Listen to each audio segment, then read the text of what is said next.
Some.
Good morning, everyone. From here at the Dusit Thani Hotel in Makati, I'm Tina Maralit, and this is the Manila Times Economic Forum 2023 with the theme Maintaining Momentum, Gearing for Growth. And our first special guest for today, Danish Ambassador Franz Michael Melvin. So, sir, good morning. How are you today? I'm great, thank you very much, and I'm very excited to be here. I think that there is a great lineup of speakers. There's an interested and knowledgeable audience. I think this is an important event, and I'm very pleased to be here. So the last time we've spoken to you, sir, you said that your country is pushing for numerous areas of cooperation with the Philippines, particularly in the areas of agriculture, trade, maritime, and other stuff. So what's the update on that? Well, I'm very happy to say that this government is moving forward on a number of areas, and we are extending our cooperation. We have a number of MOUs lined up right now. So we're looking at digitization, we're looking at the energy sector, we're looking at the fisheries sector. So good momentum. Hello. And we also have more momentum when it comes to Danish investors coming to the Philippines and expressing their willingness, but also pushing forward with their projects. So right now we're in a very positive position. We feel the momentum, the government that wants things to move forward on the economic side, and a Danish private sector that is responding positively towards that. So we're nearing the end of the first quarter of the year. What's your projection as far as the bilateral relations with the Philippines is concerned? Well, I think we're just revving up to a lot more cooperation. As I said, that our perception is the government wants to push forward. It has also reached out. President Marcos himself personally has reached out internationally. There's a good response from the Danish private sector. So I'm very upbeat, also because I'm very upbeat about where the Philippines can be moving. I think this could be the decade for the Philippines. Let's make it happen. Thank you so much, sir, for your time once again, Danish Ambassador Franz Michael Melvin. Don't go away. The Manila Times Economic Forum 2023 will be right back.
Sign up for a year for only 80 pesos per month. Visit tmt.ph/premium to get your free 30 days of the Manila Times Premium.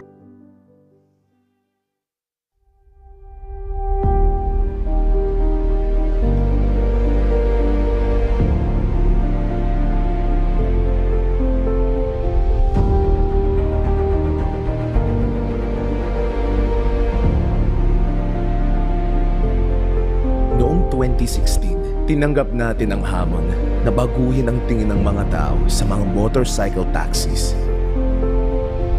At sa ating pagsisikap, nakabuo tayo ng isang matatag na komunidad na patuloy na lumalawak at lumalago hanggang sa ngayon. Higit sa lahat, nabigyan natin ng trabaho at oportunidad ang libo-libong motorcycle riders sa Pilipinas. Malaki ang natulong sa akin ng hanap buhay na angkas. Wala naman akong sariling motorsiklo. Kabili ko yung pangarap kong motorsiklo. Tapos isa pa yung napagawa ko rin yung bahay ko.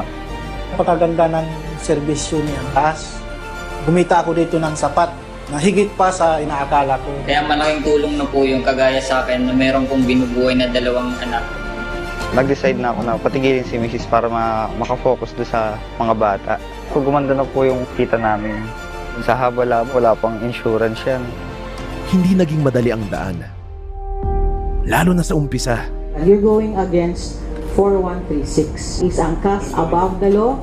May mga nagduda. Private motorcycles shall not be used to solicit, accept, or to be used to transport passengers. Bumatikos. Very possible for them to be blacklisted on their violations on the guidelines. At nakipagkompetensya. Sabi po ng dalawang participants. And you're still with us here at the Dusit Thani Hotel in Makati for the Manila Times Economic Forum 2023. And right here, I have with me Mr. Endiame Diop, the World Bank Country Director for Malaysia, Brunei, Philippines, and Thailand. Sir, good morning to you. Good morning. So, sir, what do you expect from this economic forum today? Well, just a good discussion. I think this is a really great event. I attended last year. I thought it was a nice, interesting event, and I look forward to hearing from, all the participants and panelists about, their perspective on the economy in the Philippines, but also regionally and globally. So, sir, in the past travels of President Ferdinand Bongbong Marcos Jr., he has been telling foreign investors, business leaders, and world leaders, world economic leaders, that the Philippines has one of the most robust economies right now. Your take on this, sir? Yeah, I think the growth story of the Philippines is a good one. This sort of 7.4% growth posted last year in 2022. In a world characterized by pandemic, war, global uncertainty, high commodity prices, rising inflation, and so on, is remarkable, right? It's remarkable also relative to the region, and because I think that growth performance was among the best in the region. And going forward, our projection is around 5.6%.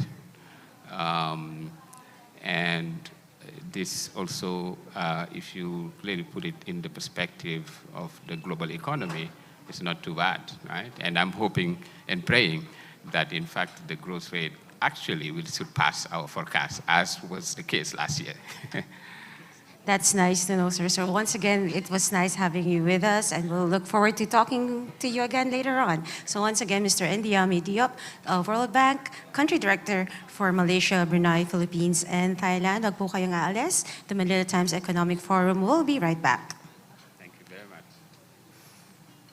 Pinipilit niyo yung pasahero sumakay sa mga ibang motorcycle taxi na hindi... Gayunpaman, hindi tayo sumuko mula sa kalye, dito tayo para sa karapatan nyo. Sa Kongreso at Senado hanggang sa Korte Suprema. Maging rally man yan o isang kantahan na selebrasyon, nagawa nating mamulat ang taong bayan sa ating adhikain at sa ating ipinaglalaban. Nagkaisa tayo para iparinig ang ating boses at ipaglaban ang ating kabuhayan at higit sa lahat, mabigyan ng dignidad ang ating propesyon.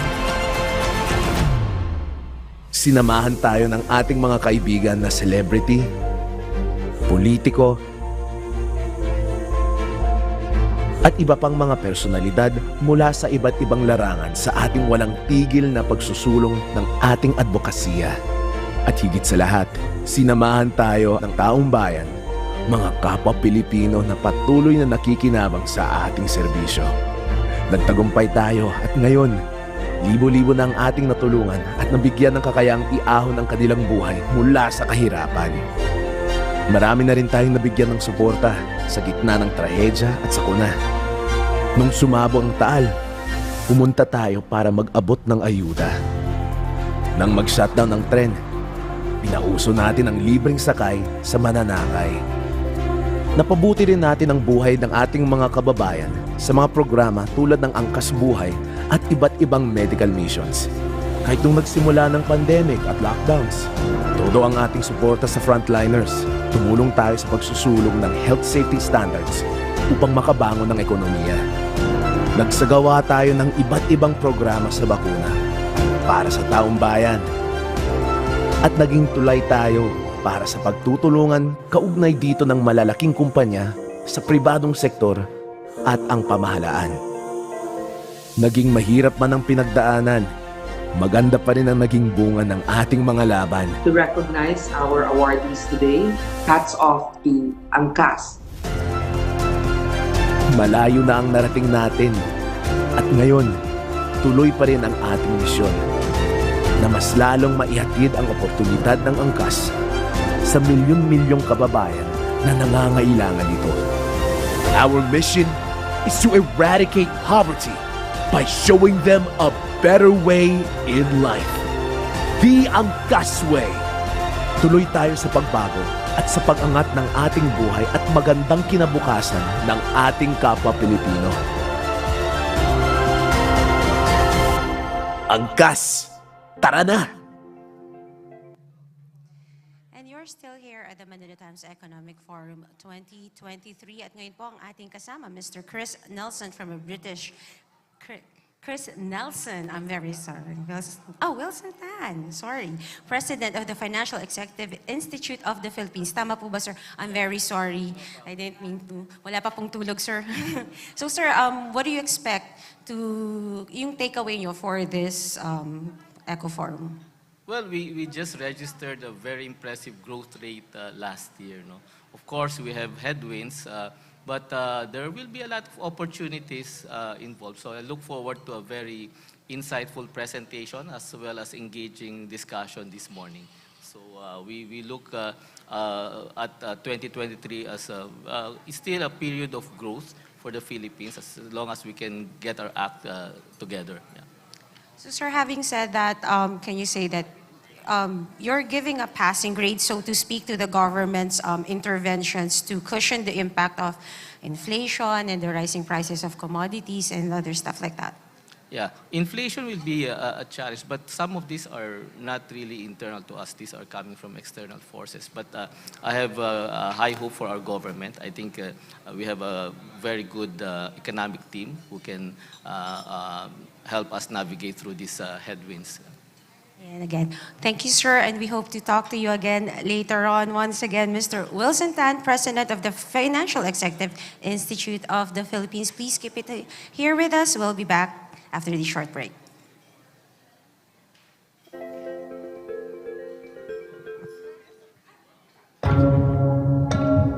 The Philippines moves to the beat of progress. And no one knows its pulse like BDO Unibank. With leading scale and reach, the expertise and local knowledge to connect you to Philippine business.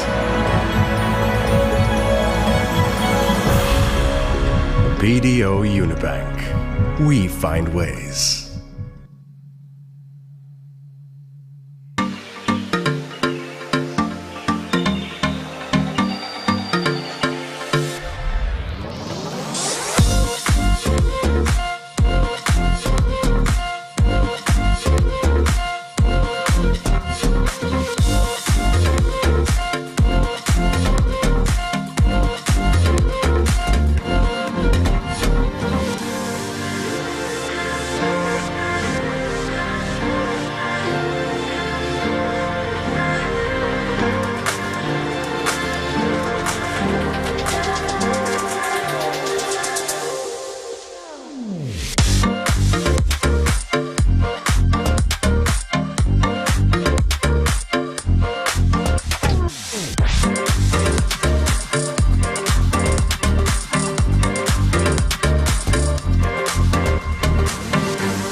Applications Real Estate Management is an end-to-end digital transformation that includes complete workflows, forms, reporting requirements for land banking and land acquisition, project development management, sales performance management, online reservation, booking and contracting, billing and collection, customer relations management, loans documentation and processing, turnover, move-in, titling, leasing and rental management, and property management.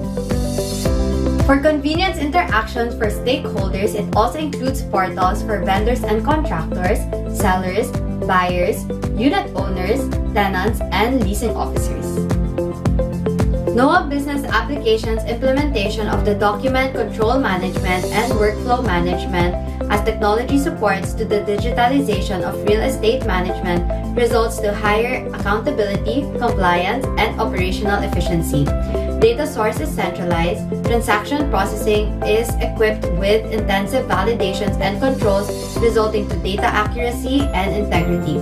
Departments are also empowered to respond to their respective roles consistently and effectively with confidence. NOAA Business Applications, advancing the role of ERP.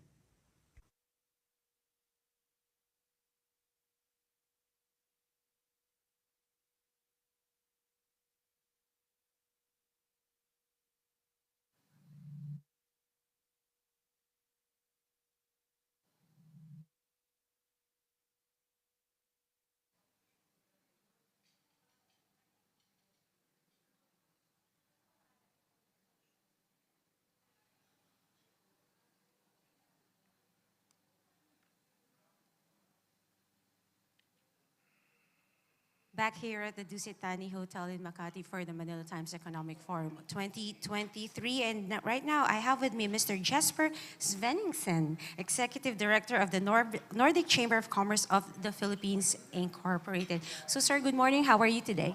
Good morning. I'm doing well. Thank you for the invitation. Thank you for letting me join here today, this very interesting event.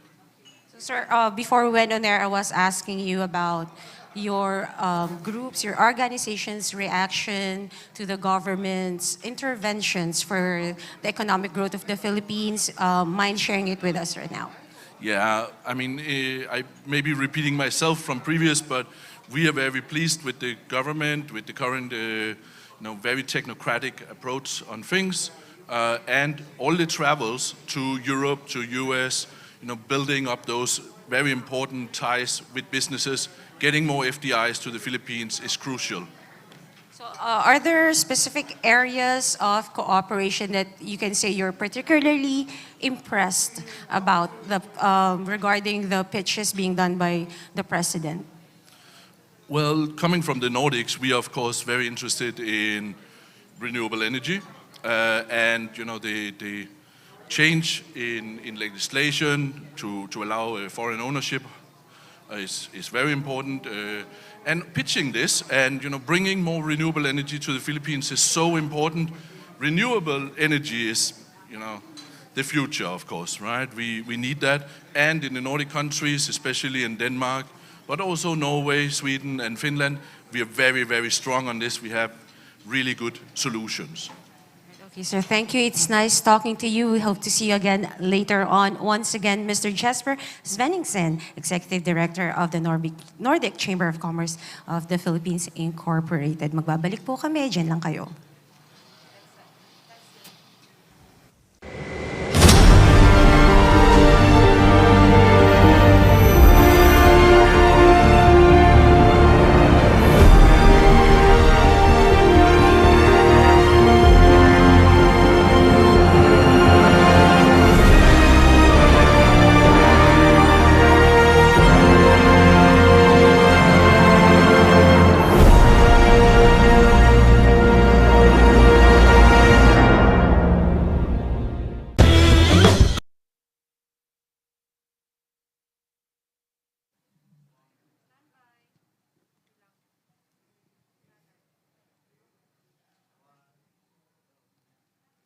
At ngayon naman po, kasama natin Mr. Nishikant Singh, Trade Counselor from the Embassy of India. Sir, good morning. How are you today?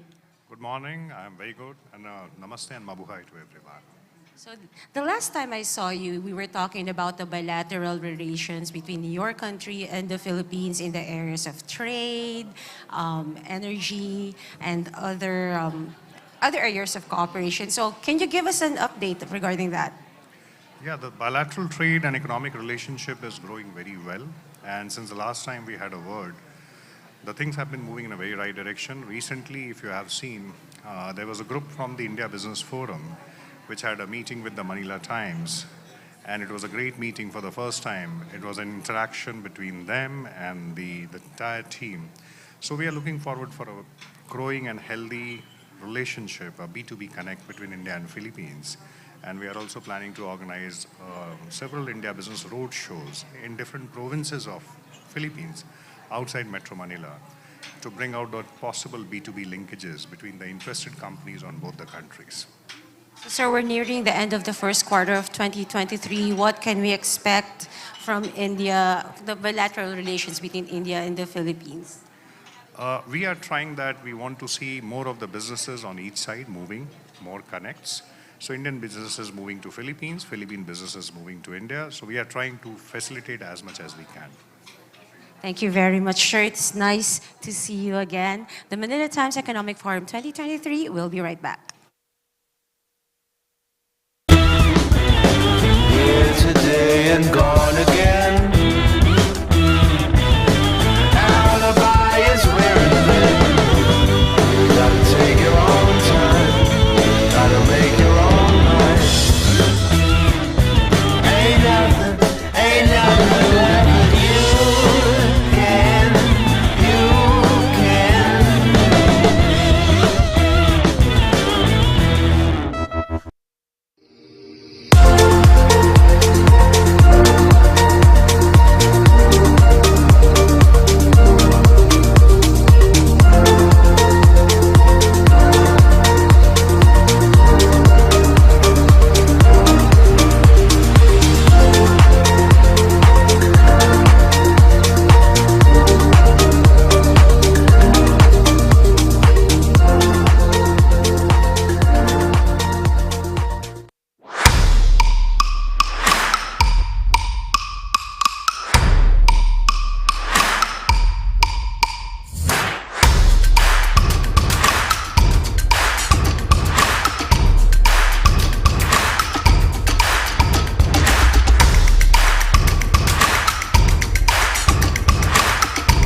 And you're still here with us at the Manila Times Economic Forum 2023. And right here with me right now is one fine gentleman from the British Chamber of Commerce, Mr. Chris Nelson. Sir, how are you this morning? I'm fine. Good morning to everybody here, and very nice to be at the Manila Times Forum.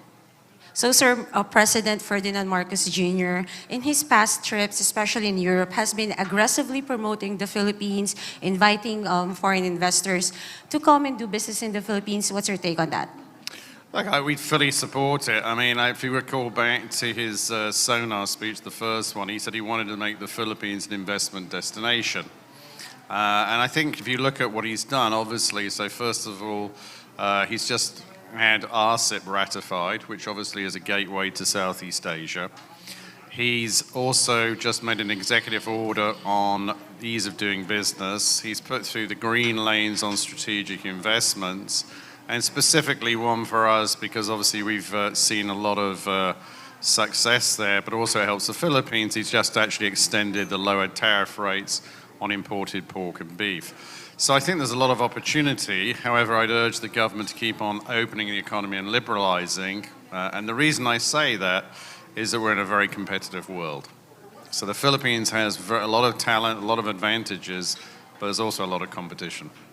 So, sir, with that said, for the rest of 2023, what's your projection regarding the Philippines doing business with the rest of the world?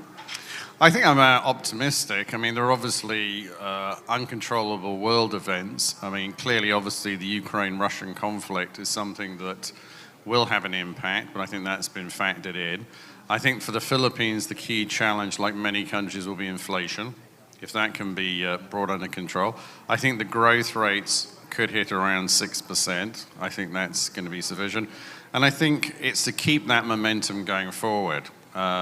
I think there's been a lot of good laws, applications passed. In all fairness to the previous administration, they passed the Retail Trade Act, the Foreign Service Act, and the Foreign Investment Act, Public Service Act.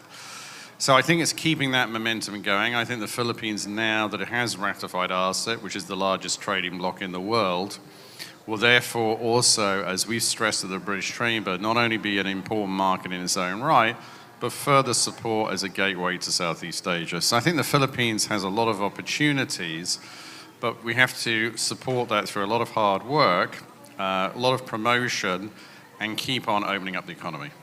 So very insightful from you, sir. So thank you for talking to us, and we hope to talk to you again later on. Once again, Mr. Chris Nelson from the British Chamber of Commerce. Don't go away. The Manila Times Economic Forum 2023 will be right back.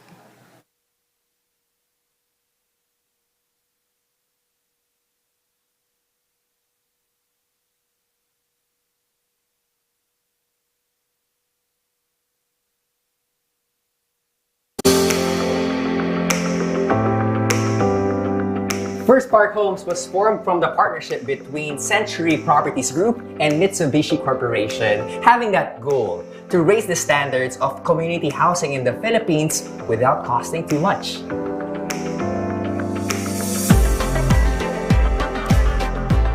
Unlike other housing communities, First Park Homes is actually what they call the 4 C's. It's the brand pillars which they follow. It stands for complete, conceptive, connected, and convenient.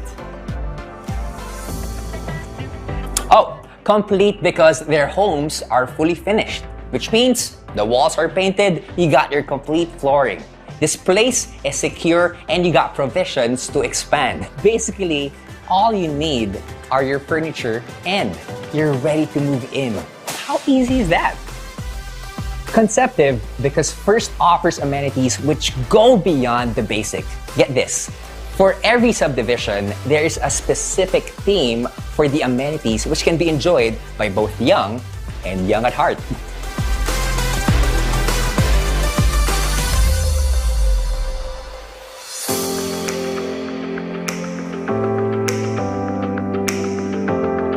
They have amenities that promote the arts, encourage good health, build social development, and strengthen the community. Like for example, in Bulacan, they have these life-sized board games. In Lipa, they have traditional Pinoy games, and they even have an outdoor cinema.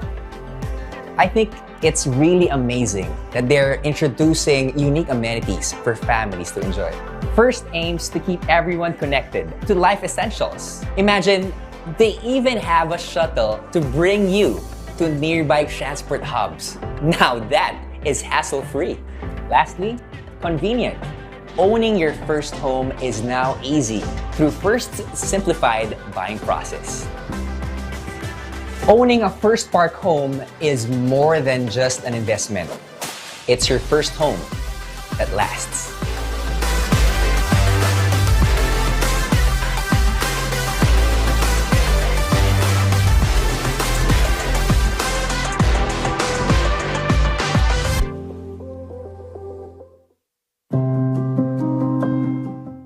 SM Investments is one of the largest Philippine conglomerates. We've been around for over 60 years.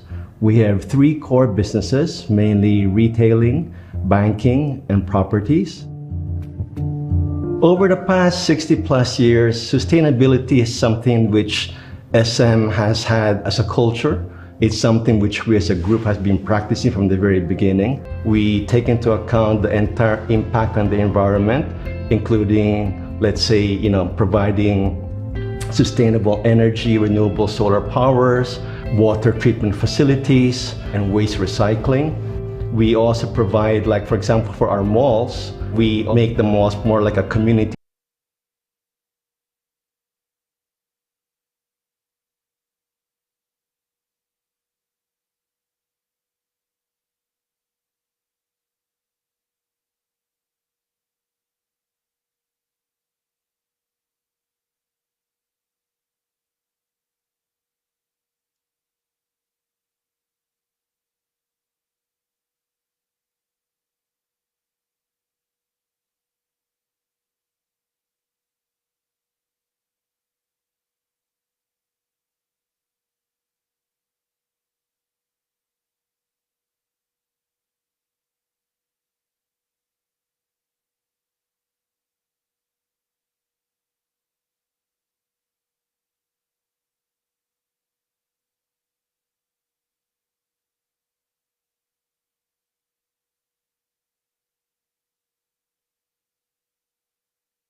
center, which also then becomes like an area for relief effort if ever there's any sort of calamity that occurs. We also provide support in terms of education and training and healthcare, because at the end of the day, it's the sustainability of the community that continues to provide the growth for our businesses.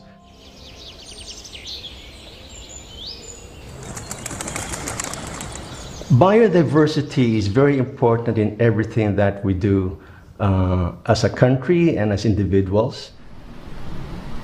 For example, in our Hamilo Coast development, we work very closely with the WWF in terms of reforestation and also culturing more mangroves in the area. There is this climate change that's looming over our Mother Earth. If we can contribute no matter how little, and if I can get everybody to be aware of it, I think we will make an impact. It's never too late.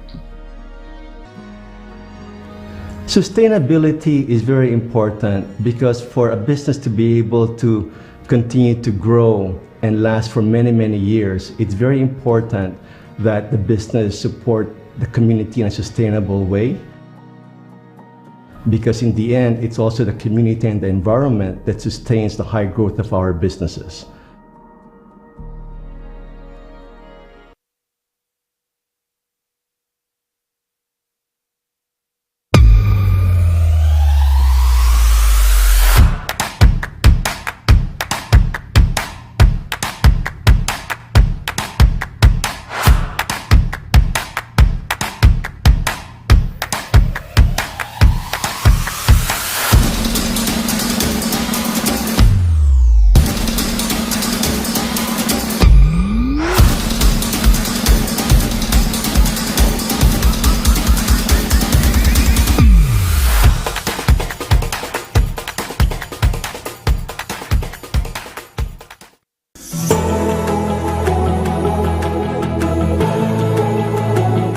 Wilcon Depot, 45 years in construction and home improvement. A recognized leader in the industry. We bring the most extensive selection of trusted local and international brands with high-grade features and superior quality ranging from tiles, sanitary wares, plumbing, furniture, home interior, building materials, hardware, electrical, appliances, and so much more. From one store in 1977, today we have a network of over 80 stores across the country. And we are on track for our target of opening 100 stores by 2025. We are who we are because of the innovations we have brought to the industry. We redefined the shopping experience for construction and home improvement. We are known for our excellent customer service. We are bridging a strong physical store network while complementing it through leveraging technology and advancing our digitization. We are known not just for providing products, but for providing solutions. It is a legacy of dedication, hard work, and excellence. It is a mission to help people build, improve, and refine their homes for a sustainable and comfortable life. It is a testament to the men and women behind the brand. It is our deep commitment to be of service to our customers, partners, employees, shareholders, the environment, and the society we live in. It is us as a company fully embracing our responsibility of fulfilling the needs of all our stakeholders and the upholding of our values in every area of our business. It is a salute to the millions of customers, big and small, that have put their trust in our name as we help them build better spaces for better lives. Wilcon Depot, 45 years of building big ideas.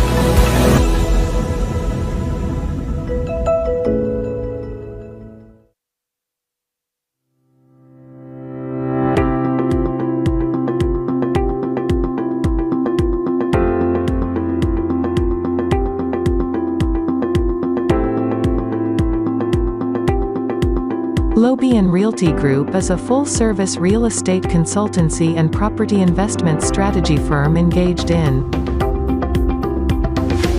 project leasing,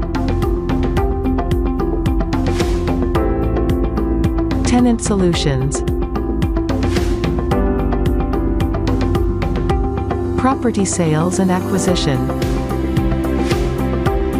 Lobian Realty Group's core team of property consultants has vast experience in leasing out buildings under exclusive project leasing arrangements in key central business districts in the country, and has deep knowledge in handling local and international clients across businesses, industries, and disciplines.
And you're still here at the Manila Times Economic Forum 2023. And with me right now is the very beautiful Ms. Sheila Lobian, Chief Executive Officer of the Lobian Realty Group Incorporated. Ma'am, how are you this morning?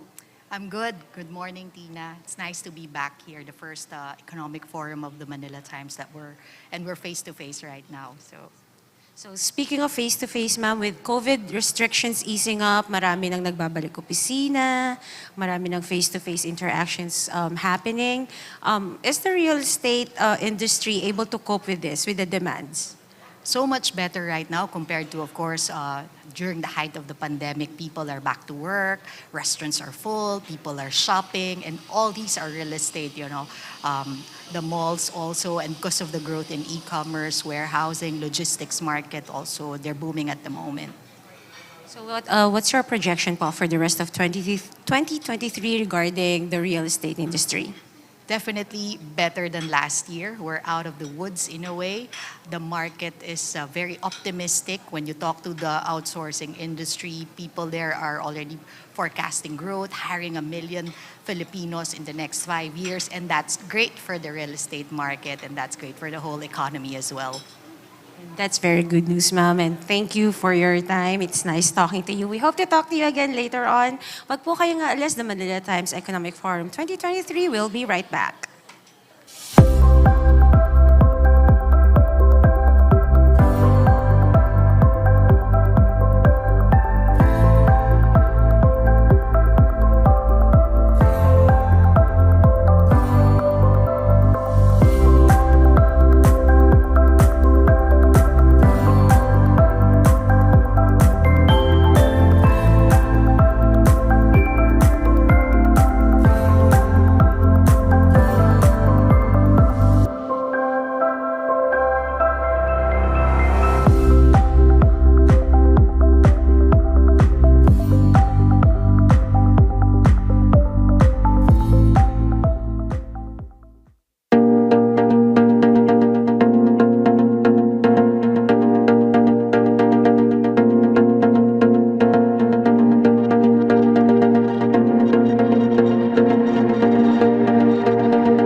Sign up for a year for only 80 pesos per month. Visit tmt.ph/premium to get your free 30 days of the Manila Times Premium.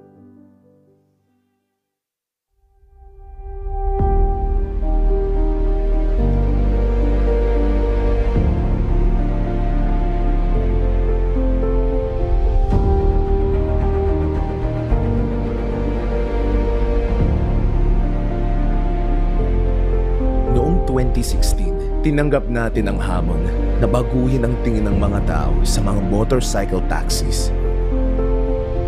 At sa ating pagsisikap, nakabuo tayo ng isang matatag na komunidad na patuloy na lumalawak at lumalago hanggang sa ngayon. Higit sa lahat, nabigyan natin ng trabaho at oportunidad ang libo-libong motorcycle riders sa Pilipinas. Malaki ang natulong sa akin ng hanap buhay na angkas. Wala naman akong sariling motorsiklo. Kabili ko yung pangarap kong motorsiklo. Tapos isa pa yung napagawa ko rin yung bahay ko.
For the invocation.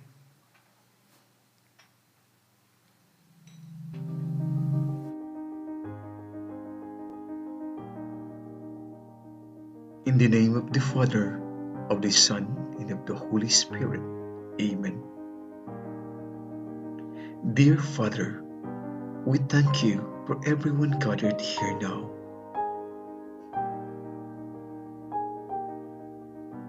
As we surrender ourselves in adoration, we ask that you would come by, Holy Spirit, and inspire our hearts today. Come, fill our lives with your love.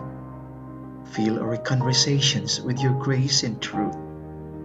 Bless our speakers to touch our hearts and minds. Give them wisdom and discernment as they share their thoughts with us. Fill this meeting with your presence. Lord God, we ask that you will strengthen us, restore us, and bless us with your love. Fill us with your peace, remove our fears, so that as we journey onwards daily trials, we would pour out your love and grace to others.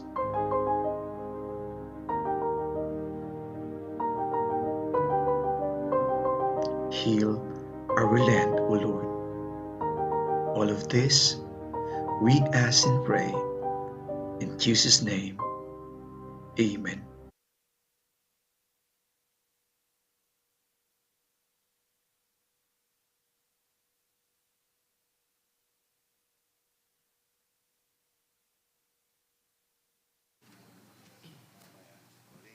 Now we shall have one more interview with our TMT reporter.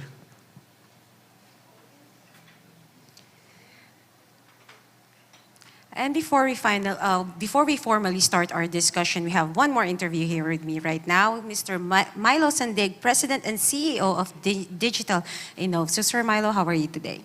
I'm doing good, thanks. So, Sir, kanina napag-usapan natin before we went on air the importance of the digital industry in this time and age. Ano masasabi mo tungkol dito? Yeah, especially with the President's mandate on the 8-point socioeconomic agenda, it's all about digitalization that could propel the Philippines further. It's one of the strengths of our country as well. So we look forward to speaking more about it later. So, Sir, uunahan ko na yung mga guests natin. What can Digital Innov offer? Well, we could really work hand in hand with the government as with regards to easing the use of the services of the government. We could bring the government closer to the people by making an app or a website, stuff like that, or robotics. We could be of help with that with the government as well. Once again, Mr. Milo Sandig, President and CEO of Digital Innov. We turn you over now to the floor. Good day, everyone. Thank you for joining us on the Manila Times Economic Forum 2023. My name is Defort Villaseran, the Manila Times or TMT editor, and I'm also your host for today. Today is special, especially because of its being one of the first face-to-face economic fora that we have for the year. Now, I see a lot of familiar faces here, many friendly faces, those of you who have been with us on our 124th anniversary celebration. This was, in a sense, our first face-to-face event, but our economic forum is especially close to the heart of the Times because this is where we present to you the best insights and outlooks for the socio-political and economic landscape for the rest of the year and beyond. It is where we share hope for future growth and give that hope wings and more momentum to become a reality even in the present. So today we'll talk about how to engineer that momentum and growth, and this is why today's event is titled Maintaining Momentum, Gearing for Growth. And our keynote speakers will further explain why and how. They will reveal the biggest drivers of our economy, such as perhaps micro, small, and medium enterprises, or even the accommodation sector. They will discuss roadmaps and strategies on what leverages momentum and why our economy is set for positive growth. Also joining me later on to moderate the question and answer portion of our forum is TMT columnist Ben Kritz, whom some of you may know from his rough trade column in the opinion section of TMT. In the meantime, allow me to introduce the distinguished gentleman who will be giving the opening remarks and who incidentally will be moderating the fireside chat later on after lunch. So for those of you who may already know about him, he attended Sharpstown High School in Houston, Texas, where he was the assistant editor of the school paper, The Torch. He earned his journalism degree in 1990 from A&M Texas University, where he was the editor-in-chief of the school paper, The East Texan, and the school magazine, The Special. The Dallas Press awarded him with the Ray Holbrook Memorial Scholarship for his campus journalism. Despite his schedule, he finds time to teach journalism in various institutions, including the Thammasat University in Thailand. In 2020, he was elected chairman of the National Book Development Board.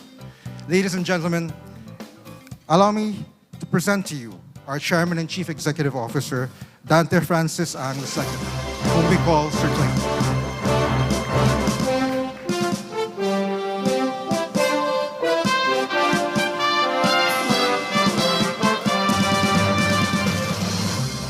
Thank you, the Fort. I think we need to rewrite that and not start from high school. But all right, Ms. Iluminada Sikat, the Bangko Sentral ng Pilipinas Senior Assistant Governor, Kelly Bird, the Asian Development Bank Country Director, Indiame Diop, World Bank Country Director, Ragnar Gudmundsson, IMF President Representative, His Excellency Franz Michael Melvin, Ambassador of Denmark to the Philippines. There are other guests who are not here yet, but they will be properly introduced later. But I see that Sheila Lobien, the CEO of Lobien Realty Group Incorporated, is here. Members of the Diplomatic Corps, distinguished guests, colleagues in media, ladies and gentlemen, good morning. On behalf of the Manila Times, welcome to today's Economic Forum. As the Fort said, I think I share his anxiety about today's event because the last time we organized the Economic Forum was in 2020, and just days after that, the country went on lockdown because of the pandemic. As we all know, COVID-19 remains a threat, although it seems to be under control. The fact that today's gathering is once again an in-person event may reflect the optimism felt by most people these days, not just about the future in general, but also about the economy in particular. Indeed, most people that our newspaper have interviewed tell us that they are, quote-unquote, cautiously optimistic about the Philippines in 2023. Most likely, the optimism is related to the reopening of economies around the world. That is obviously the case for the Philippines, and because of that, GDP grew faster than forecast last year. Also, there is optimism about the country's leadership. The Marcos administration has been in office for only about 8 months. And while people are now asking for results, now that the traditional honeymoon period is over, there's an ample amount of goodwill that remains for the newly elected government. Of course, the optimism felt by people are often qualified by the word cautious I mentioned. That may have to do with the mixed signals people get from various indicators. For instance, while GDP, unemployment, and labor participation figures are positive, there are other indicators that worry policymakers and the public in general. For instance, income disparity is wide, inflation is high, and the peso remains weak. Also, the economic fundamentals are said to be strong, but there are structural problems that require attention, such as the need to make agriculture productive and manufacturing stronger. Besides the domestic situation, there are headwinds threatening the recovery from the pandemic. There is the threat of recession in the United States and Europe, the continuing war in Ukraine against Russia, and fears that the geopolitical tension in the South China Sea will have an economic impact. Still, the bottom line for most people is a positive outlook. They likely reach that conclusion by talking to experts and reading different forecasts and studying analyses about the future. And despite all the information that they already have, they keep their proverbial eye on the road ahead in case there will be an unexpected turn or some obstacle that needs to be avoided or a hurdle that needs to be overcome. And that is likely why most of us are here today. The pandemic reminded us that the world can be volatile, uncertain, complex, and ambiguous. Of course, the more information we have, the more confident we feel about our ability to avoid the pitfalls and seize the opportunities along the way. As such, let me end at that point I'm certain that you're all eager to hear from our speakers today. But before we begin, let me just mention that the presentations that will be presented today will be available on the resource page of the Manila Times website. You will notice that the materials, along with the primary documents that we use to write our stories, are behind a paywall. And while I hope that most of you will subscribe to our premium offering, there is a 30-day free trial that allows you temporary access. Of course, the presentations today will be the subject of various stories tomorrow, both in the print edition of the Manila Times and its online replica, the Manila Times digital edition. Parts of today's event will also be reported on video and podcast that will be uploaded to our various social media platforms. Last but not least, I wish to express our appreciation to our partners who made this economic forum possible. Thank you to our co-presenters Angkas, BDO, and Megaworld. Thank you also to NOAA Business Applications, Turkish Airlines, Digital Innov, Infinivan, the Philippine Retirement Authorities, First Park Homes, SMIC, SunTrust, Wilcon Depot, Aboitiz Infra Capital, Lobien Realty Group, Maybank, RFM Go Negosyo, First Gen, Digen Food Ventures Incorporated, King Su, Mernels, Revlon, Reyes Tacondong and Company, Standard Charter, and Veterans Bank. Thank you also to our many organizational partners, our speakers for making time today, and of course, thank you to all those attending here and watching the live stream on our website. We appreciate the value of your time. May you all have a productive morning. And now let's get started. Thank you, Sir Klink, for that warm welcome to our guests, and I promise to rewrite that high school backgrounder. In the meantime, we also like to thank our special partners, media partners, Rising Tigers Magazine and the Manila Times TV, that also bear mentioning. At the same time, in terms of our long-standing organization partners, we'd like to thank them all also. We have the British Chamber of Commerce of the Philippines, the French Chamber of Commerce and Industry in the Philippines, the Cebu Chamber of Commerce and Industry, the Chamber of Real Estate and Builders Associations, or CREBA, the Davao City Chamber of Commerce and Industry Incorporated, FINEX, the Italian Chamber of Commerce in the Philippines, the Islamic Dawa Council of the Philippines, and La Camara, MAP, the Nordic Chamber, the Philippine Chamber of Commerce, PCCI-NCR, the Philippine Center for Islam and Democracy, and She Talks Peace. Sir Klink did mention that for our co-presenters, we have Megaworld Corporation, we have Angkas, and BDO. We'd also like to thank our gold sponsors, NOAA Business Applications and Turkish Airlines, our silver sponsors, Digital Innov, Infinivan, Philippine Retirement Authority, First Park Homes, Wilcon Depot Incorporated, SM Investments, and SunTrust. For our bronze sponsors, we have the Lobien Realty Group, Aboitiz Infra Capital, First Gen, Maybank, Go Negosyo, and RFM Corporation.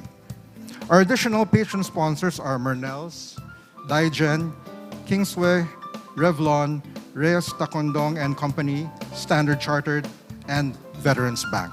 And with that, with your indulgence, I shall introduce our first speaker. In this case, it's ladies first. And that's because the first one to take the floor will speak on behalf of Bangko Sentral ng Pilipinas, or BSP Governor Felipe Medalla, who unfortunately was called to attend the House Committee meeting today. Our first speaker graduated with a Bachelor of Science in Statistics from the University of the Philippines and holds a master's degree in International Affairs from Columbia University as a World Bank scholar. She started her career at the BSP in 1983 and was appointed at the monetary and economic sector of the BSP as head of the monetary policy subsector. She's in charge of providing highly technical and policy advisory assistance to senior management, and she is in charge of the conduct of research and economic financial forecasting, among many other tasks. Ladies and gentlemen, the Manila Times is honored to present to you Senior Assistant Governor Iluminada Sikat.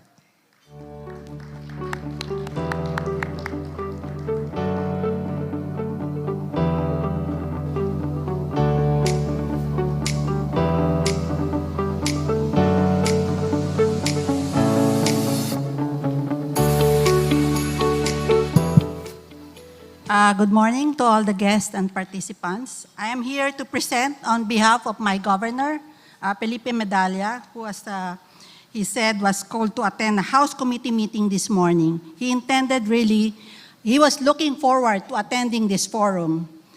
Thank you for inviting the PSP to this economic forum. While the economy is on the mend, we are in the middle of a recovery that is being threatened on several fronts, from inflation to risk of global slowdown.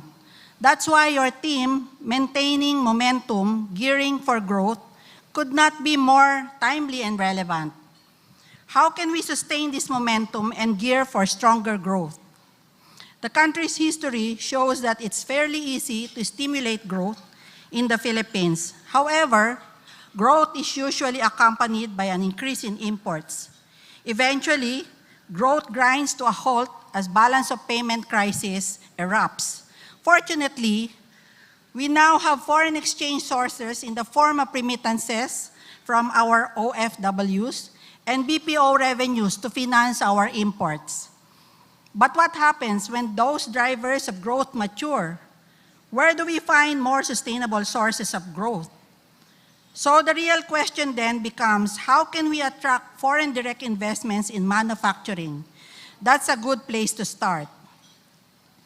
For the BSP, growth is not an explicit part of the mandate.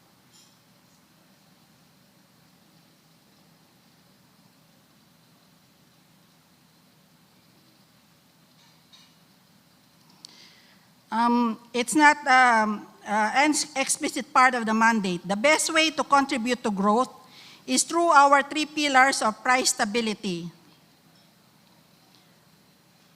financial stability, and a safe and efficient payments and settlement system.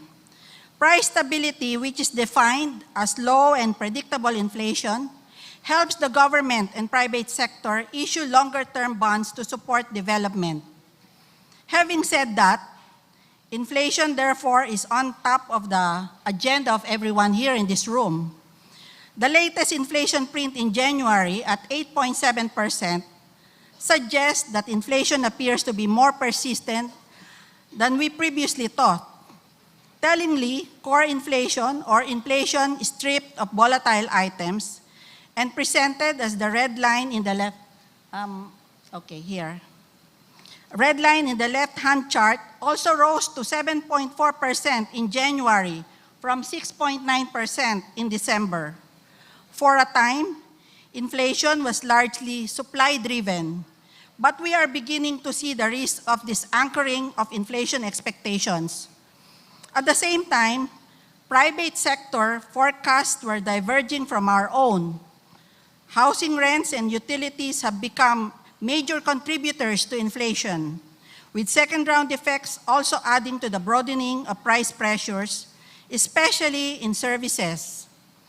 At the latest policy meeting of the Monetary Board, the inflation forecasts were raised further. Inflation is now expected to settle at 6.1% in 2023. But as you can see from the right-hand chart,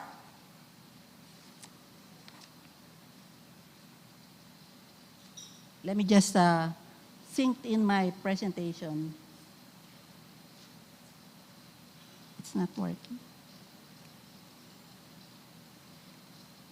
Can you just move to a second slide?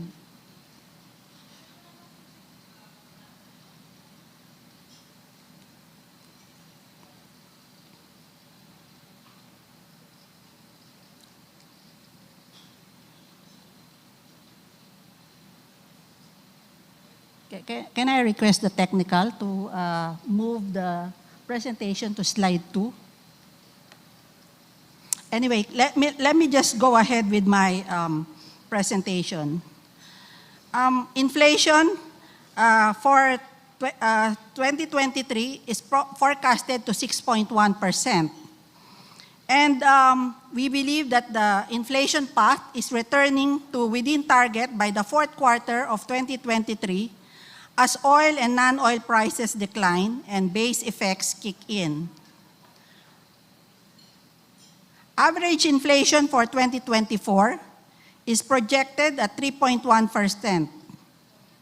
Faced with the broadening price pressures and to help anchor inflationary expectations, the BSP raised the policy rates by 50 basis points, taking the benchmark rate to 6%. There were two errors we could have done. Raise policy rate by too much, which is easy to correct, or raise the policy rate by too little and risk inflationary expectations getting out of control, which is much harder to reverse. The next question then becomes, did our monetary tightening kill growth? It's important to look at it from a long-term perspective. Once inflation becomes embedded, the risk of output loss becomes larger. This is similar to doctors addressing illness. Allowing it to worsen today will require a greater dosage later to cure it. Fortunately, the economy appears to be in a strong position to absorb the impact of our policy rate hikes. The economy grew by a strong 7.6% in 2022, higher than the national government's target of 6.5% to 7.5%. These growth figures exceeded everyone's expectations, and it is important to briefly examine why. Revenge spending or pent-up demand is a key factor behind recent growth. As supported by the strong services sector, especially hotels and restaurants, and other tourism-related industries. Another factor is the double-digit growth in car sales. Higher energy consumption pointing to increased economic activity, with commercial energy sales growing by 11.7% year-on-year. The recovery of domestic tourism. Actually, the Department of Tourism breached its target of 1.7 million for 2022 with 2.65 million international visitors as of end December 2022. Raising interest rates is part of the BSP's pragmatic approach to dealing with inflation and exchange rate volatility. To date, we have adjusted our policy rate by a cumulative of 400 basis points, the highest in the region. The next countries in the region to raise rates as much as we did was South Korea with 300 basis points and India at 200 basis points. Another tool we used in is FX market participation. We also participated in the FX market largely because we wanted to avoid excessive volatility in the foreign exchange market, which we know eventually would put pressure on inflation. Another key tool that we use is the effective communication of our policy intentions through forward guidance to financial market and the public. A recent example of this forward guidance is when the governor, during his speech before the bankers, and he emphasized that he intends to explore a reduction in reserve requirement in exchange for a waiver of fees on bank transfers. Actually, the governor was referring to a proposed cost-sharing arrangement whereby the bank transfer fees for small transactions done digitally or online can be waived. This is in order to promote greater inclusion on digital transactions. In return, the BSP can reduce the reserve requirement at a faster pace to reduce the bank's intermediation cost. But there's only so much the central bank could do. The BSP has been very vocal in its support for national government's non-monetary measures, a key approach to addressing the domestic supply-side pressures on inflation. Follow the lessons of rice tariffication. The question should not be how much we import, but how high tariffs should be. We leave importations to how the market sees it fit. Now on to the peso. While the peso depreciated by 9.56% in 2022 from the 2021 annual average, the peso started to recover by November last year. On a year-to-date basis, the Philippine peso was the second most appreciated currency in the region after the Indonesian rupiah.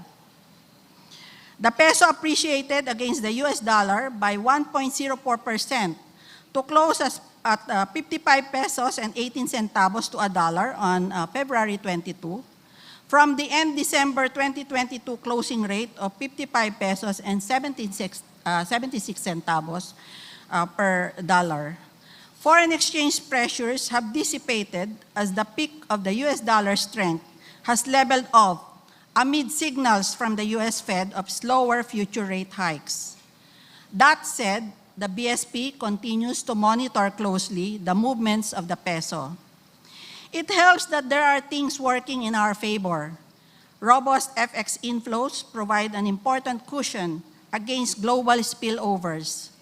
Apart from foreign direct investments and strong GIR, we also have strong BOP revenues and cash remittances from overseas Filipinos which continue to flow in. The full year 2022 personal remittances reached an all-time high of $36 billion, or 3.6% higher than the 34.9 billion remittance flows the year ago. It is also worth noting that we have a resilient banking system which provides a basis for strong domestic recovery. Our banks are well capitalized, well managed, and well governed. Both the regulator and those being regulated have learned the lessons of past crises. In line with our digital payment transformation initiatives, we are now seeing encouraging figures in terms of account ownership and financial inclusion. E-money has played a very important role in this respect, pushing up account ownership to 56% in 2021, up from only 29% in 2019.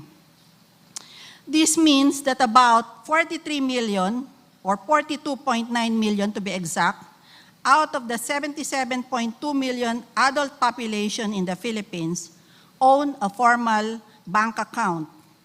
Meanwhile, transactions in our fast payment system, or InstaPay, are approaching the ATM transaction volumes. Transactions in PesoNet are also proving to be efficient substitute for checks. These milestones are evidence of strong momentum in the country's digitalization of payment system. Let me leave you with the following key takeaways. The BSP remains prepared to take all the necessary actions with our available tools to bring inflation toward the target consistent path over the medium term. Over time, we have ensured that the Philippine banking system remains resilient to shocks, and it was tested during the COVID-19 pandemic. We remain confident that the economy's robust performance will continue due mainly to pent-up demand and further reopening of the economy. With that, let me end my presentation. Thank you. Thank you for that well-informed and hopeful presentation. BSP, Assistant Governor Sikat. Now for our second keynote talk. Our second speaker is a professional Foreign Service officer with broad knowledge and experience of Asia, as well as working with counterinsurgency, terrorism, and fragile and failed states. In addition, he has worked extensively on renewable and clean energy, including the geostrategic aspects of energy. His previous diplomatic missions have included Afghanistan, Japan, the United Arab Emirates, and Qatar. He holds a Master of Law degree from the University of Copenhagen, where he has lectured on human rights and constitutional law, and he has received the highest civilian honors, orders of Japan and Afghanistan, for his exceptional efforts in these countries. He is also a Knight of the Dannebrog Order. Ladies and gentlemen, it is my privilege to introduce His Excellency Franz Michael Melvin, Denmark Ambassador to the Philippines and Palau.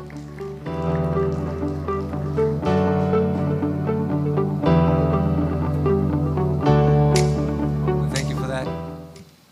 Thank you for that kind introduction, and it's an honor and privilege to be here. So I'd like to thank the Manila Times and their staff for organizing this.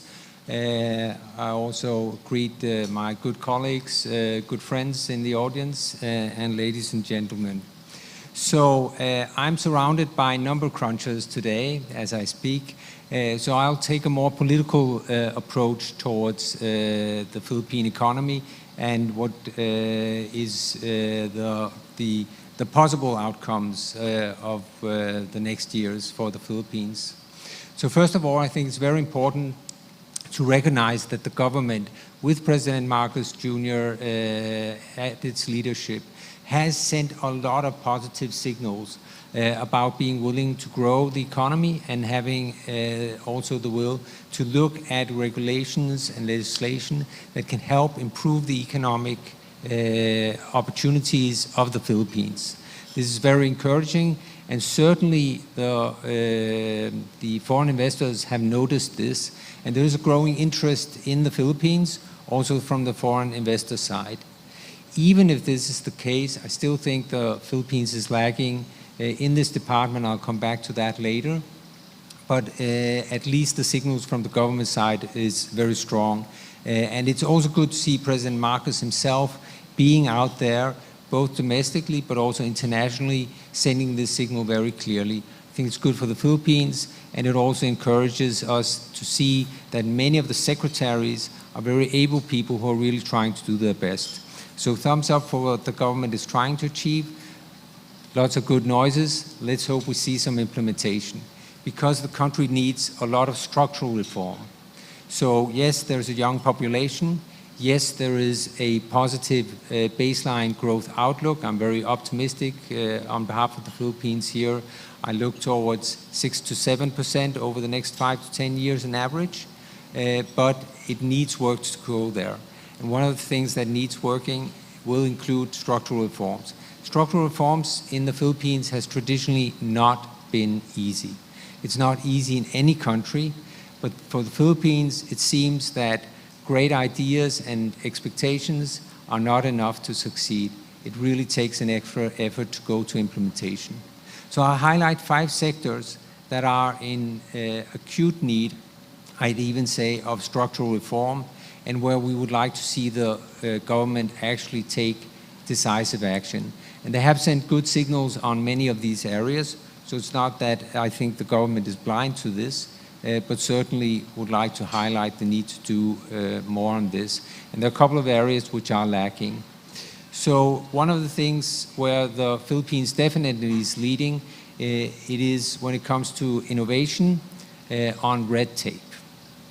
So I think that red tape is a real issue, and the Philippine bureaucracy and legislators have allied themselves to introduce a slew of regulations which are very cumbersome and which puts the Philippines behind your immediate neighbors and competition. And this is holding the economy back. It's also holding foreign investors back. It's one of the big worries that I meet when I talk with Danish investors that want to come into the country. I've experienced it myself, even as an ambassador moving to this country. I came September last year. I could get into my car, which I imported, and drive it myself in December, just before Christmas. It was a Christmas gift from the Customs Department to me.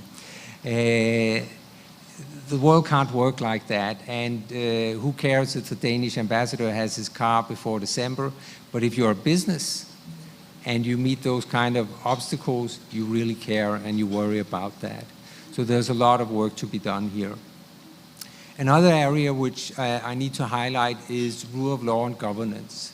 Again, this is one area where there is a lot of room for improvement in the Philippines, and which is very important for business, because rule of law and governance, if it works out well, reduces friction, it reduces business friction, it gives investors and businesses a more reliable framework to work within, and it creates a stable background for also expanding, growing your business, including new investments. So stability in these areas, predictability, and having a high degree of rule of law is very helpful. And let me just, because we just had the Bank of the Philippines up here speaking, say it's a good example of an institution which has a very positive reputation internationally, and it helps stabilize Philippine economy. It actually matters, good governance, both in the financial sector, but also when it comes to rule of law. Energy. There is an energy crisis in the Philippines. Too many Filipinos do not have access to energy. Energy is too expensive. You can all see that, both as businesses and as private persons. There is a grim outlook unless new capacity comes to the net, also because the economy will grow.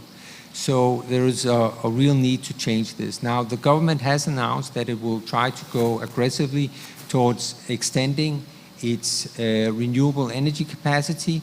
I think that is a smart move, because renewable energy is the quickest way you can get new large-scale energy onto the net and into your system. You will need to develop a balanced approach towards energy, like every country does, but really working hard on this will be very, very beneficial for the country. It will also help on a lot of other areas. It will make the country more resilient, going with renewable energy.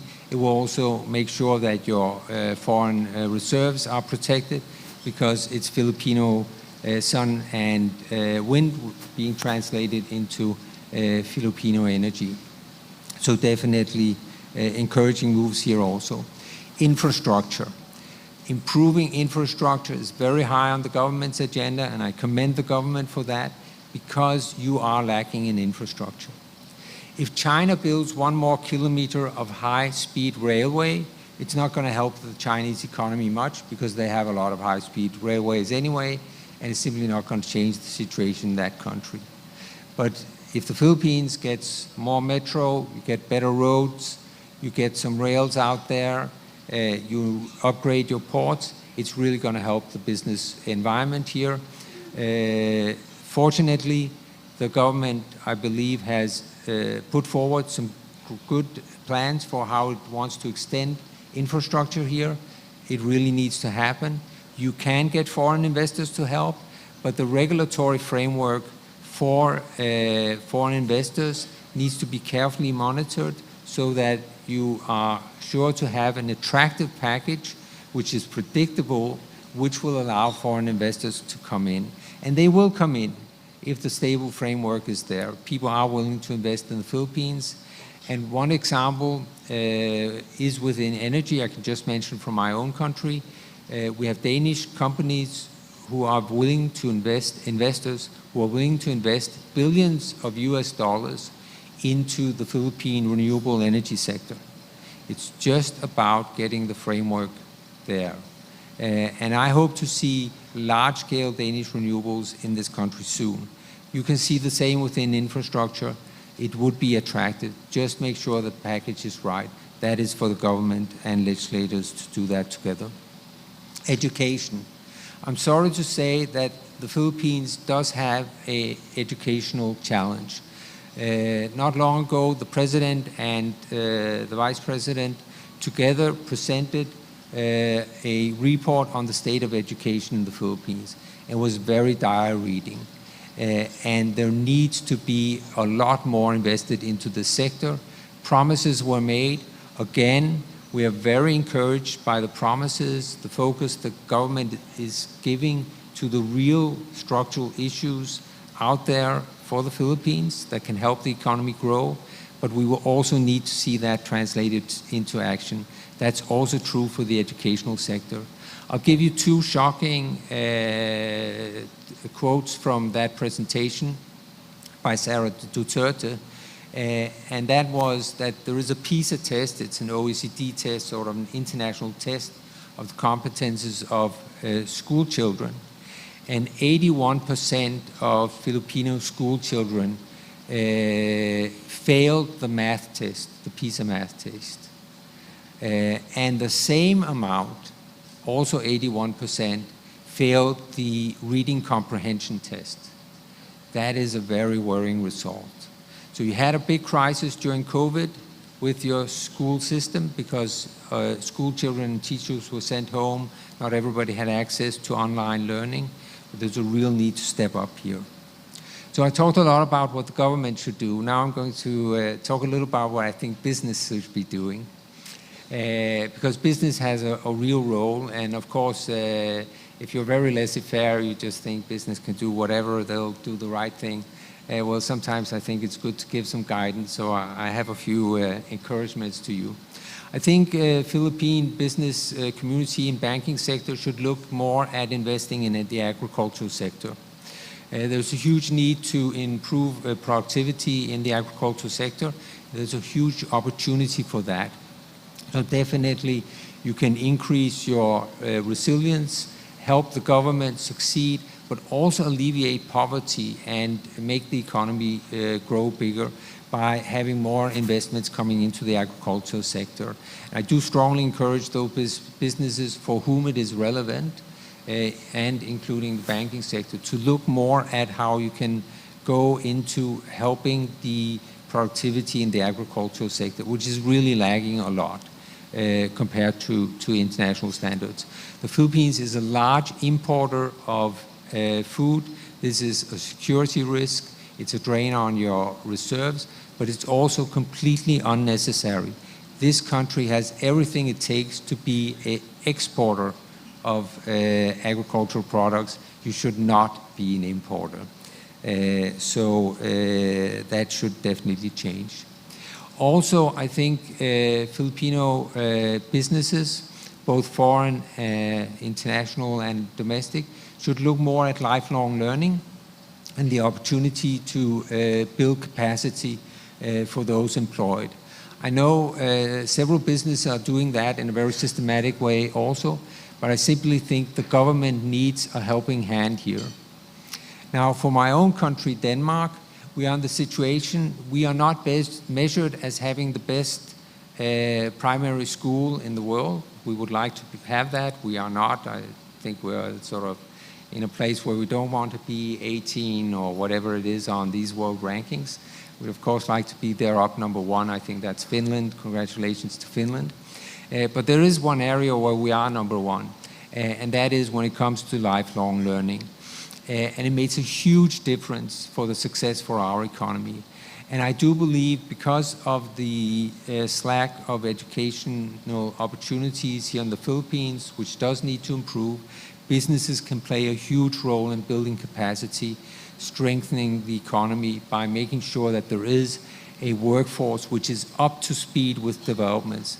This is what has happened very much in my own country, and part of the reason why Denmark is such a successful economy, even during these challenging times. The last thing I'll raise when it comes to what businesses need to do is the elephant in the room, and that's the oligarchies. How do you get rid of oligarchies? Well, you can have a strong state, and they can sort of deal with that. But the Philippines does not have a strong state. The way the Constitution is made, the political landscape, the regulatory framework you have, which is also has a high degree of devolution, just lends itself very well to preserving a devolved power, which can be a good structure. I'm not, saying that one structure is better than the other, but it does result in a weak state that has difficulty untying that knot. And there is a need to do that. So I do hope that the business community itself, including some of these very large conglomerates, will give breathing space, give airspace to increase competition so that there is more growth. Philippines can grow more. It lost out a lot to your immediate neighbors. That's not a law of nature. The Philippines could be in a very different place. Let's go there together. The Philippines can. I have a strong belief in this country, in the framework conditions when it comes to a young population, when it comes to natural resources, when it comes to a friendly, accommodating people. People are the most important business resource at the end of the day. You can do it. Let's make sure that we all can have that space. The government does its part, business does its part. The Philippines can go a long way. Let's go there together. Thank you very much. Thank you, Ambassador Melvin, for that polished speech. In a bit, we'll be inviting you back on stage for an open forum session. But in the meantime, we shall proceed with our third keynote talk. Our third speaker is an economist by profession, and prior to his current role, the practice manager for the macroeconomics department for Southeast Asia and Pacific countries. He has also previously worked in South Asia, the Middle East, and North Africa. He has published numerous articles and book chapters on fiscal policy and debt sustainability, monetary policy, trade policy and diversification, economic growth, and poverty reduction. Ladies and gentlemen, I give you none other than World Bank Country Director for Philippines, Malaysia, Thailand, Brunei, Ndiame Diop. The stage is yours.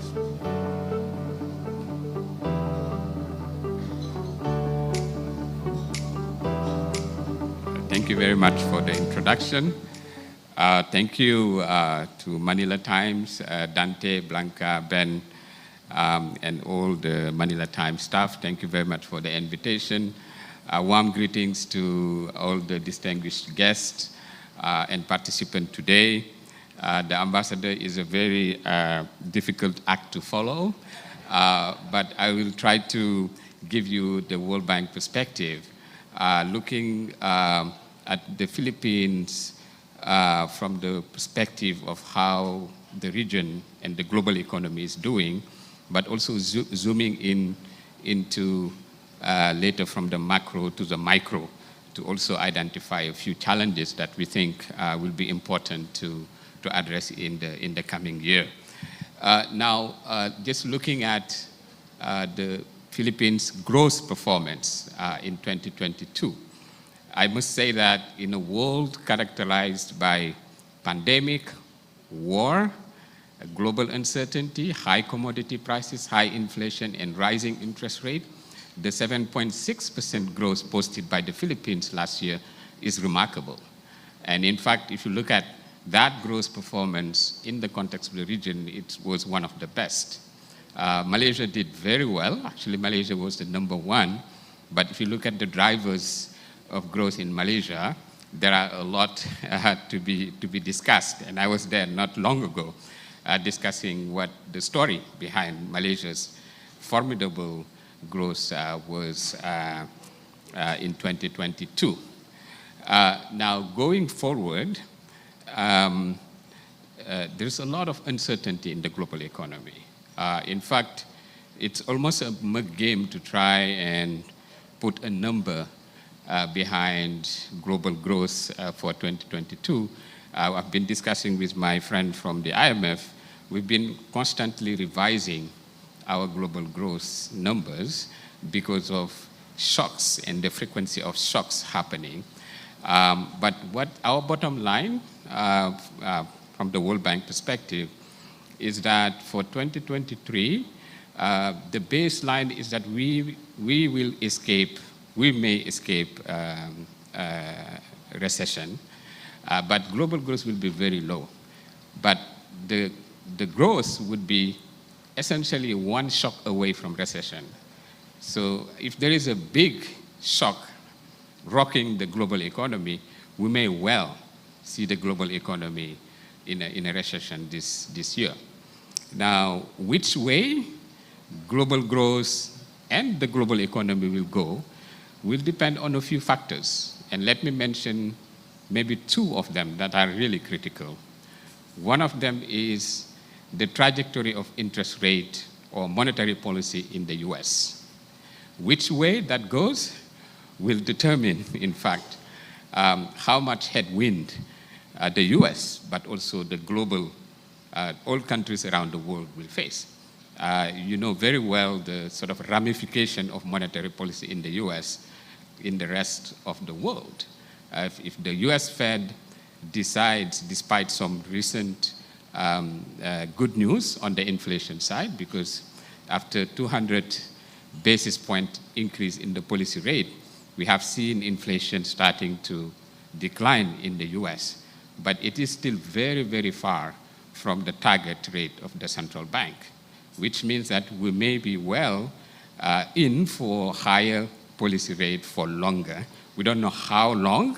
We don't know whether the Fed will pivot at some point and start reducing the policy rate. That decision of the Fed will actually be a very big deal for the global growth going forward. The second key factor is energy price. Now, one of the key factor that will affect energy price is China. Now, China reopening in the beginning of 2023 has been really welcomed as a very good news. And indeed, it's good news for many countries around the world, including countries in this region. For one thing, China's reopening is a potential good boost for tourism in the region. Thailand, we have already seen increase in the number of tourists, Chinese tourists going to Thailand, but going in the rest of the region.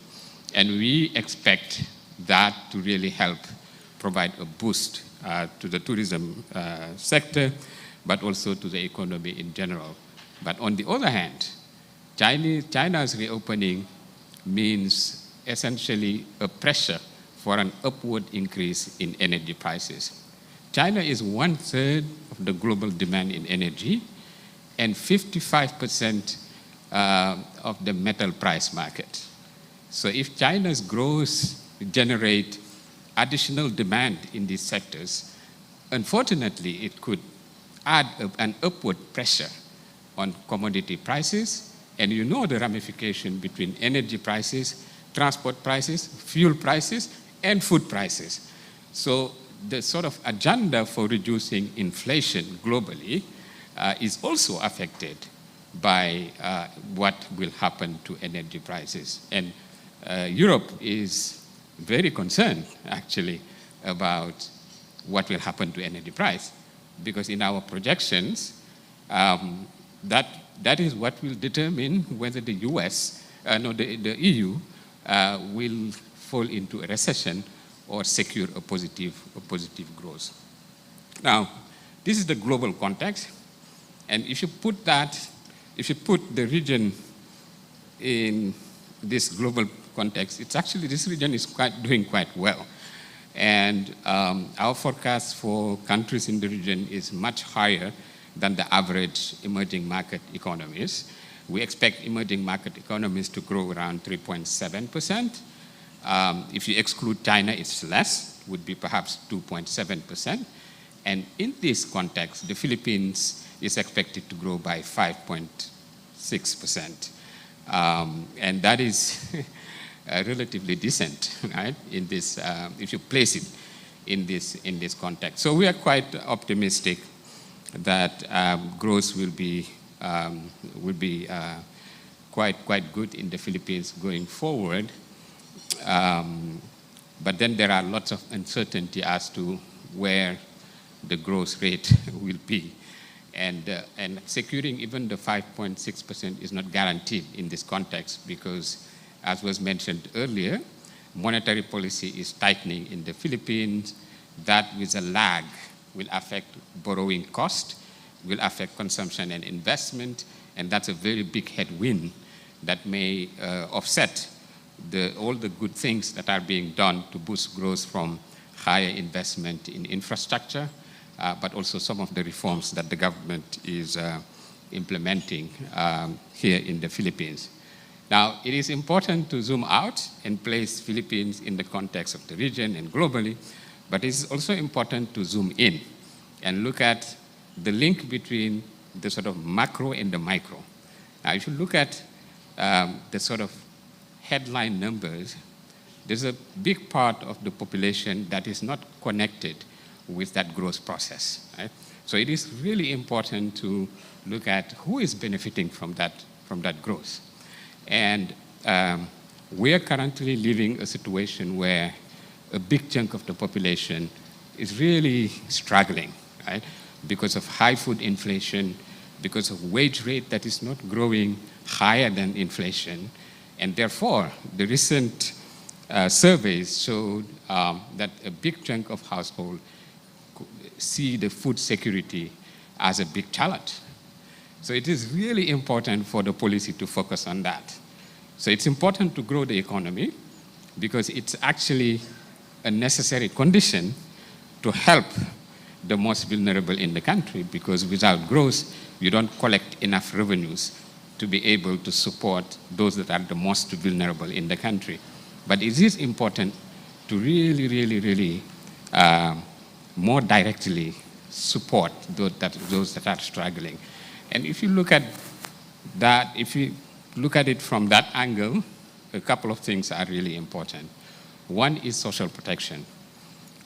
In bad times, what really allows countries to avoid a widening gap or an increase in poverty is to be really able to provide income transfers to those that are feeling the pinch, right? And to do it effectively.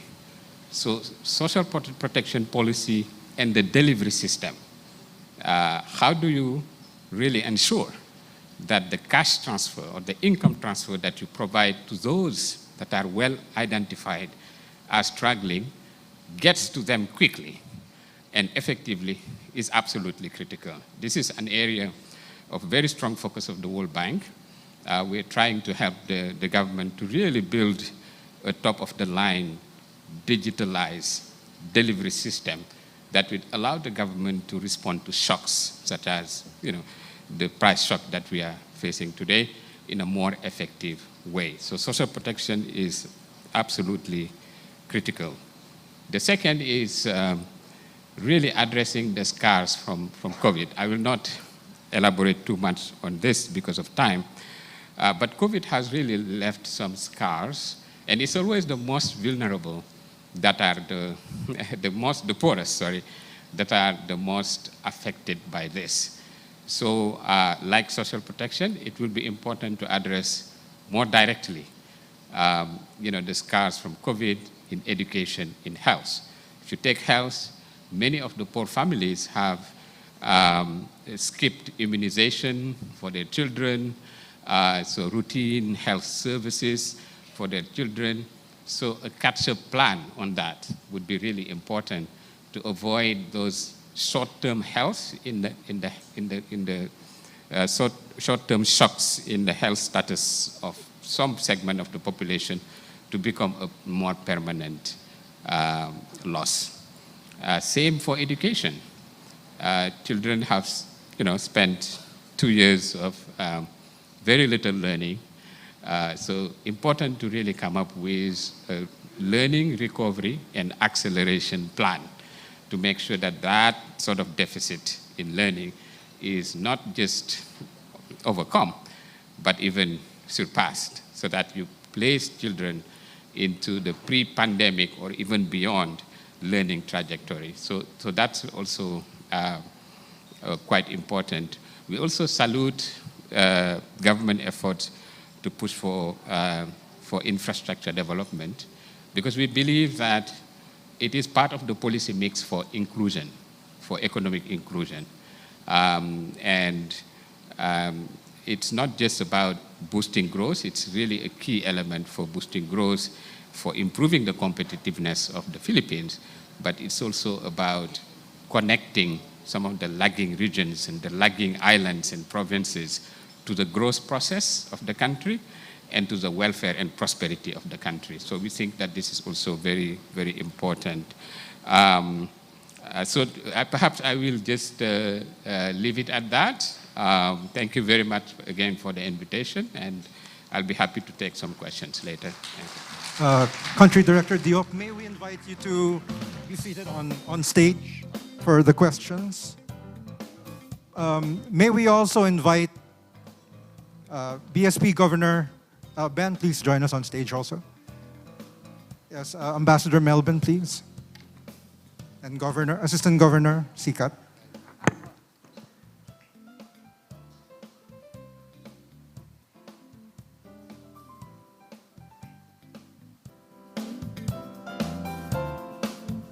Now, some of you may know Ben as having come from Lancaster, Pennsylvania. He began his career as a journalist, but had that stalled for several years, perhaps 2 decades, in fact, to pursue a career in the automotive industry. But then, after pursuing a blogger career, he found himself in a journalistic business staple with the Manila Times family. So, Ben, the floor is yours. Thank you, DeFort. I should probably rethink that introduction too, but we'll talk about that later. Thank you all for your presentations. They're pretty enlightening, and of course, I have some questions for you all. I'll start with you, Deputy Governor. And I think probably one question that's on everybody's mind, because this is something that's going to come up very soon, is can you give us an insight into what the next monetary board decision is going to be, and how much room is left in making policy decisions with interest rates? I'm going to hit you with the big one first. Very difficult to answer your question. I cannot predict what's going to happen tomorrow. Right now, we have uncertainty going on. We have, inflation pressures coming from inflation expectations. And also, there is a threat of disanchoring on the way people look at how inflation would be. And I guess what I can say as a short answer is that the BSP will always be looking at what the latest information would be when it decides on the policy action that it will undertake.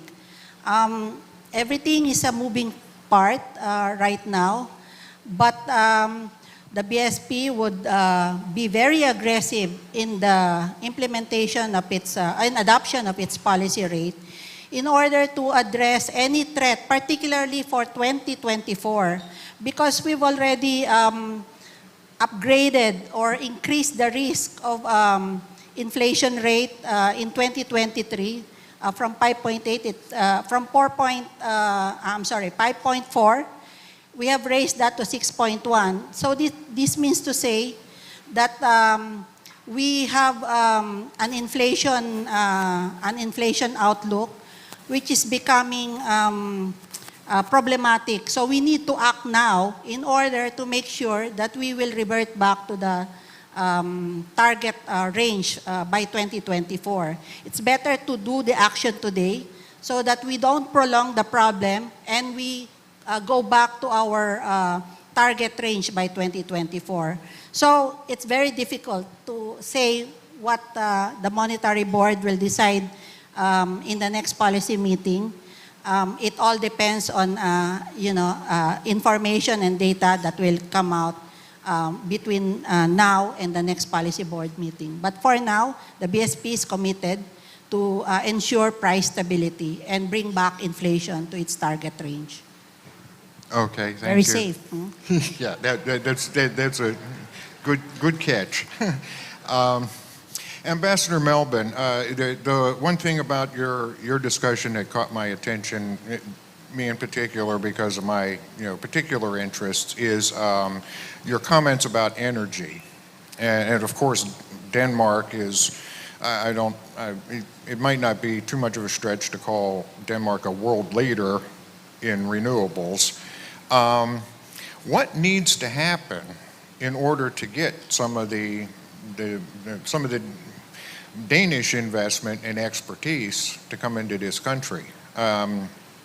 Because it seems to me there's a disconnect between, there are people here who want, not necessarily, not Denmark specifically, or but want the investment, and there are investors such as in Denmark who want to come in here, but there's a gap there. How do you fill that? What is lacking? Well, yes, certainly Denmark is a world leader when it comes to renewable energy, and I'm very happy that we have a number of companies here that are scaling up a lot in the hope that the market will prove fruitful in the Philippines. So what are they looking at? And it was really a lot about this with the red tape is very important. So you have a fairly easy licensing system, but that has also led to a lot of capture of sites for renewable energy in the country, which are not being used. And that may prove to be a problem further down the line, that you have sort of allotted slots, geographical slots, and are those actually going to be developed or not? The second thing is, once you are there and you got your license and you're willing to put down the money, and we do have Danish investors here who are willing to put down a lot of money, then the ability to actually use those licenses and the way to do that is not very straightforward. And again, that comes to regulatory issues. So the state can do what the state can do, and we do feel that the Ministry of Energy is trying to be very helpful here. But you also have a lot of decisions being taken at the local level, and there's a disconnect. So I'd say what the country really needs is to look at its energy regulations and try to get a stronger national grip on it. So it is a security issue. It is a resilience issue. It is an issue which affects the lives and prosperity of every single Filipino. Energy policies should not be in the purview of local interest. Yes, also in my own country, we listen to local communities, and it is important for all kinds of political reasons. Shouldn't steamroll people, but there needs to be a better, unified national approach. And then there's the question of what happens on land, or if you are on land as you would be with solar or geothermal or hydro or coal for that matter, which is the grid management. And here again, I think that there is ample room to reconsider how the grid structure is, because if you're going to have a more diversified, stronger, and more resilient power production in the future, there's a need to make sure that the whole grid management system is modernized and becomes more flexible than it is today. The grid connectivity issues is a real sticky point with the people in the energy sector here. So I'm glad you brought it up, and maybe that will encourage the government to work a little harder on that. And Jame, one thing that you said during your talk it jumped out at me was that you know there's a concern about who exactly is benefiting from growth. And you know, the reason it caught my attention in particular is you know, we were talking earlier, we had just had an extensive discussion with some people from your office about inequality, which has grown considerably since the pandemic. You talked about, you know, social support and, you know, things like, you know, direct support, like, you know, cash transfers and you know, and subsidies and things like that. But longer term, you know, I mean, those things are only going to be sustainable for you know, a certain period of time. So what should the government do to, you know, if they look at something like cash transfers, you know, we're going to address the problem now, but this will buy us time to do what? You know, what makes that sustainable? You know, and draws that inequality gap closer over time. Thank you very much, Ben. Look, let me first say that the first driver of poverty reduction and inequality reduction is job growth. It's increasing job opportunities, the quality of jobs, and workers seeing, you know, regular increase in their real wages over time. And in fact, if you look at the Philippines pre-pandemic, those couple of years before the pandemic, we've seen exactly that trend, because the sort of wage or income of those that are in the bottom of the income ladder was increasing quite fast annually. over time, and that has reduced the Gini coefficient or the inequality in the Philippines. Now, the key is getting back to that trend. And I feel that the challenge on that would be basically, first of all, to maintain a high growth rate, because economic growth will expand the opportunities for everyone to potentially benefit, right? It's really critical to grow the economy, as I mentioned earlier, to improve opportunities for jobs. But it's not enough, because those people that are in the low-skilled areas may not systematically benefit from higher growth. You may want to look at the sort of areas of the economy that are growing and the type of skills and competencies required, and then just help the workers to upskill or to reskill. And I think the Philippines has programs and policies in this area led by Dole and TESDA.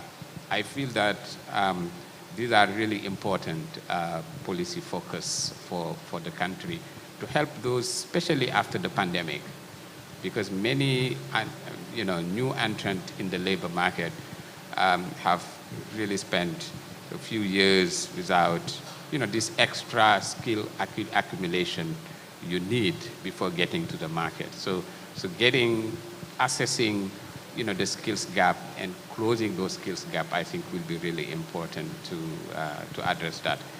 But there's one potential challenge that we see in the labor market in the Philippines, which is that you just have a large number of people, I think it's 29.9, let's say 30% of workers that are in low skill, low productivity, low wage occupations. And over time, what really would help them some of them are not technically poor, but they are very vulnerable to shocks. They can fall to poverty anytime. If there is a high, like an increase in price of food, they can fall into poverty. They are definitely not safely and securely in the middle class. So finding ways to really help this upward mobility in their income and the type of job that they have is absolutely critical. And this is about economic transformation. I think the investment in agriculture was mentioned. That's part of the story, because then not only you push the prices down with agricultural development, but also you liberate labor that you could recycle in the economy if you provide incentive and a good framework for investment in manufacturing, in key services, improve the doing business, and making it easier for investors to invest in those higher value addition of higher productivity sectors. So you need to work on the supply side, skills and labor, but also on the demand side by supporting firm growth, by supporting the investment climate, and by supporting improving competition in key sectors, so that you have a sort of wider range of investment and technology entering the market. Ben, if I may add to what Andiami was telling, you mentioned about one factor is increasing growth, right? And we have an internal model, and we estimate output gap, meaning what is the actual output versus what we see the potential output should be. And based on our internal assessment, although during the pandemic, potential growth actually declined, no? Because of closure of the economy. Anyway, right now the difference between actual output and potential output, as we estimated it, is already on the positive territory because the economy is gradually recovering. And hopefully, this would trickle down to what you're saying about, people getting more quality type of work that would be able to improve their, ability to cope with the crisis. Thank you. Okay. Now, I think we're pushing time a little bit, but I want to ask each of you another quick question. Deputy Governor, one thing that you mentioned was the possible deal on transaction fees. And I think that's probably something that everybody would be personally interested in here. Although it's a small thing, it is kind of aggravating, and I think for people with smaller incomes, of course, it's a bigger expense. What's the prospect of that kind of thing happening? I mean, is that something we could look forward to, really, or is it just being discussed and maybe not? This is still a proposal. The BSP is discussing with the Bankers Association of the Philippines. The idea here is to take advantage of digital transaction and have, small transactors with transactions, say 200 or to 500, to have free transfers fee, Instead of banks collecting from these small transactors, they could give that type of service free to these small transactors. And in return, in order to bring down the cost for banks in terms of their intermediation cost, we can probably reduce reserve requirement. This is a cost-sharing arrangement between the bank, absorbing, because we have to accept the fact that they also have cost whenever they allow transactions to get into their system. They have that cost. But if they would be able to accommodate our proposal, then we can probably lower down reserve requirement, which represents intermediation costs on their part. And therefore, we can split, the cost of this transaction. That is also part of, promoting inclusion, especially to, the population which transacts very minimally.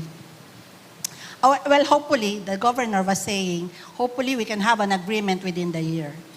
Okay. Hopefully. Well, that's something to look forward to. And I think it does make a big difference, because if you're, for instance, if I'm going to transfer 100 or 150 to my daughter's GCash account so she can load her phone or pay for her whatever it is she does online, my bank will charge me 10 or 15 pesos. Right. So that ends up being a considerable percentage of a small transaction, and it's annoying.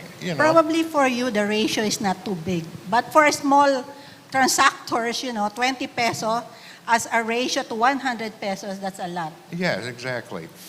Okay, now if you'll forgive me, I'm going to address this next question to our two external observers here, and this is something that no one has brought up yet, and I may regret doing it now, but I am curious as to what your views, just quickly, on the proposed Maharlika Fund, which we may or may not see. They're very much working hard to make it happen. What do you think? I mean, number one, is this something that the country should be doing now? And, if so, how will it benefit?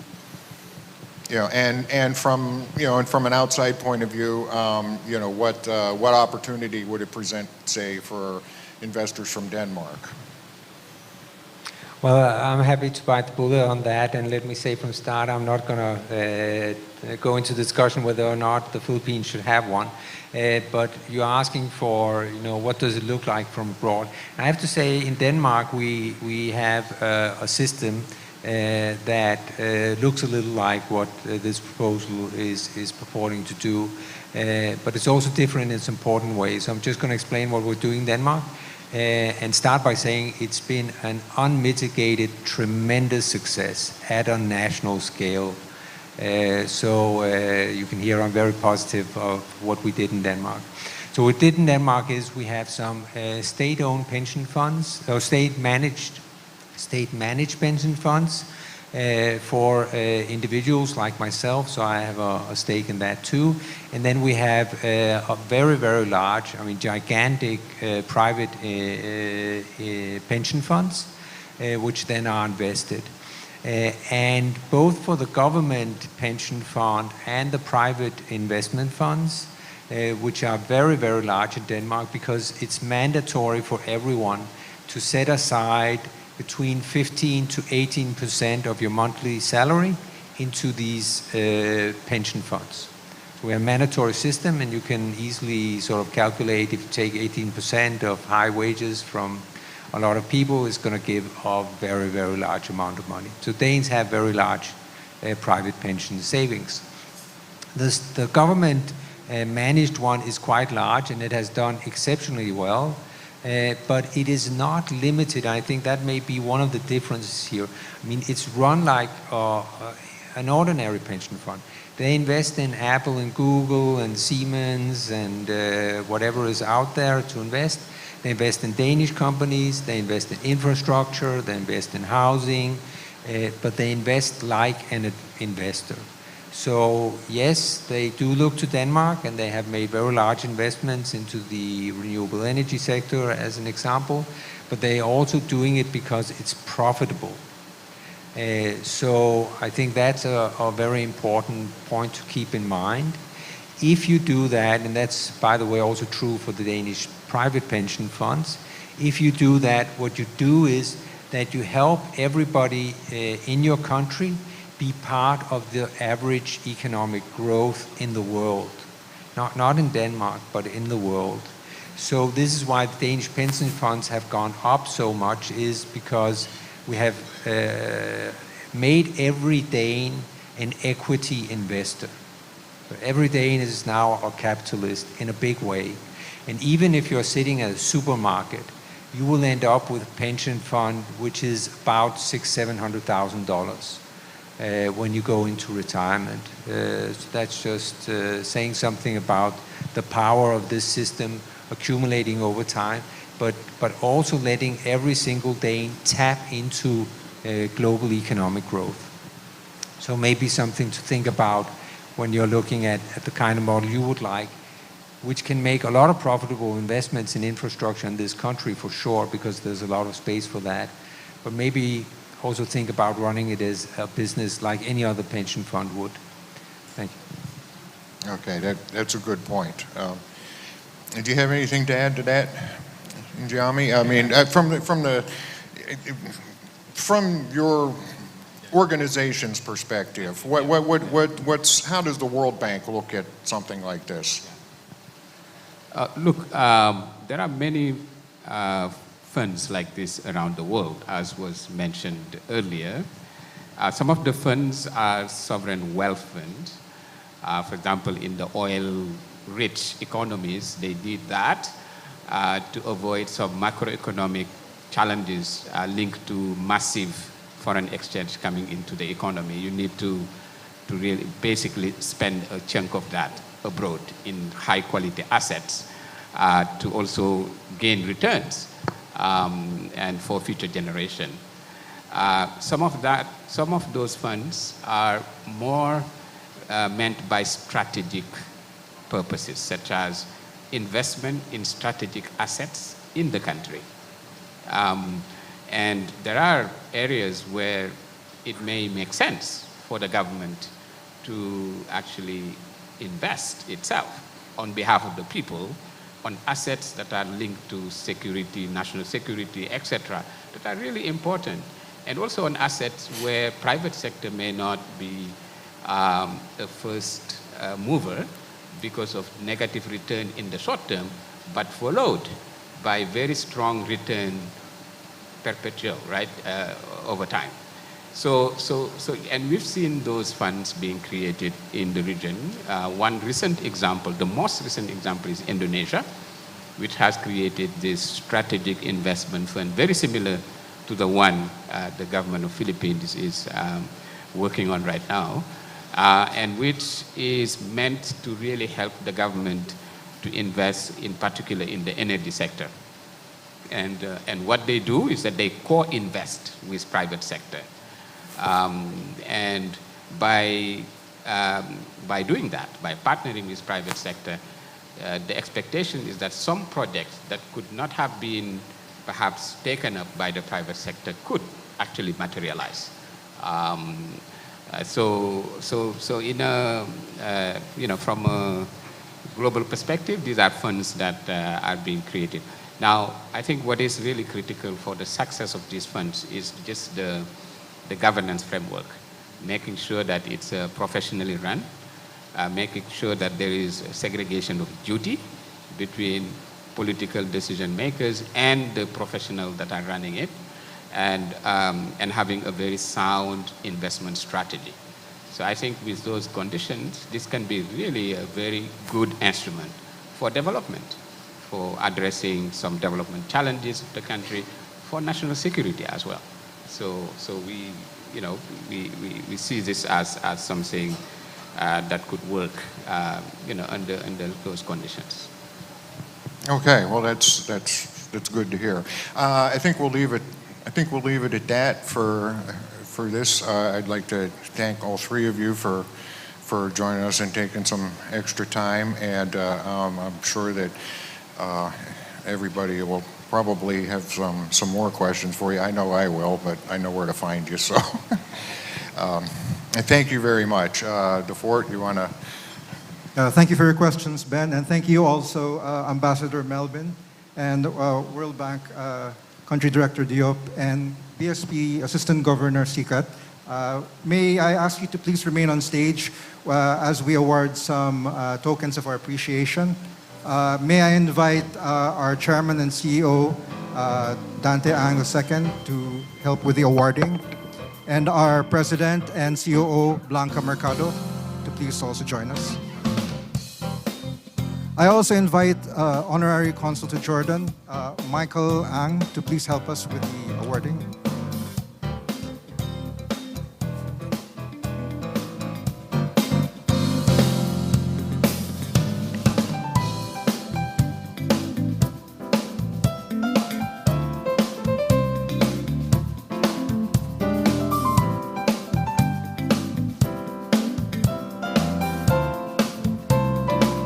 Meanwhile, some of our TMT staff and account managers may at some point be sharing with you some forms.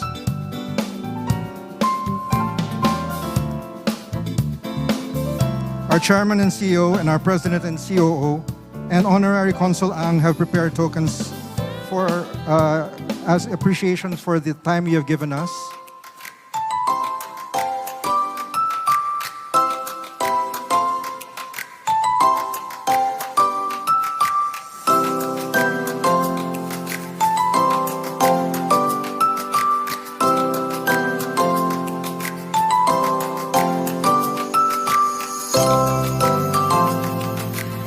Again, on behalf of the Manila Times, we thank you for being keynote speakers during our Economic Forum 2020, titled Maintaining Momentum, Gearing for Growth.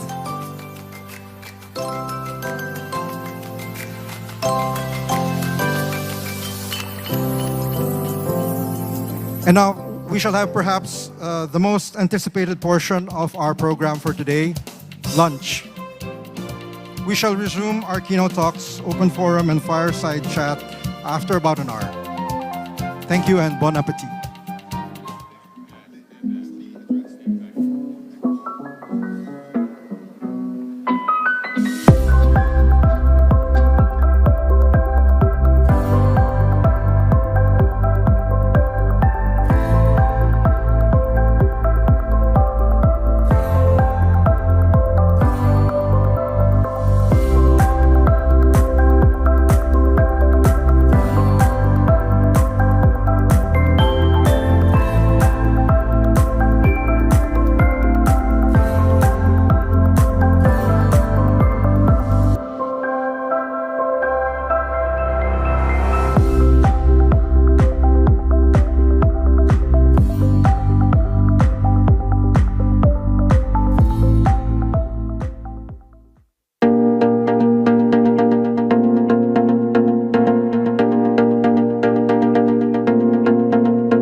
Sign up for a year for only 80 pesos per month. Visit tmt.ph/premium to get your free 30 days of the Manila Times Premium.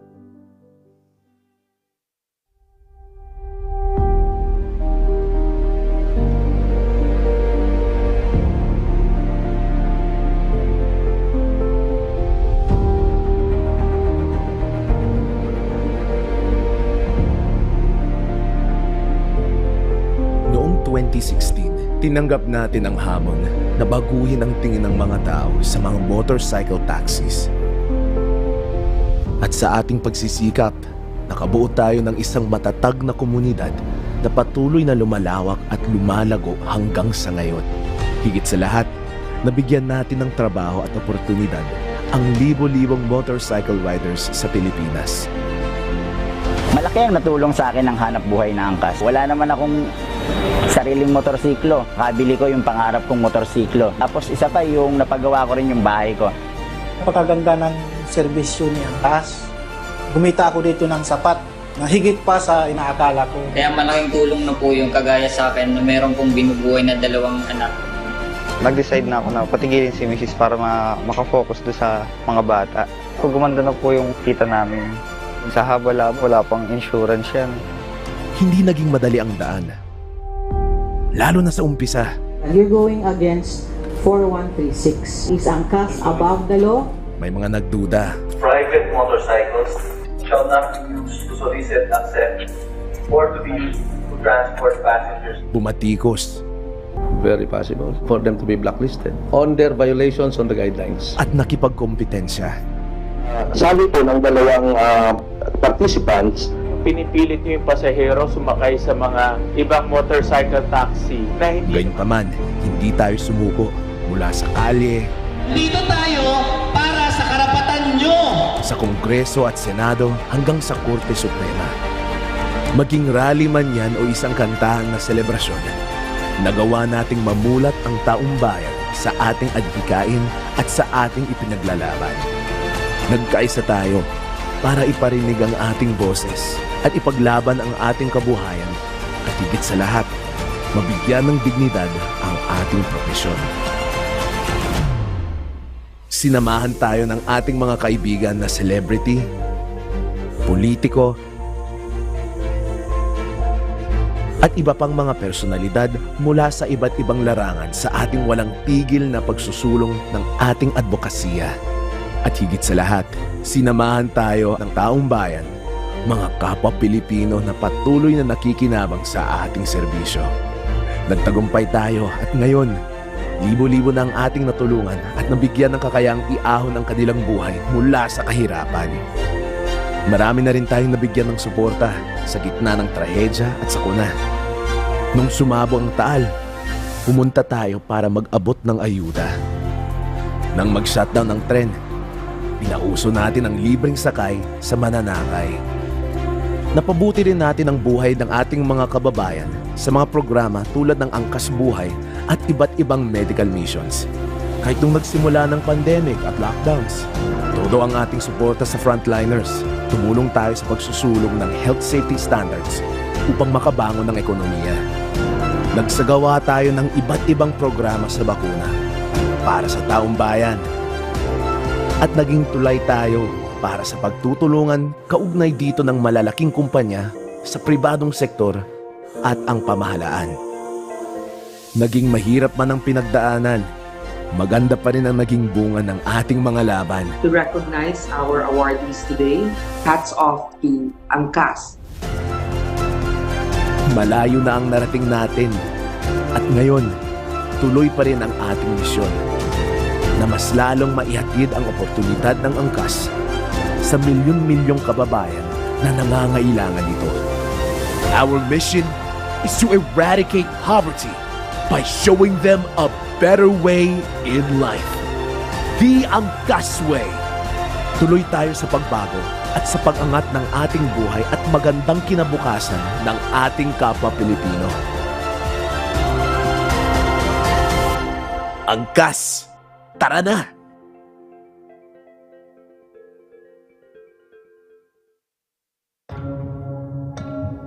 The Philippines moves to the beat of progress. And no one knows its pulse like BDO Unibank. With leading scale and reach, the expertise and local knowledge to connect you to Philippine business. BDO Unibank. We find ways.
NOAA Business Applications Real Estate Management is an end-to-end digital transformation that includes complete workflows, forms, reporting requirements for land banking and land acquisition, project development management, sales performance management, online reservation, booking and contracting, billing and collection, customer relations management, loans documentation and processing, turnover, move-in, titling, leasing and rental management, and property management. For convenience interactions for stakeholders, it also includes portals for vendors and contractors, sellers, buyers, unit owners, tenants, and leasing officers. NOAA Business Applications implementation of the document control management and workflow management as technology supports to the digitalization of real estate management results to higher accountability, compliance, and operational efficiency. Data source is centralized, transaction processing is equipped with intensive validations and controls resulting to data accuracy and integrity. Departments are also empowered to respond to their respective roles consistently and effectively with confidence. NOAA Business Applications, advancing the role of ERP.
First Park Homes was formed from the partnership between Century Properties Group and Mitsubishi Corporation, having that goal to raise the standards of community housing in the Philippines without costing too much.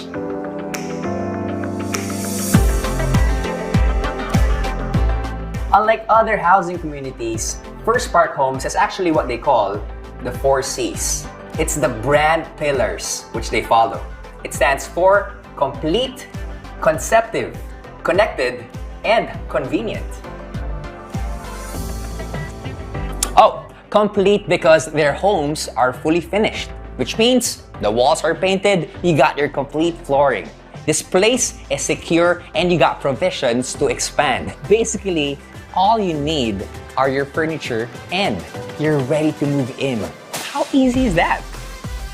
Conceptive because First offers amenities which go beyond the basic. Get this. For every subdivision, there is a specific theme for the amenities which can be enjoyed by both young and young at heart.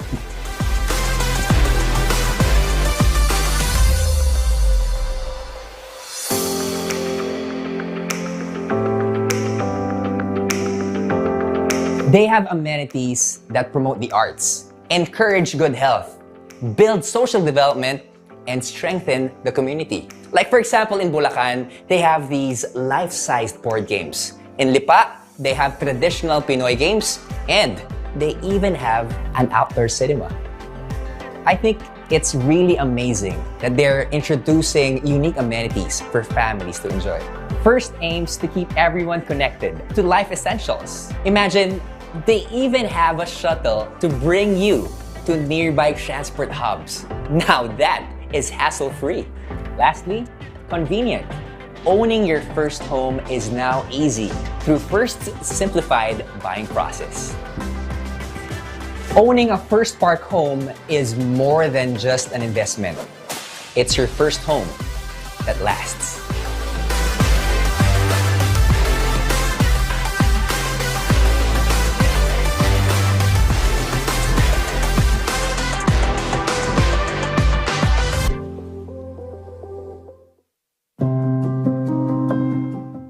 SM Investments is one of the largest Philippine conglomerates. We've been around for over 60 years. We have 3 core businesses, mainly retailing, banking, and properties.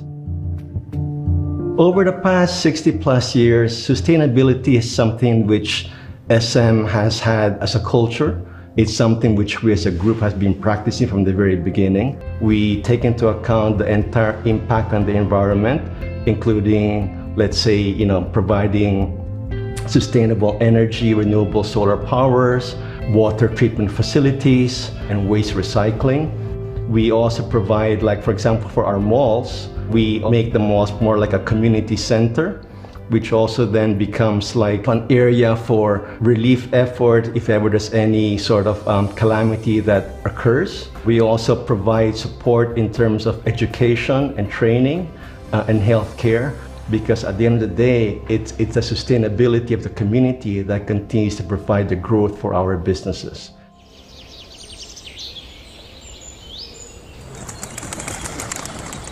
Biodiversity is very important in everything that we do as a country and as individuals. For example, in our Hamilo Coast development, we work very closely with the WWF in terms of reforestation and also culturing more mangroves in the area. There is this climate change that's looming over our Mother Earth. If we can contribute no matter how little, and if I can get everybody to be aware of it, I think we will make an impact. It's never too late. Sustainability is very important because for a business to be able to continue to grow and last for many, many years, it's very important that the business support the community in a sustainable way. Because in the end, it's also the community and the environment that sustains the high growth of our businesses.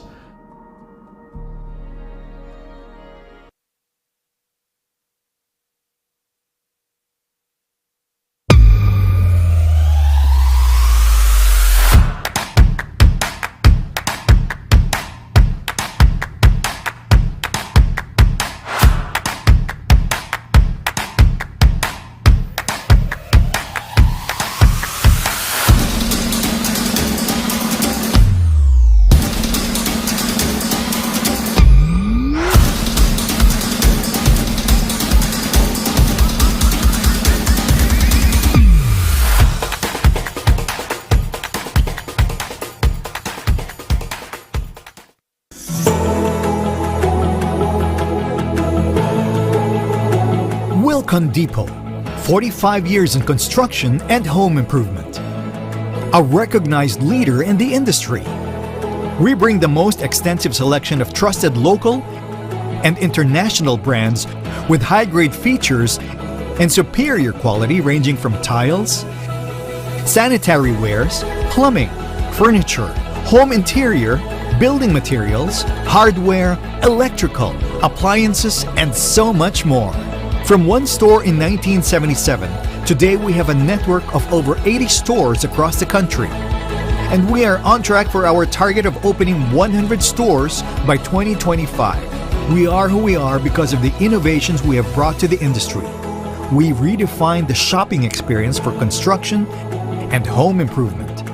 We are known for our excellent customer service. We are bridging a strong physical store network while complementing it through leveraging technology and advancing our digitization. We are known not just for providing products, but for providing solutions. It is a legacy of dedication, hard work, and excellence. It is a mission to help people build, improve, and refine their homes for a sustainable and comfortable life. It is a testament to the men and women behind the brand. It is our deep commitment to be of service to our customers, partners, employees, shareholders, the environment, and the society we live in. It is us as a company fully embracing our responsibility of fulfilling the needs of all our stakeholders and the upholding of our values in every area of our business. It is a salute to the millions of customers, big and small, that have put their trust in our name as we help them build better spaces for better lives. Wilcon Depot, 45 years of building big ideas.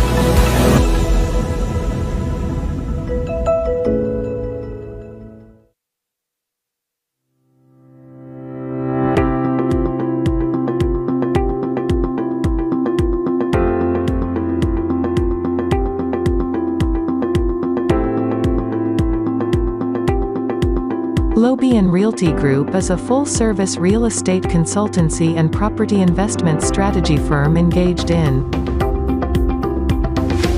project leasing, tenant solutions, property sales and acquisition. Lobian Realty Group's core team of property consultants has vast experience in leasing out buildings under exclusive project leasing arrangements in key central business districts in the country, and has deep knowledge in handling local and international clients across businesses, industries, and disciplines.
Sign up for a year for only 80 pesos per month. Visit tmt.ph/premium to get your free 30 days of the Manila Times Premium.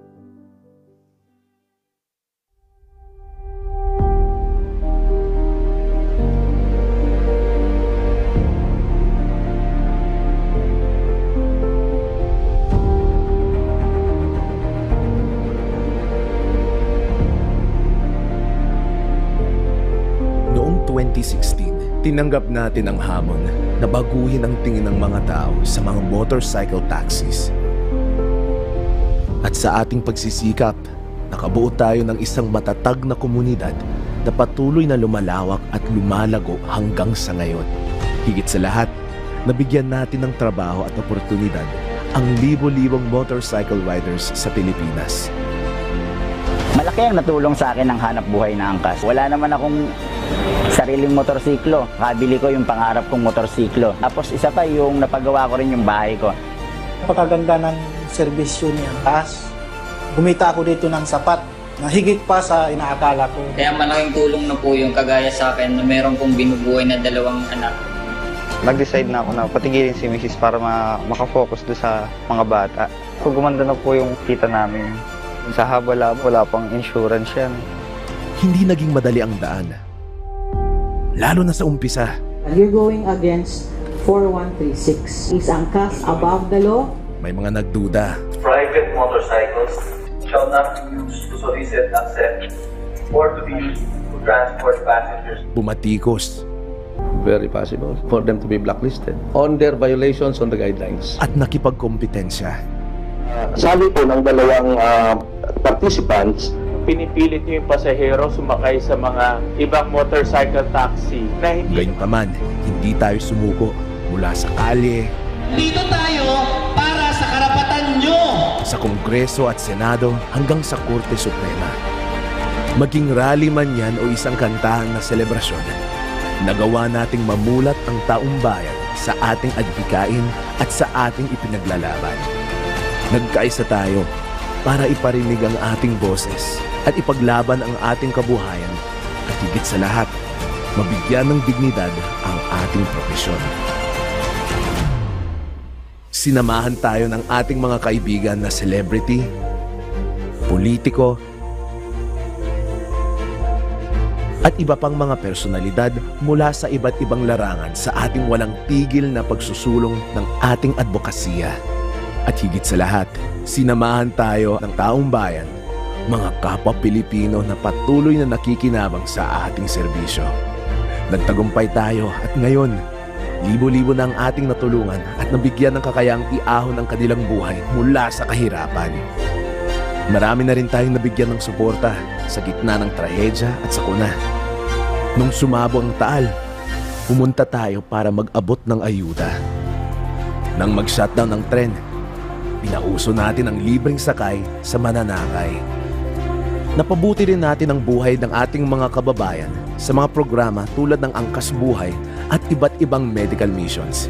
Kahit nung nagsimula ng pandemic at lockdowns, todo ang ating suporta sa frontliners. Tumulong tayo sa pagsusulong ng health safety standards upang makabangon ng ekonomiya. Nagsagawa tayo ng iba't ibang programa sa bakuna para sa taong bayan. At naging tulay tayo para sa pagtutulungan kaugnay dito ng malalaking kumpanya sa pribadong sektor at ang pamahalaan. Naging mahirap man ang pinagdaanan, maganda pa rin ang naging bunga ng ating mga laban. To recognize our awardees today, hats off to Angkas. Malayo na ang narating natin at ngayon, tuloy pa rin ang ating misyon na mas lalong maihatid ang oportunidad ng angkas sa milyon-milyong kababayan na nangangailangan nito. Our mission is to eradicate poverty by showing them a better way in life. The Angkas Way. Tuloy tayo sa pagbago at sa pag-angat ng ating buhay at magandang kinabukasan ng ating kapwa Pilipino. Angkas! Tara na!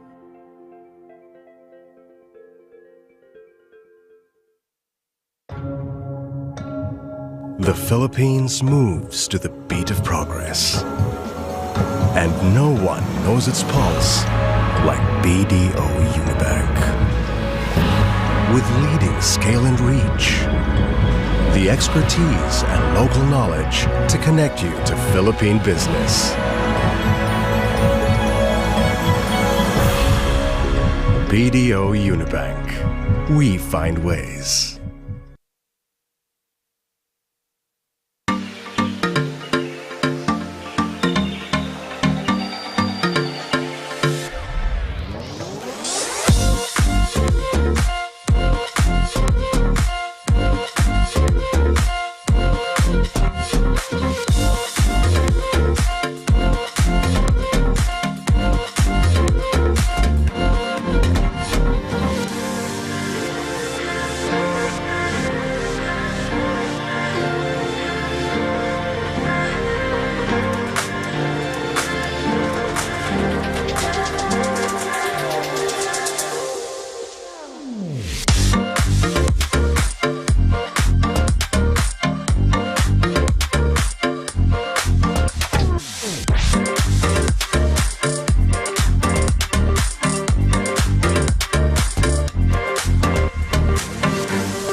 NOAA Business Applications Real Estate Management is an end-to-end digital transformation that includes complete workflows, forms, reporting requirements for land banking and land acquisition, project development management, sales performance management, online reservation, booking and contracting, billing and collection, customer relations management, loans documentation and processing, turnover, move-in, titling, leasing and rental management, and property management. For convenience interactions for stakeholders, it also includes portals for vendors and contractors, sellers, buyers, unit owners, tenants, and leasing officers. NOAA Business Applications implementation of the document control management and workflow management as technology supports to the digitalization of real estate management results to higher accountability, compliance, and operational efficiency. Data source is centralized, transaction processing is equipped with intensive validations and controls resulting to data accuracy and integrity. Departments are also empowered to respond to their respective roles consistently and effectively with confidence. NOAA Business Applications, advancing the role of ERP.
First Park Homes was formed from the partnership between Century Properties Group and Mitsubishi Corporation, having that goal to raise the standards of community housing in the Philippines without costing too much.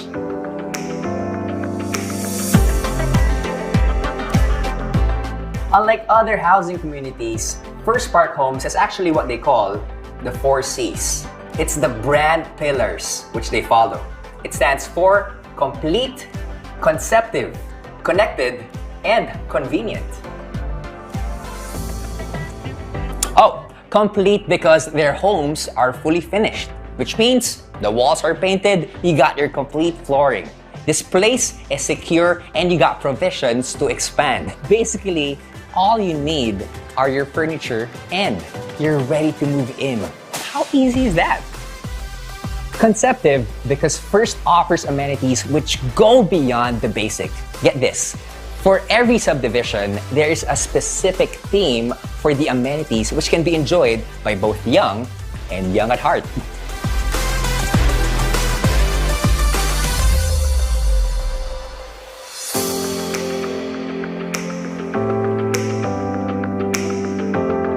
They have amenities that promote the arts, encourage good health, build social development, and strengthen the community. Like for example, in Bulacan, they have these life-sized board games. In Lipa, they have traditional Pinoy games, and they even have an outdoor cinema.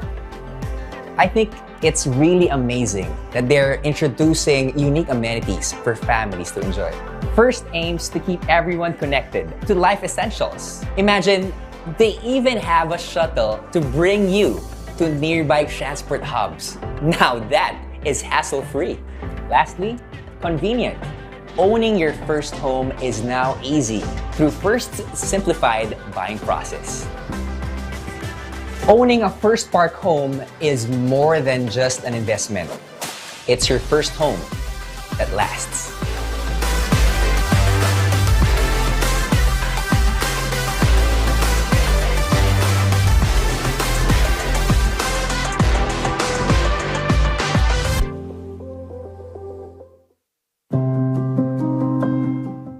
SM Investments is one of the largest Philippine conglomerates. We've been around for over 60 years. We have 3 core businesses, mainly retailing, banking, and properties. Over the past 60 plus years, sustainability is something which SM has had as a culture. It's something which we as a group has been practicing from the very beginning. We take into account the entire impact on the environment, including, let's say, providing sustainable energy, renewable solar powers, water treatment facilities, and waste recycling. We also provide, like for example, for our malls, we make the malls more like a community center, which also then becomes like an area for relief effort if ever there's any sort of calamity that occurs. We also provide support in terms of education and training and healthcare, because at the end of the day, it's the sustainability of the community that continues to provide the growth for our businesses.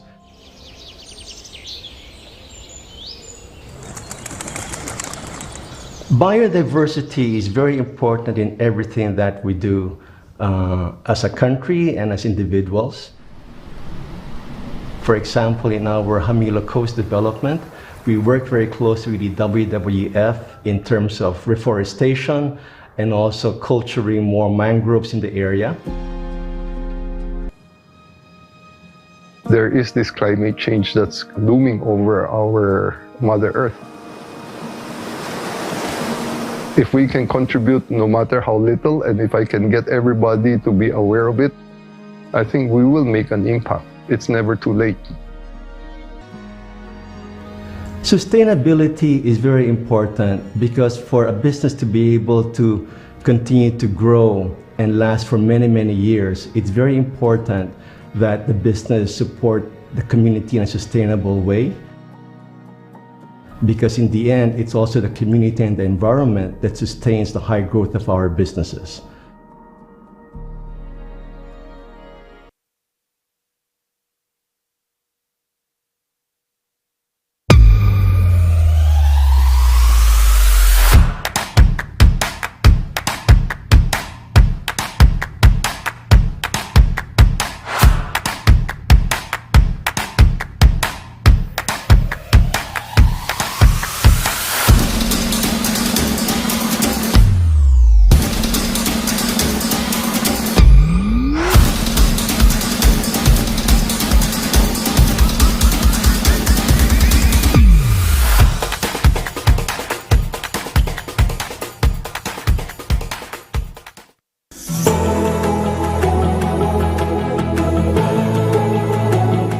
Wilcon Depot, 45 years in construction and home improvement.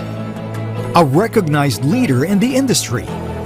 We bring the most extensive selection of trusted local and international brands with high-grade features and superior quality ranging from tiles, sanitary wares, plumbing, furniture, home interior, building materials, hardware, electrical, appliances, and so much more. From one store in 1977, today we have a network of over 80 stores across the country. And we are on track for our target of opening 100 stores by 2025. We are who we are because of the innovations we have brought to the industry. We redefined the shopping experience for construction and home improvement. We are known for our excellent customer service. We are bridging a strong physical store network while complementing it through leveraging technology and advancing our digitization. We are known not just for providing products, but for providing solutions. It is a legacy of dedication, hard work, and excellence. It is a mission to help people build, improve, and refine their homes for a sustainable and comfortable life. It is a testament to the men and women behind the brand. It is our deep commitment to be of service to our customers, partners, employees, shareholders, the environment, and the society we live in. It is us as a company fully embracing our responsibility of fulfilling the needs of all our stakeholders and the upholding of our values in every area of our business.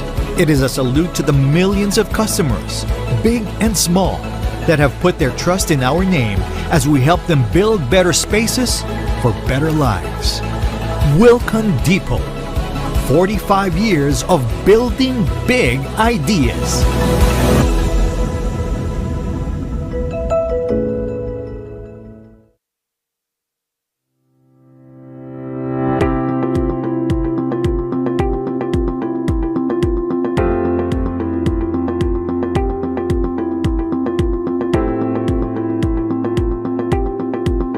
Lobian Realty Group is a full-service real estate consultancy and property investment strategy firm engaged in project leasing, tenant solutions, property sales and acquisition.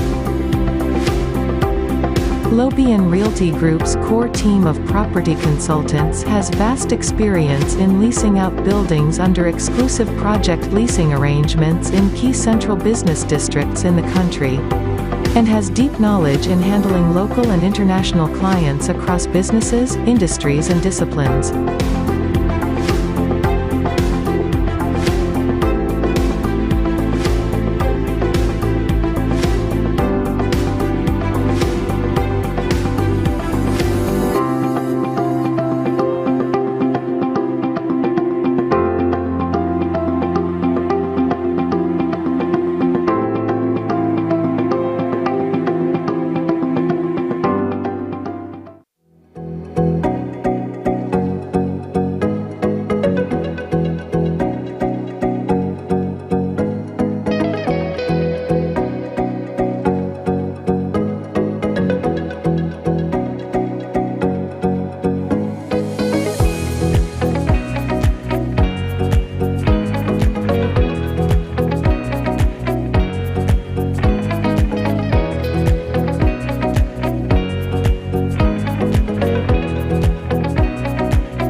Ano bang makakapigil pa sa akin?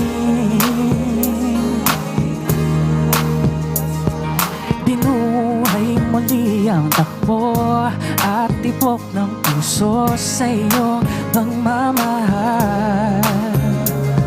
Ang buhay ka muli nag-iba na puno ng saya. Sa lahat, hindi maaring iwan. Wala nang makakapigil kahit na bagyo man. Paano kung ikaw na mismo kusang lilisan? Paano ba?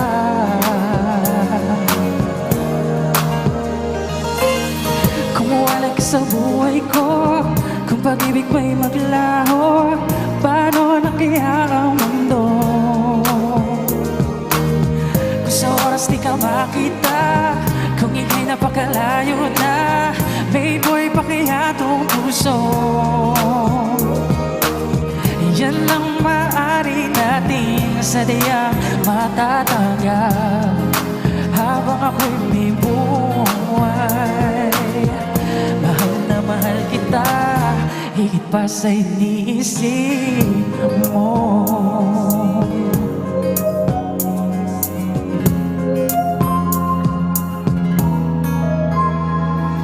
Binuhay muli ang takbo at tibok ng puso sa iyong pagmamahal. Ang buhay ka muli nag-iba na puno ng saya. Sa lahat, hindi maaring iwan. Wala nang makakapigil kahit na bagyo man. Paano kung ikaw na mismo kusang lilisan? Paano ba?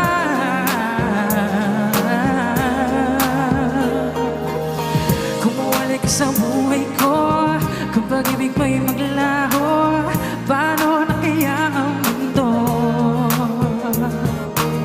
Kung sa oras di ka makita, kung ika'y napakalayo na, may buhay pa kaya tong puso? Yan lang maaari natin sadyang matatanggap habang ako'y may buhay. Mahal na mahal kita, higit pa sa iniisip mo. Mahal na mahal kita, mahal na mahal kita, higit pa sa iniisip mo.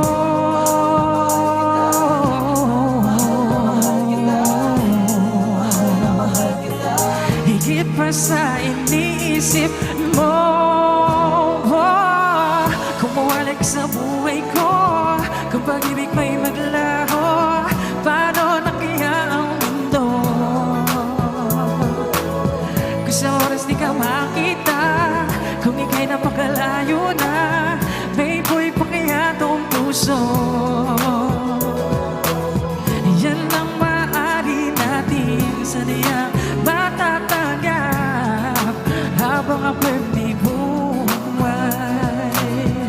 Mahal na mahal kita, higit pa sa iniisip mo.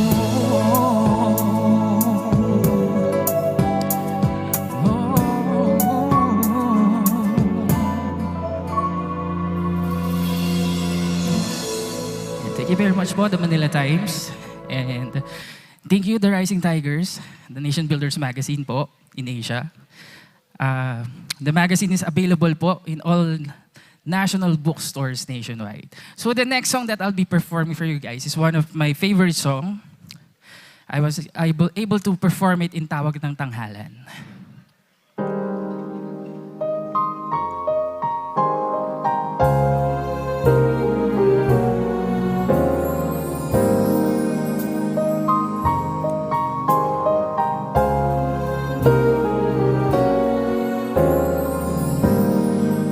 First time I fell in love was long ago. I didn't know how to give my love. I at all. The next time I settled for what felt so close, but without romance, you're never gonna fall.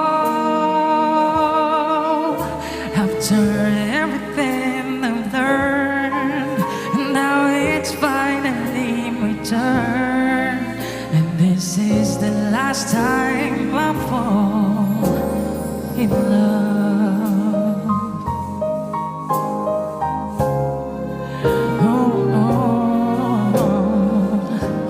The first time we walked under that starry sky, there was a moment when everything was clear, yeah, yeah.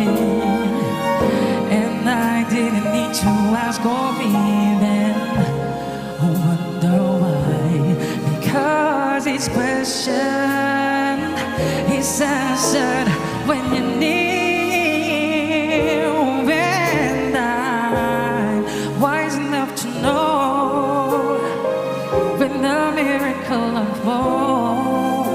This is the last time I fall in love, and now don't hold back, just let me know. Could I be moving much too fast or way too slow? 'Cause all of my life I've been waiting for this day to find that once in a lifetime. This is it, I'll never be the same, and you'll never know what taking me to say these words. And now that I said them, they can never be enough.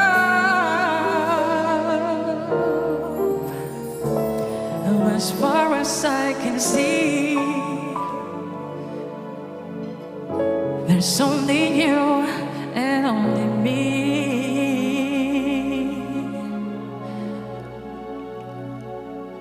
This is the last time I fall in love.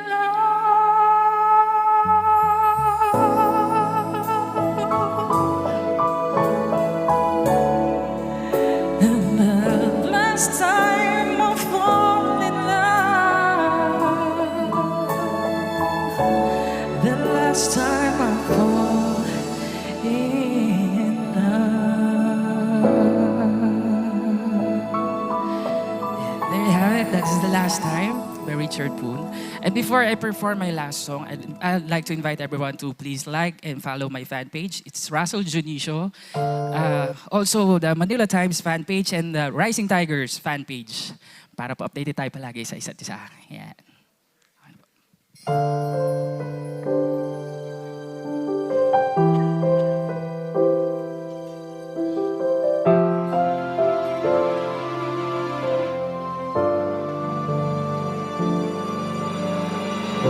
Hindi biro ang sumulat ng awitin para sa'yo.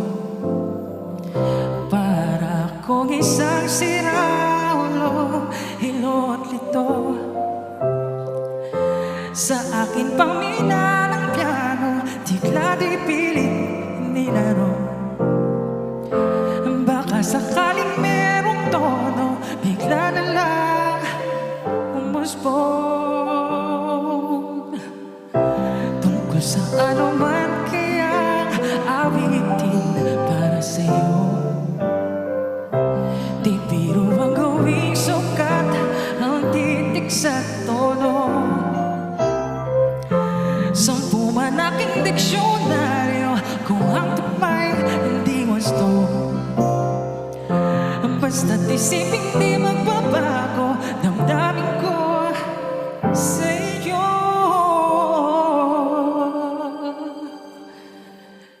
Naraw gabi, nasa isip ka, Napapanaginip ka kahit saan magpunta. Araw-gabi nalalasing sa tuwa.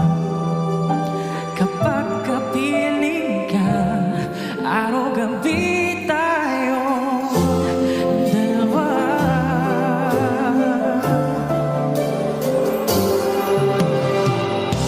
Biruin mong nasabi ko ang nais kong ibatid. Dapat wala mamabatid laman itong dibdib. Tila 10 taong awitin ang natapos kong likhain. Ito ang tunay na damdamin, tanggapin at tingin.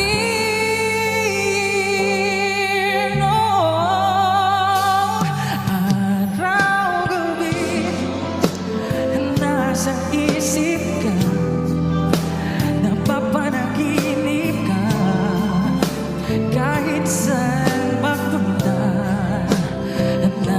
Araw-gabi nalalasing sa tuwa.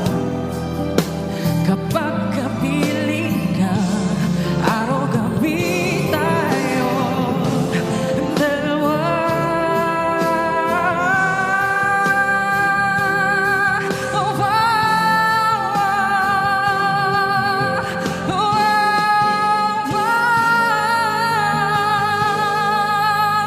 Araw-gabi nasa isip ka, napapanaginip ka kahit saan magpunta. At araw-gabi nalalasing sa tuwa. Kapag kapiling ka, araw-gabi tayo dalawa.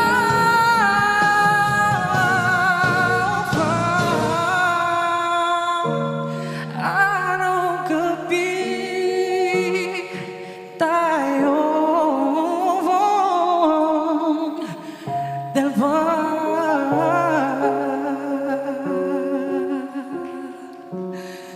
Thank you very much po. Maraming salamat. Thank you. Thank you for performing for us, Russell Dionisio. We hope everyone's enjoying their lunch and having a good one. May we invite everyone afterwards to please fill out the forms that you find beside you to be able to claim the giveaways at the reception table at the end of our program. Thank you and have a good lunch.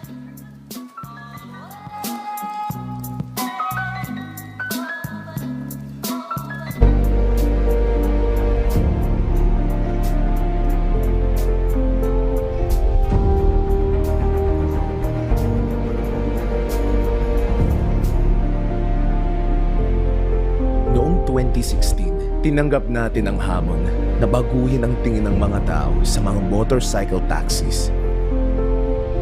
At sa ating pagsisikap, nakabuo tayo ng isang matatag na komunidad na patuloy na lumalawak at lumalago hanggang sa ngayon. Higit sa lahat, nabigyan natin ng trabaho at oportunidad ang libo-libong motorcycle riders sa Pilipinas. Malaki ang natulong sa akin ng hanap buhay na angkas. Wala naman akong sariling motorsiklo. Kabili ko yung pangarap kong motorsiklo. Tapos isa pa yung napagawa ko rin yung bahay ko. Napakaganda ng serbisyo ni Angkas.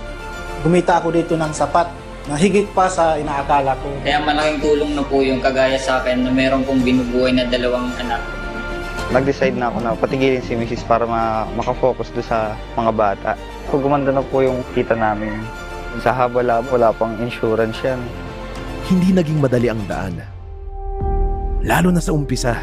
You're going against 4136. Is Angkas above the law? May mga nagduda. Private motorcycles shall not be used to solicit, accept, or to be used to transport passengers. Bumatikos. Very possible for them to be blacklisted on their violations on the guidelines. At nakipagkompetensya. Sabi po ng 2 participants, Pinipilit niyo yung pasahero sumakay sa mga ibang motorcycle taxi na hindi... Gayunpaman, hindi tayo sumuko. mula sa kalye, Dito tayo para sa karapatan nyo! sa Kongreso at Senado hanggang sa Korte Suprema. Maging rally man yan o isang kantahan na selebrasyon, nagawa nating mamulat ang taong bayan sa ating adhikain at sa ating ipinaglalaban. Nagkaisa tayo para iparinig ang ating boses at ipaglaban ang ating kabuhayan at higit sa lahat, mabigyan ng dignidad ang ating propesyon. Sinamahan tayo ng ating mga kaibigan na celebrity, politiko, at iba pang mga personalidad mula sa iba't ibang larangan sa ating walang tigil na pagsusulong ng ating advokasya. At higit sa lahat, sinamahan tayo ng taong bayan, mga kapwa Pilipino na patuloy na nakikinabang sa ating serbisyo. Nagtagumpay tayo at ngayon, libo-libo na ang ating natulungan at nabigyan ng kakayang iahon ang kanilang buhay mula sa kahirapan. Marami na rin tayong nabigyan ng suporta sa gitna ng trahedya at sakuna. Nung sumabo ang taal, pumunta tayo para mag-abot ng ayuda. Nang mag-shutdown ng tren, pinauso natin ang libreng sakay sa mananakay. Napabuti rin natin ang buhay ng ating mga kababayan sa mga programa tulad ng Angkas Buhay at iba't ibang medical missions. Kahit nung nagsimula ng pandemic at lockdowns, todo ang ating suporta sa frontliners. Tumulong tayo sa pagsusulong ng health safety standards upang makabangon ng ekonomiya. Nagsagawa tayo ng iba't ibang programa sa bakuna para sa taong bayan. At naging tulay tayo para sa pagtutulungan kaugnay dito ng malalaking kumpanya sa pribadong sektor at ang pamahalaan. Naging mahirap man ang pinagdaanan, maganda pa rin ang naging bunga ng ating mga laban. To recognize our awardees today, hats off to Angkas. Malayo na ang narating natin at ngayon, tuloy pa rin ang ating misyon na mas lalong maihatid ang oportunidad ng angkas sa milyon-milyong kababayan na nangangailangan nito. Our mission is to eradicate poverty by showing them a better way in life. The Angkas Way. Tuloy tayo sa pagbago at sa pag-angat ng ating buhay at magandang kinabukasan ng ating kapwa Pilipino. Angkas! Tara na!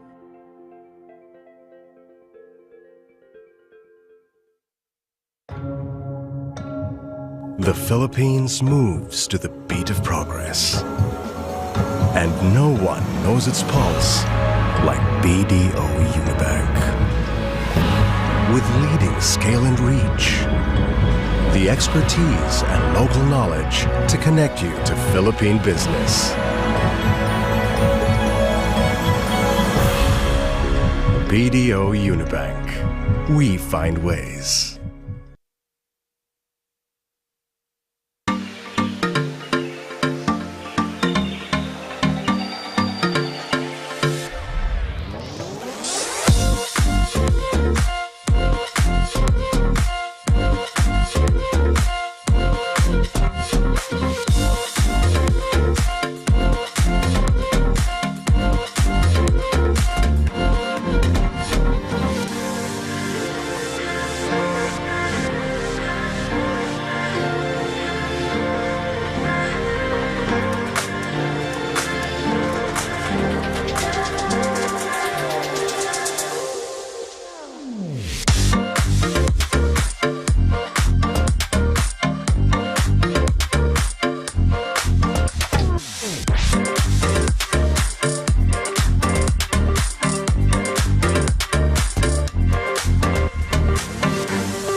NOAA Business Applications Real Estate Management is an end-to-end digital transformation that includes complete workflows, forms, reporting requirements for land banking and land acquisition, project development management, sales performance management, online reservation, booking and contracting, billing and collection, customer relations management, loans documentation and processing, turnover, move-in, titling, leasing and rental management, and property management. For convenience interactions for stakeholders, it also includes portals for vendors and contractors, sellers, buyers, unit owners, tenants, and leasing officers. NOAA Business Applications implementation of the document control management and workflow management as technology supports to the digitalization of real estate management results to higher accountability, compliance, and operational efficiency. Data source is centralized, transaction processing is equipped with intensive validations and controls resulting to data accuracy and integrity. Departments are also empowered to respond to their respective roles consistently and effectively with confidence. NOAA Business Applications, advancing the role of ERP.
First Park Homes was formed from the partnership between Century Properties Group and Mitsubishi Corporation, having that goal to raise the standards of community housing in the Philippines without costing too much.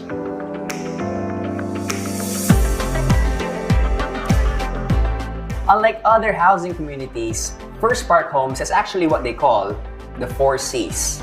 It's the brand pillars which they follow. It stands for complete, conceptive, connected, and convenient. Oh, complete because their homes are fully finished, which means the walls are painted, you got your complete flooring. This place is secure and you got provisions to expand. Basically, all you need are your furniture and you're ready to move in. How easy is that? Conceptive because First offers amenities which go beyond the basic. Get this, for every subdivision, there is a specific theme for the amenities which can be enjoyed by both young and young at heart.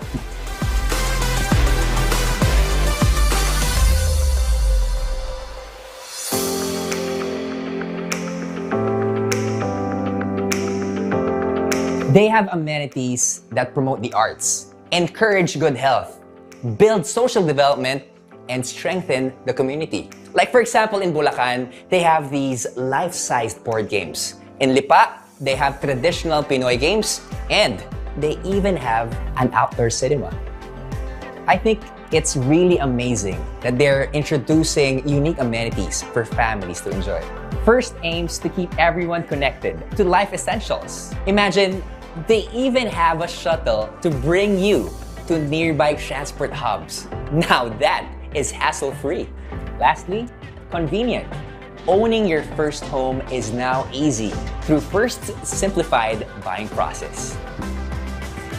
Owning a First Park home is more than just an investment.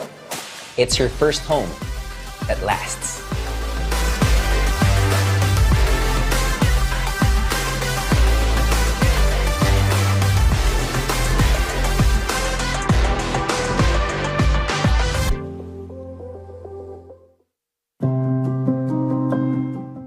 SM Investments is one of the largest Philippine conglomerates. We've been around for over 60 years.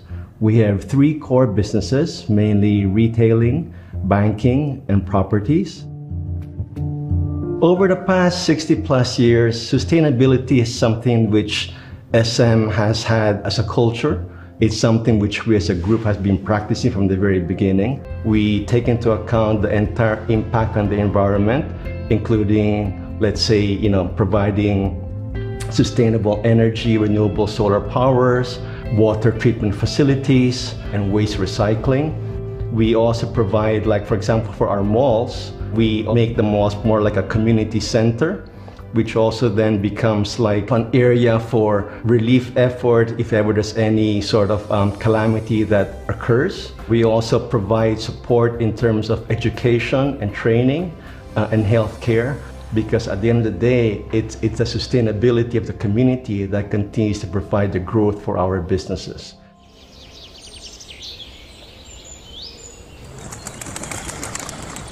Biodiversity is very important in everything that we do as a country and as individuals.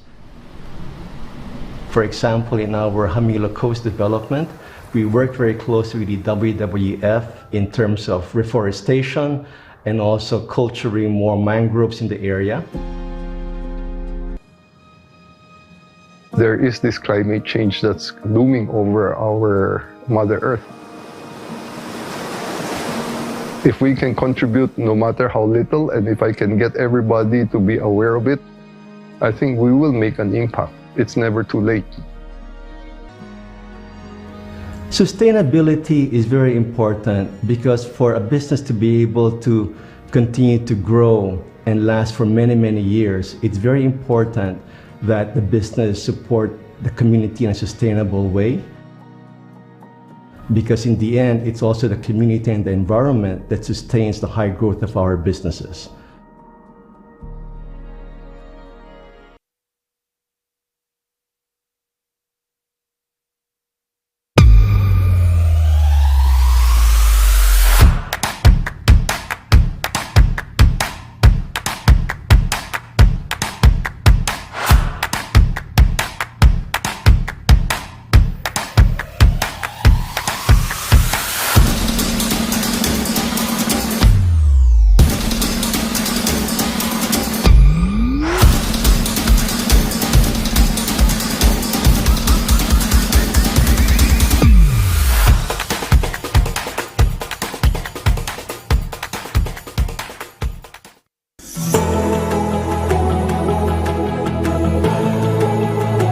Wilcon Depot, 45 years in construction and home improvement.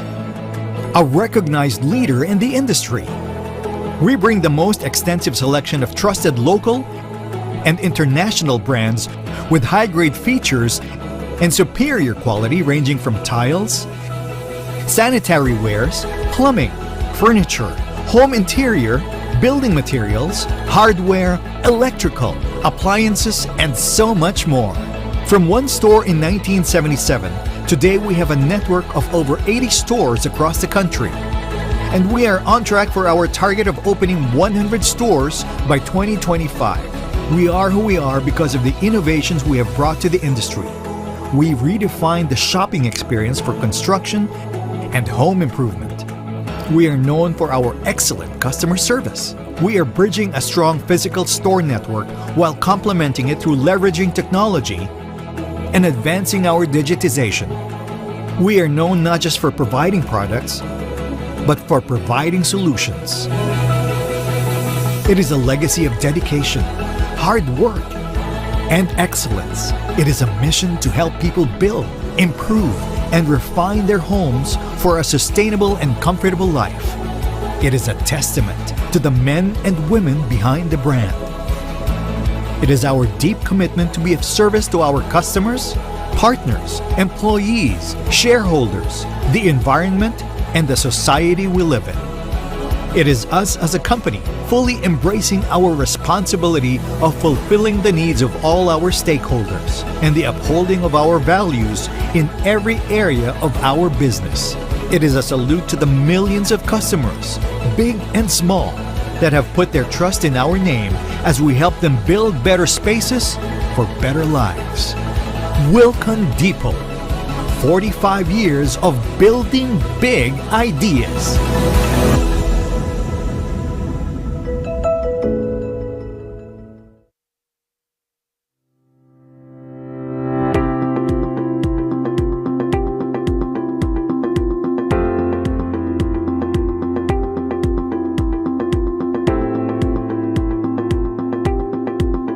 Lobian Realty Group is a full-service real estate consultancy and property investment strategy firm engaged in project leasing, tenant solutions, property sales and acquisition. Lobian Realty Group's core team of property consultants has vast experience in leasing out buildings under exclusive project leasing arrangements in key central business districts in the country, and has deep knowledge in handling local and international clients across businesses, industries, and disciplines.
Infinivan Incorporated, First Park Homes, Wilcon Depot Incorporated, SM Investments, and SunTrust. Thank you also to our bronze sponsors, Aboitiz Infracapital, First Gen, Lobian Realty Group, Maybank, Go Negosyo, and RFM Corporation. Of course, our patron sponsors are Mernels, Daigen, Kingsway, Revlon, and Reyes Takundong and Company, Standard Chartered, and Veterans Bank. Thank you also to our venue partner, Dusit Thani Manila, especially for the lunch that we just had. Thank you also to all our organization partners, the British Chamber, the French Chamber, the Cebu Chamber of Commerce and Industry, CREBA, the Davao City Chamber of Commerce, Finex, MAP, the Italian Chamber, La Camara, the Nordic Chamber, the Philippine Chamber of Commerce and Industry, the Philippine Center for Islam and Democracy, and She Talks Peace. Thank you also to Rising Tigers Magazine and the Manila Times TV.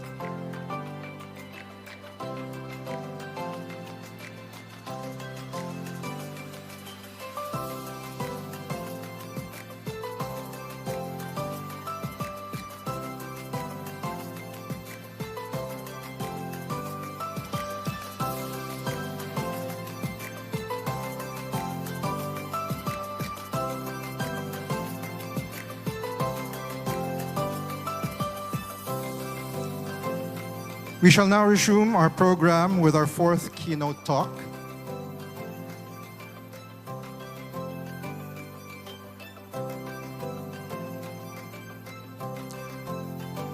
Our fourth speaker was appointed to his current position in the Asian Development Bank, or ADB, in January 2018.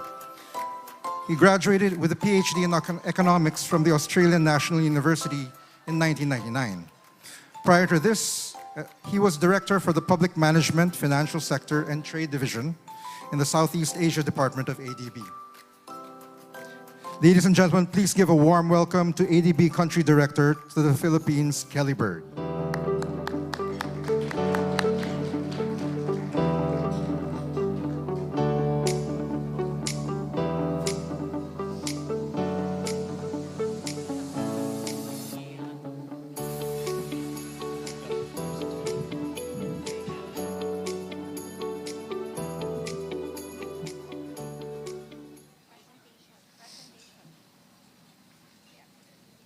Thank you very much, and good afternoon. And once again, it's my pleasure to be here as one of the speakers for the Manila Times Forum. I think this is my third or fourth time speaking, so it's a great honor for me. And once again, thank you very much to the Manila Times, Dante and his team. Today I'm going to be talking about Asian Development Bank's sort of economic outlook for the Philippines for this year, but also focusing on some of those economic development challenges, both in the short term and over the longer term period.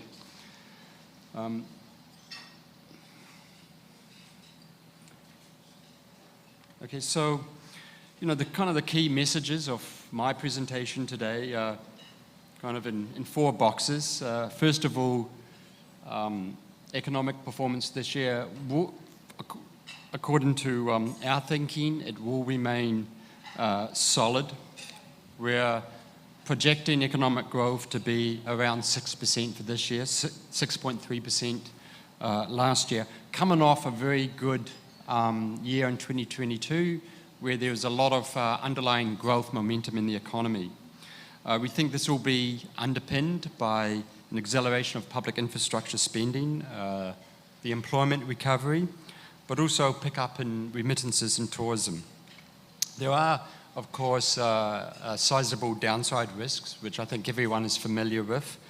Inflation has been very sticky globally, but also currently in the Philippines. The higher interest rates can start to slow private investment, perhaps later in the year. It also depends on the global economy, although it looks like the slowdown that was anticipated mid last year may not be as deep as we initially anticipated, but also the continuation and potential escalation of the Russian invasion of Ukraine that's also having impacts globally. I also want to talk about some of the medium long-term challenges facing the Philippines, and I really just want to focus on two, and that's climate change and the quality of employment and skills development.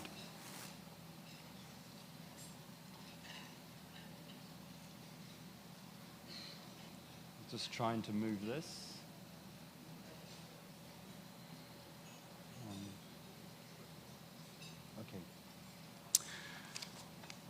So looking at the growth drivers for 2023,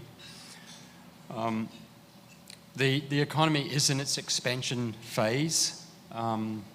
It started to rebound in 2021. I think it completed its rebound in 2022, and now is in its what we call the expansion phase. I think the economy is moving back towards its potential growth rate, which is around just slightly above 6%. I think this year it should meet that potential growth rate. Clearly it's going to be based on, as I mentioned earlier, rising employment numbers and a pickup in remittances, tourism's recovering, and what's going to be key for the recovery for growth this year will be sustaining infrastructure spending above 5% this year. I just want to show you some of the microeconomic data that reinforces our view that the recovery, that the growth momentum in the economy is continuing, and that supports our projection of 6% this year. If you look at some of the micro data like the Purchasing Managers Index that came out for January, that's still in quite a strong expansion phase. And what's kind of interesting about that is typically January is a slow month. And so this is not obviously seasonally adjusted, but the January figure for this year still showed quite a strong expansion. Manufacturing capacity, it's starting to return to where it was pre-pandemic. And bank lending still remains robust, although we do expect that interest rates will certainly start to impact the growth of business lending perhaps later this year. Again, just looking at some of the indicators for demand that we often look at, overseas remittances still remain very strong at around 5%, and that's continuing, and we expect that to continue throughout 2023. And what's important about remittances is that they are always counter-cyclical. So when Philippines may be experiencing a slowdown in economic growth, we often find that remittances start to increase, and in very good times remittances start to slow down. So I think those remittances have been an important lifeline to households in the Philippines, which has kept household spending buoyant. I think what we'll see this year as quite an important driver of growth is the recovery in tourism. And you can see on the right-hand side the number of international visitor arrivals that started to pick up mid last year, but that growth is continuing. So we do expect the recovery to improve this year. And remember, the tourism is a lagged recovery, so it's a new impetus into the growth equation for this year. Again, if we look at vehicle sales, they are still also holding up very well. Again, they drop in January, but that's more of a seasonal factor. I want to turn to development challenges facing the Philippines, but this is also challenges that are facing many other countries as well. And I want to just focus on four. The first one is that the economy will go through a structural adjustment over the next decade or so. And this is arising from a number of factors. First is the medium-term scarring effects of the COVID pandemic on businesses and employment. And I'll talk about the employment picture in a moment. It has affected, there was certainly during COVID significant firm destruction, but there's also new opportunities that have come up that have created new employment opportunities. There's always going to be, changes in commercial property, as the labour market has, or employment arrangements start to adjust, where more employees are perhaps working from home, that's going to affect the demand for commercial property over the next 1 to 2 decades. And so you're going to see, those kind of structural changes that occur in the construction sector and so on. Many of the emerging technologies that are shaping industry practices and are also impacting on the future of work. So once again, we're going to see an acceleration in automation and information technology that changes the skills requirements and how people work, whether it's remotely and so on. So that's the first one, and I do think that with those changes, structural adjustment changes that occur in the economy, I think it will be quite important that the Philippines does start to think about a new round of services sector reforms. These will be necessary. So this is particularly important for these emerging technologies. Digital transformation will be important, but to have a successful digital transformation, you also need to have a very competitive telecommunications sector.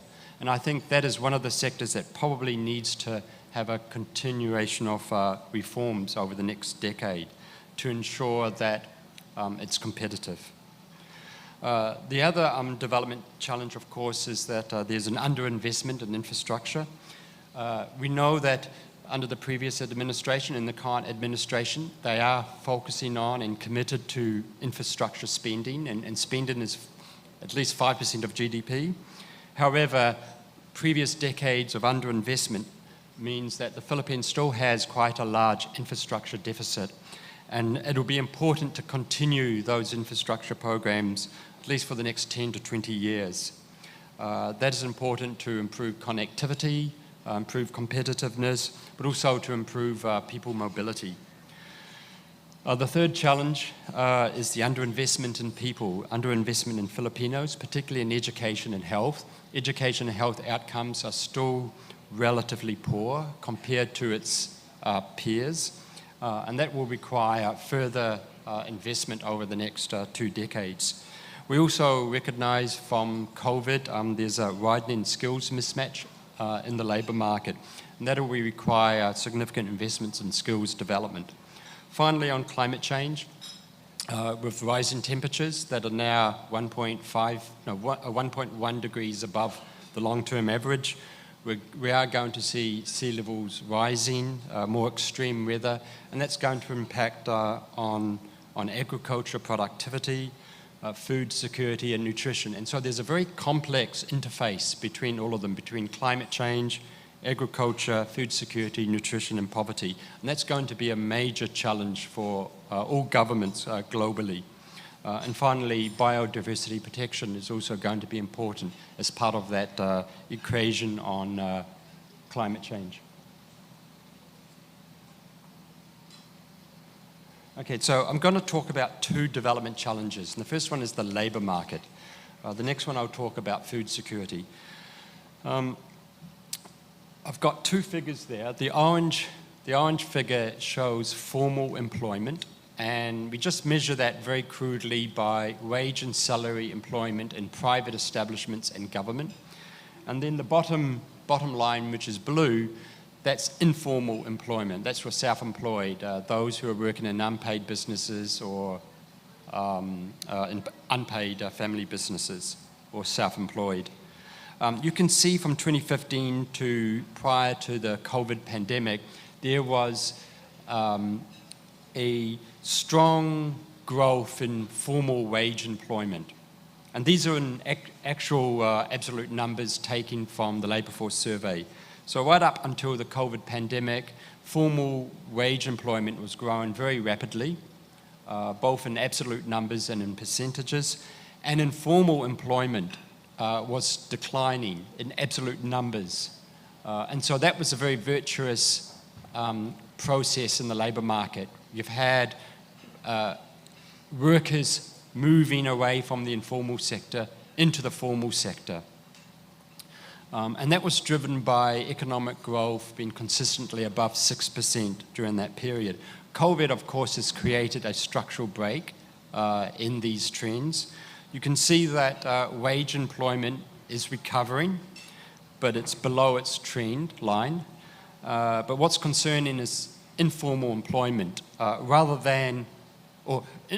the concern there is that informal employment trend has reversed. So rather than declining in absolute numbers, it's now rising in absolute numbers and in its share of total employment. So that's a big concern, and it's going to be exacerbated by the shift towards automation and emerging technologies that are going to affect the future of work. What it requires is what it requires is to ensure that the labour market remains flexible. It also will require significant investments in upgrading technical and vocational training, workplace skills development, apprenticeship programs, and also expanded employment facilitation. It also means it needs to go back to basic education to ensure that that is also improved and that the outcomes are improved as well.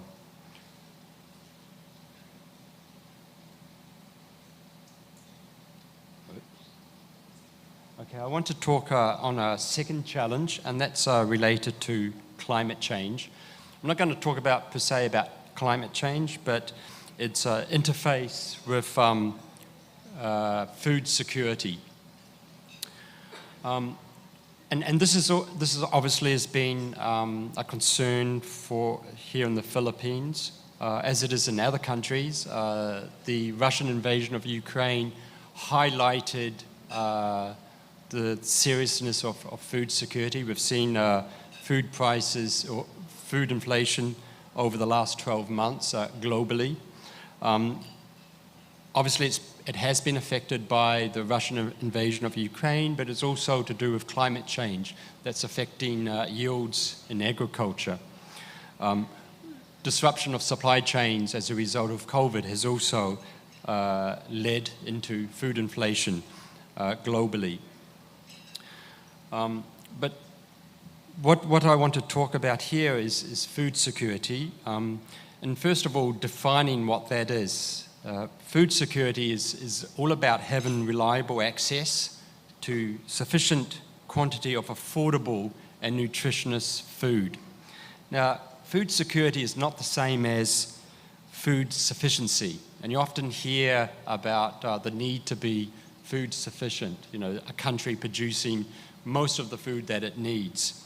It's not the same as food security. In fact, in times, strategies that try to lead to food sufficiency can lead to food insecurity. For example, if you have a drought in a particular area, you'll have a shortage of supply and that leads to food insecurity. So the focus for policy should be about achieving food security rather than food self-sufficiency. And to achieve that, and that's because, access to food comes from domestic production, but it also comes from production in other countries, and so importing food is always going to be an important part of ensuring food security. And I think a strategy to achieve food security needs to look at 6 different dimensions. The first one, of course, is addressing those structural impediments, particularly in agriculture, related to land use, ensuring that there's efficient water management, that there's flood protection, so that when the rainy season does come, or we've got severe weather events, we can minimize the impact that has on flooding agricultural land and other properties. It's also about ensuring that there's real connectivity from farms to markets, and there's efficient supply chain logistics, and in particular that you've got efficient domestic distribution systems. So that's one, it's addressing those structural impediments that exist in agriculture. The second area is, of course, looking at and trying to, as best as you can, remove those restrictions to domestic and international trade in agricultural products. So in 2019, Congress legislated the rice tariffication law, which removed quantitative restrictions on rice imports and replaced it with tariffs, but also unbundled the functions of the National Food Authority. And we know from the preliminary evidence is that those reforms have helped improve rice production and has helped to improve food security for rice. And in fact, as we know, during 2022, when food inflation was around 8 to 9%, actually rice food inflation was only in the order of 1 to 2%. And that's because those trade reforms ensured that there was a ceiling on domestic prices. The third area, of course, is looking at creating those tight collaboration between government, research institutions, the private sector and industry in funding and providing R&D in agriculture, skills training, having the private sector involved in providing extension services to farmers and ensuring that there's a world-class animal and plant health services. That's important so that when you do have government, the private sector and the farm and industry working together and reallocating the functions. So for example, you could have a greater role of the private sector in providing extension services to farmers than currently existed. The other areas are risk mitigation instruments to ensure that farmers do have access to crop insurance against natural disasters. Agricultural insurance in the Philippines is very low, and it's important to be able to have the policy and the regulatory framework that ensures crop insurance can be expanded to most farmers. The next one is ensuring that there's a modern and efficient retail industry. Last year, the government liberalised the retail sector, and I think that's a major step towards helping support food security, because the more efficient you have in terms of a retail sector, the more likely you'll have a better access to quality and nutritional food. And that's the evidence that's been found in many countries. And finally, there are always going to be segments of the community that are vulnerable to food insecurity, and therefore targeted nutritional programs will be necessary, especially for young mothers who have children under the age of 5 who reside in vulnerable settings. We know in the Philippines that about 27% of children under the age of 5 are stunted, and that requires having targeted nutritional programs. The government does have school feeding programs, but I think it's important to have nutritional programs that are focusing on young mothers with children under the age of 5. I understand by the health science that the first 1,000 days of a child is very important for their nutritional well-being. And finally, I just want to provide an update on Asian Development Bank's assistance to the Philippines. We have a strategy, country strategy, that's from 2018 to 2023. We are now looking at a new country strategy, which would be 24 to 29. The new strategy will be embedded in the new government's, or President Marcos's 8-point social economic agenda and aligned to the Philippines development plan that was approved in December. Our focus for the Asian Development Bank will be looking at 3 strategic priorities that's embedded in the PDP, and that's intensifying climate change, intensifying climate action, investing in climate-smart transportation and digital communications, and continuing what we've been doing for the last 4 or 5 years, investing in Filipinos. We're looking at approximately $3.5 billion in annual lending from 24 to 29. And a lot of these investments, financial investments, will be in climate adaptation. We will be looking at areas to work with the Philippines on biodiversity protection as a way to support mitigation of climate mitigation. We'll be continuing our investments in mass public transportation, bridges and road networks, and focusing again, investing in education, skills, employment, social protection, and healthcare. In our strategy, we'll always have those mainstreaming features, which means that all of our programs and projects need to take into account, and that, of course, will be climate adaptation, gender and LGBT equality, and private sector-led growth. Finally, just to show you some pictures, I have presented this in the past. This is ADB's financing of Government of Philippines transport projects in Metro Manila. And working with the Department of Transportation and DPWH, the approach is, of course, is to help finance the improvement in efficient public mass transport systems that helps to reduce travel times, help to reduce CO2 emissions, but also to create infrastructure outside Metro Manila so that it can shift population towards the north, and also create new economic development opportunities towards the north or to the south. So it helps to decongest Metro Manila over the next 20 to 30 years.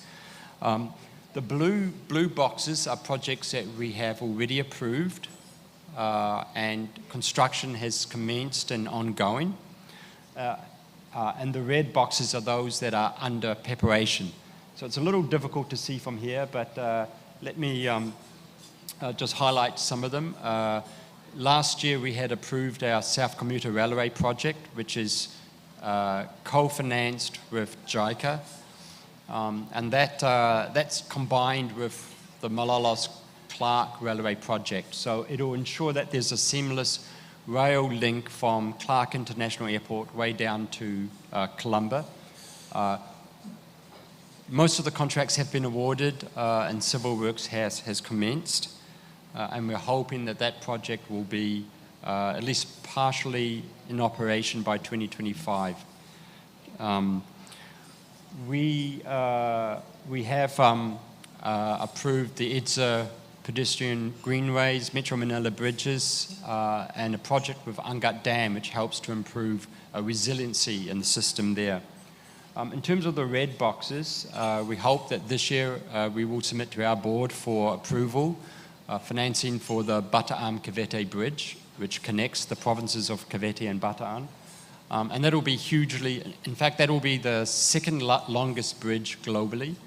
And it should be hugely transformative for particularly the provinces north of Metro Manila, but also for Cavite. We're also preparing the Laguna Lakeshore Expressway for approval next year. And the final one on the red box is the MRT4, which is from Ortigas to Taytay. That's under preparation, and we're looking at having that project approved next year. And that'll be a 15-kilometre light rail line. So most of these projects will be mass public transportation projects that will be designed to help improve efficiency of public transport systems, to create safe, efficient systems. And finally, the last picture or map is on Mindanao. This is not all the projects that we have in Mindanao, but I just wanted to highlight particularly two of them. On the left-hand side, we have an ongoing project on rehabilitation and reconstruction of roads along the Zamboanga Peninsula. That includes constructing 3 bridges in Tari-Tari. And these, of course, again, is to help improve transport efficiency and resilience in infrastructure. And most of these roads and bridges are designed to be climate resilient as well. Just to note, in Tawi-Tawi, we're actually going to be constructing 3 bridges. Contracts have been awarded, and that's the first time the Asian Development Bank has ever had a financing project in Tawi-Tawi. This year we're also presenting to our board the Davao bus project. That's a modernization of public bus systems in Davao. And the design of the project is for a bus system that you would find in North America and Europe.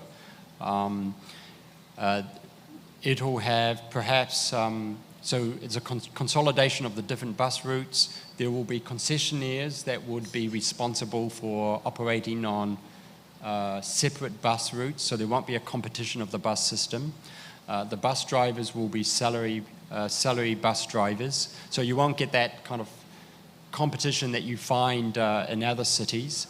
So it will be an orderly bus system providing very efficient, safe public transport for the residents of Davao. 40% of these buses will be electric buses, so it is part of supporting the government's transition towards transport system that is based on renewable energy or moving away from fossil-fueled transport systems. It also includes the infrastructure that goes with a modern bus system, such as a ticketing system, traffic system, and it also includes a social development program to support impacted persons, particularly jeepney drivers, transition away from that mode of transport into new economic opportunities. So some of those jeepney drivers, for example, will be trained and become bus drivers. Others will be provided with compensation and support to transition into new jobs, but also for their families to benefit through scholarships for TVET and high school. So it's quite a large social development program that will be provided to the impacted, to those that are impacted by the transition to a modern bus system. And that will be ADB's first project in the Philippines that's really combining public transport systems or modernizing them, combining it with CO2 emission reduction, but also a just and fair transition from fossil fuel transport to transport that would be more dependent on renewable energy. So I will finish there. Thank you very much. Thank you, ADB Country Director Bird, for the data, the analysis, and the programs that you shared with us. Of course, we have a lot of questions for you, especially from the Manila Times business reporter later. Our columnist, Ben Kritz, will have more questions for you. In the meantime, for our next speaker, he joined the International Monetary Fund, or IMF, in 1999. And as the principal economist for the Central African Republic, he led discussions on budgetary policy and fiscal reform at the ministerial level. He also analyzed and reviewed economic developments and produced macroeconomic projections and presented research on post-conflict economics in the context of IMF publications and seminars. Ladies and gentlemen, let's give a round of applause for Philippine resident representative to the Asia Pacific Department of the IMF, Ragnar Gudmundsson. The stage is yours.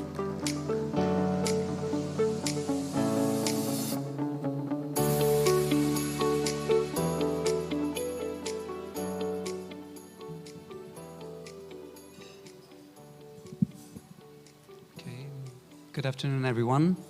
This is my first economic forum, so thank you very much to the Manila Times and the chairman for inviting me and giving me an opportunity to share with you the views of the IMF regarding the Philippine economy, the outlook, the priorities, and the challenges for the coming year and over the medium term.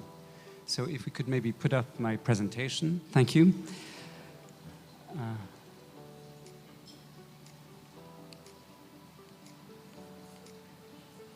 Okay, so if we start with the context, what we see is that the Philippines has done well to emerge from one of the world's longest and strictest pandemic lockdowns. While it bears deep scars from the pandemic, some 65,000 Filipinos died, and nearly 5 million initially lost their jobs, the economy has been able to recover swiftly and remains fundamentally sound thanks to sustained reforms and disciplined macroeconomic policies that helped contain macro-financial vulnerabilities and mitigated the effects of the pandemic. Yet, as it strove to put the pandemic safely behind, the Philippines did face a challenging and uncertain global environment in 2022. Several shocks hit a world economy that had already been weakened by the pandemic. We had higher than expected inflation worldwide, initially in the US and then in major European economies, and this triggered financial tightening. We also had a worse than anticipated slowdown in 2022 in China, reflecting the COVID-19 outbreaks and lockdowns, and then we also had the negative spillovers from Russia's war in Ukraine. So as the new administration moves forward, we believe that three important challenges will need to be addressed. First of all, calibrating the policy mix to put the recovery on a firmer footing. Second, building fiscal buffers as insurance against significant downside risks that still exist. And third, raising the long-term growth potential and the standard of living for all Filipinos. So, let's see.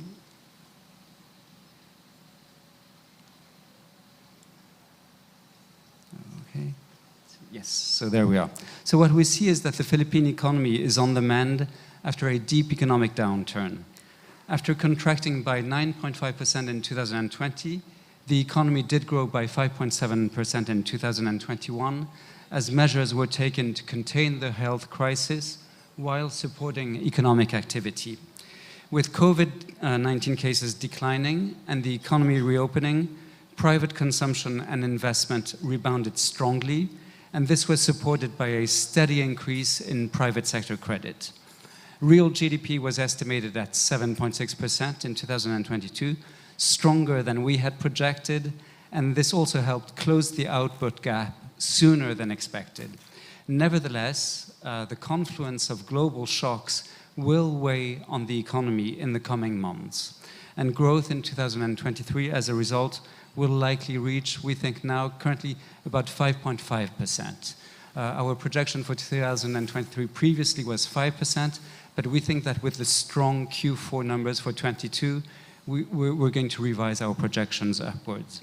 Over the medium term, we believe that the Philippines' potential growth is still projected to rise to close to 6.5%, reflecting dividends from structural reforms. Further progress on attracting FDI, on promoting structural change and boosting productivity, including in the agricultural sector, could raise potential growth above 6.5%, and then we would be closer to the authorities' own growth objectives. Then what we've been seeing in recent months and weeks is that inflation indeed has increased sharply, and it has become more broad-based, as Senior Assistant Governor Sikat mentioned earlier today. Both headline and core inflation increased in 2022, exceeding the BSP's upper target band of 4% for 10 consecutive months as of January 2023. Headline inflation reached 8.7% year-on-year in January, and what was striking was this, the fact that the acceleration in food, restaurant, and accommodation prices accounted for over half of the rise since the last quarter of 2022, while energy and transport prices have somewhat been stabilizing with the global oil price drop. Meanwhile, core inflation accelerated to 7.4% in January, and this reflected a demand-side effect on inflation. So not just supply shocks, but also now we're seeing demand-side effects on inflation. So second-round effects have emerged, including the approved increases in the minimum wage, transport fare hikes, and inflation expectations have been edging up somewhat. I should nonetheless emphasize that one of the reasons why inflation has been rising faster in the Philippines than in some other economies is that the administration decided not to regulate energy prices or to lower taxes on fuel, but instead opted for targeted measures and cash transfers, and this was a move that we fully support. While there is still some uncertainty as to when exactly inflation will peak, we believe that average inflation is still projected to decline modestly in 2023, supported by the moderation in commodity prices, and then to converge to the midpoint of the target band of the BSP, which is 3% in 2024.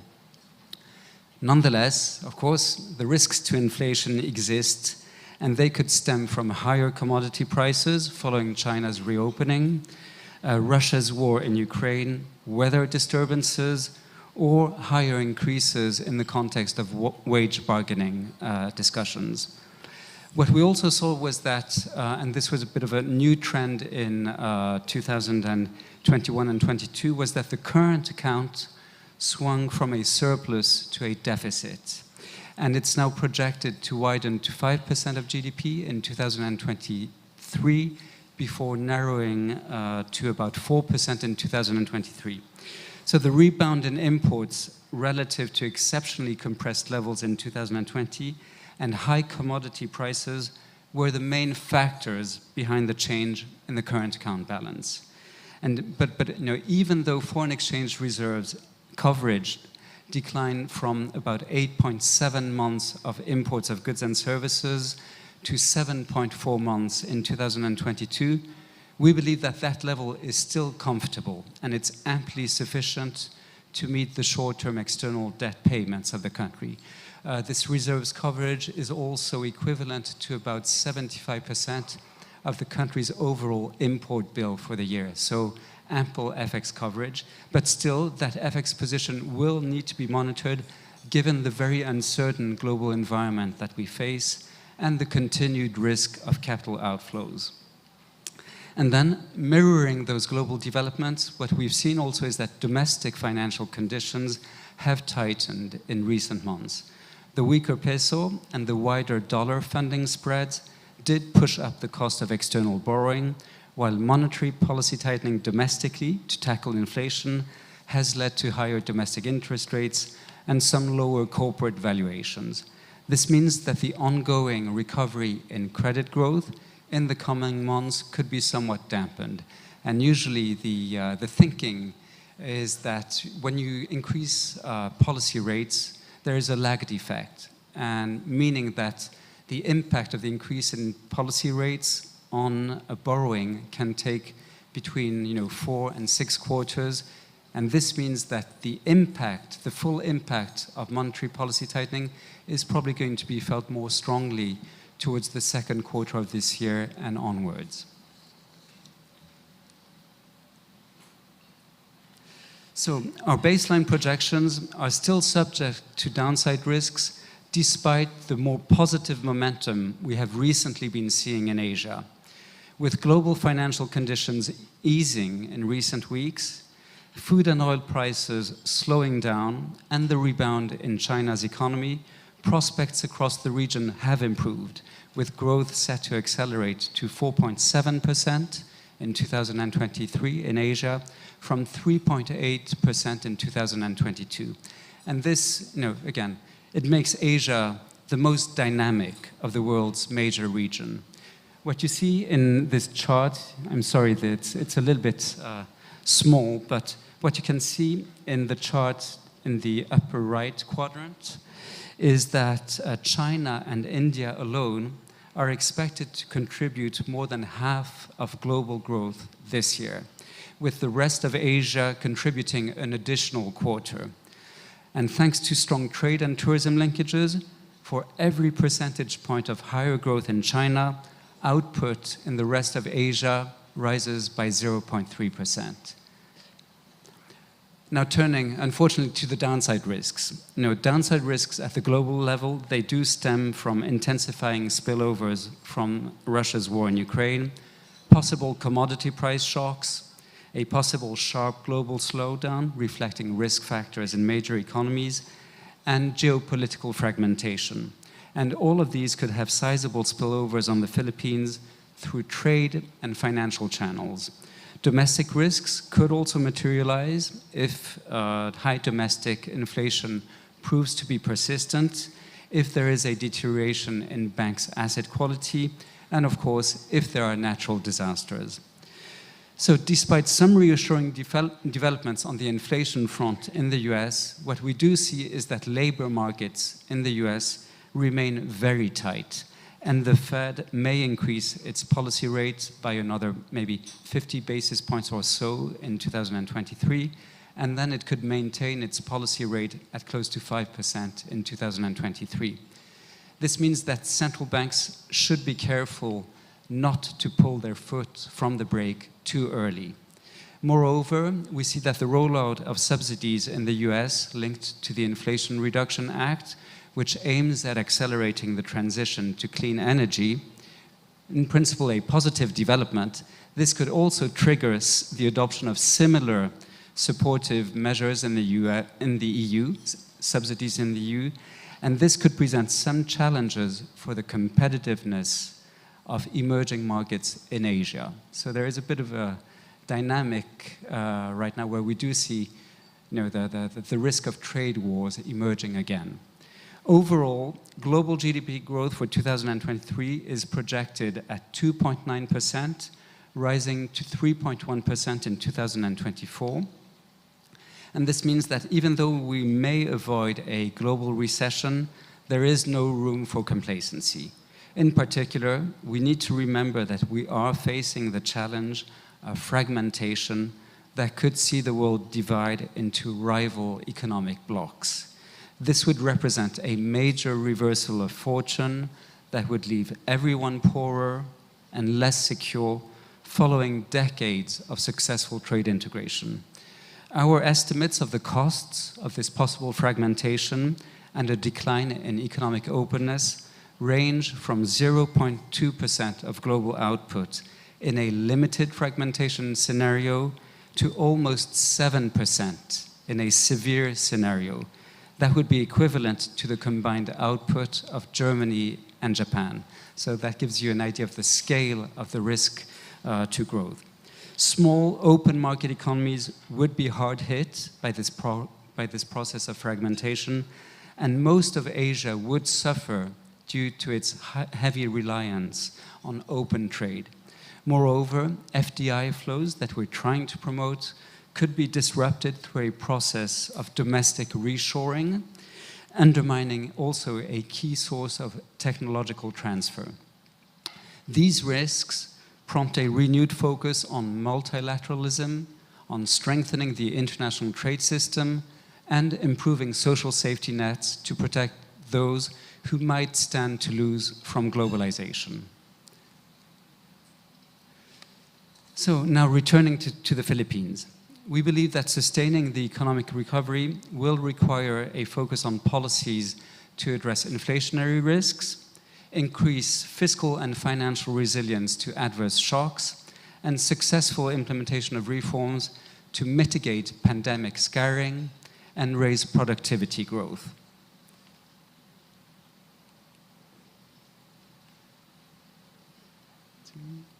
Okay, so let's start with monetary policy.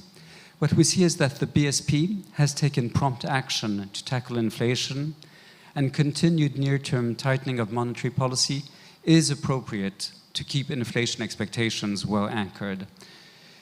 Given the current inflation numbers, the current policy stance remains accommodative, and some additional tightening in 2023 could help bring the policy rate to the lower bound of its neutral level, which we estimate at between 1 and 2%. This would also alleviate the pressure on the peso in light of possible further tightening by the Fed. You can see in the chart, the one again on the upper right, in the upper right quadrant, that policy rate increases have already significantly helped Asian currencies rebound, with most countries erasing about half of last year's losses, and this will ease some of the pressure on domestic prices. So the actions taken by central banks in the region have already paid in terms of fighting against depreciation pressures. If inflationary pressures abate further, or if significant downside risks to growth materialize, monetary policy tightening could be recalibrated. In this context, we support the BSP's clear communication policy, including the recent introduction of the monetary policy report and the move towards providing more forward guidance to market participants and analysts. Okay, then turning to the financial sector, what we see is the banking system in the Philippines has shown resilience, with profitability returning to pre-pandemic levels, while non-performing loans have also been coming down in recent months. Credit growth has picked up, and it's expected to increase in line with the broader economic recovery.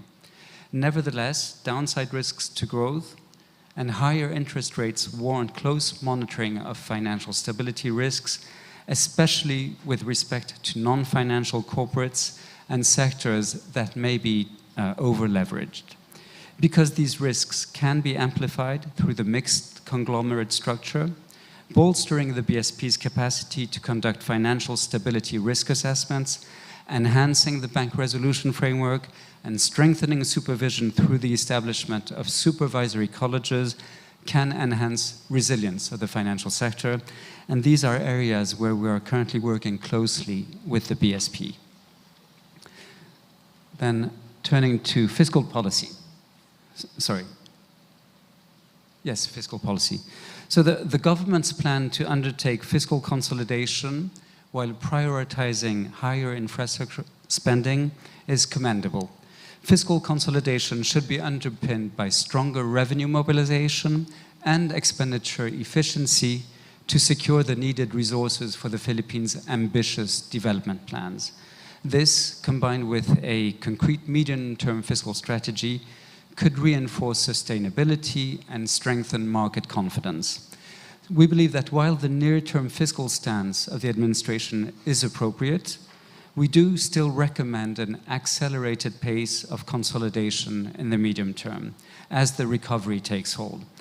For instance, reaching the 3% fiscal deficit target in 2026 rather than 2028 would help bring down national government down to about 59% of GDP by 2027, bearing in mind that the administration's target is to bring the debt-to-GDP ratio below 60%. And this would allow to signal the government's stance and its intent to put debt on a firmly downward trajectory over the medium term, and this would help improve market confidence. The faster consolidation can be underpinned by high-quality revenue measures, which would have limited multiplier effects on growth, and more efficient and well-targeted expenditures. Regarding tax policy, the national government tax-to-GDP ratio at 14% of GDP is still low for an aspiring upper-middle-income country. Over the medium term, high-quality tax reforms, in our opinion, could focus on broadening the personal income tax base and improving capital income taxation. It could focus on streamlining investment tax incentives, strengthening cross-border taxation, expanding the VAT base, and enhancing excise taxation. And based on our assessment, there is scope in the Philippines to raise tax revenues by at least 1.5% of GDP above the baseline. And these would be high-quality measures which would not have a detrimental impact on growth. Regarding expenditure policy, priority should be placed on finalizing the military pension reform bill and exercising greater spending discipline in other areas, including public sector wages in a high inflation environment. We would also recommend continued reforms in public finance management to support the effectiveness of the Build Better More infrastructure program and the oversight of government-owned and controlled corporations. Increasing efficiency in public service delivery at the level of local governments is also critical as they take over greater responsibilities under the Mandanas ruling.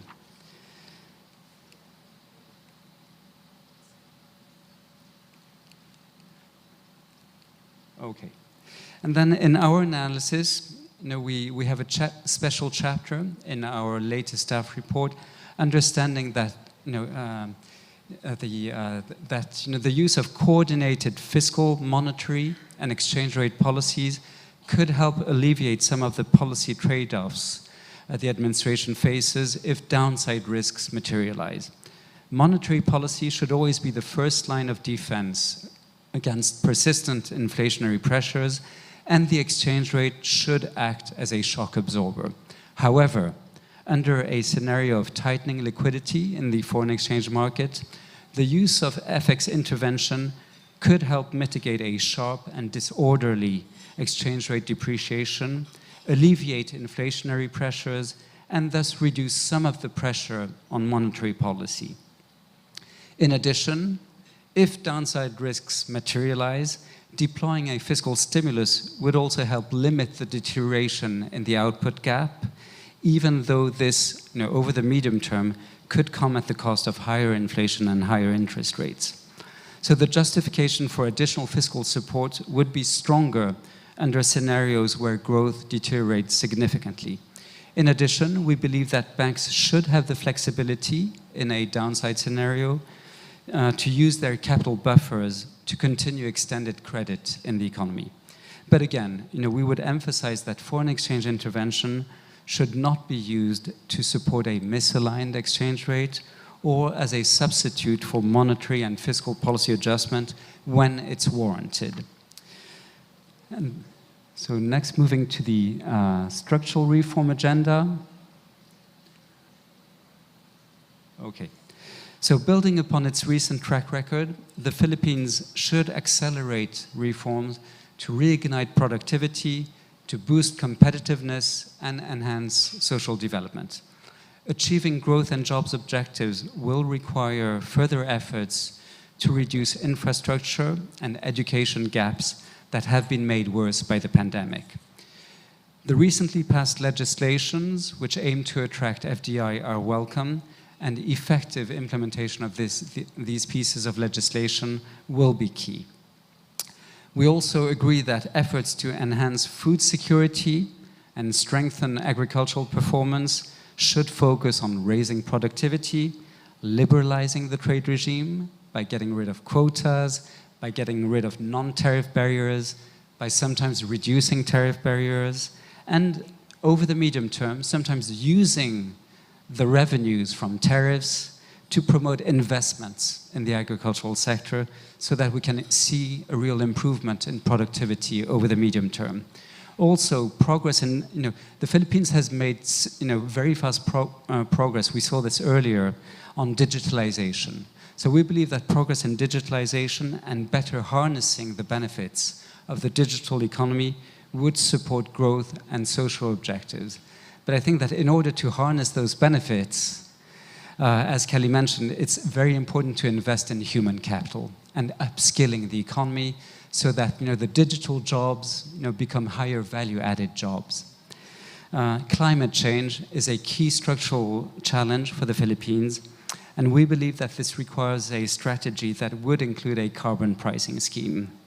Adaptation and mitigation targets should be based on realistic goals supported by a clear analysis of the benefits of carbon pricing for the economy, policies to address distributional implications of carbon pricing, and efforts to promote innovative financing, efforts to promote green financing.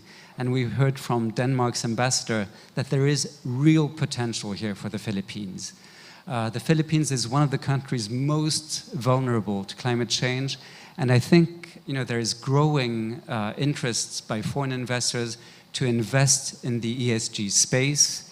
And if the Philippines can harness that interest, this would really help it mobilize the financing that is required to meet the climate change targets of the Philippines. So with limited government resources, additional support from development partners and the private sector, is essential to attract foreign investors, to increase the share of renewables in the energy mix, and to develop climate-resilient infrastructure. Lastly, if I can move there, yes. Lastly, we would emphasize the importance for the Philippines of exiting the FATF's grey list, including through effective implementation of the country's AML-CFT regime. Continued efforts in risk-based supervision of high-risk sectors, including casinos, access to accurate beneficial ownership information by relevant authorities, and successful investigation and prosecution of cases will support the country's exit from the FATF list. In addition, amending the bank secrecy law would enhance the BSP's supervisory powers over financial conglomerates. It would strengthen AML-CFT effectiveness, and it would facilitate cooperation with foreign authorities. Successfully exiting the FATF list is not a trivial matter. It's really a key component of efforts to improve the business environment and encourage foreign direct investment, and we look forward to continued progress in this area. So these are some of the key priorities that we believe will promote sustainable and inclusive growth, and we look forward to supporting the country's successful reform efforts. Thank you very much for your attention.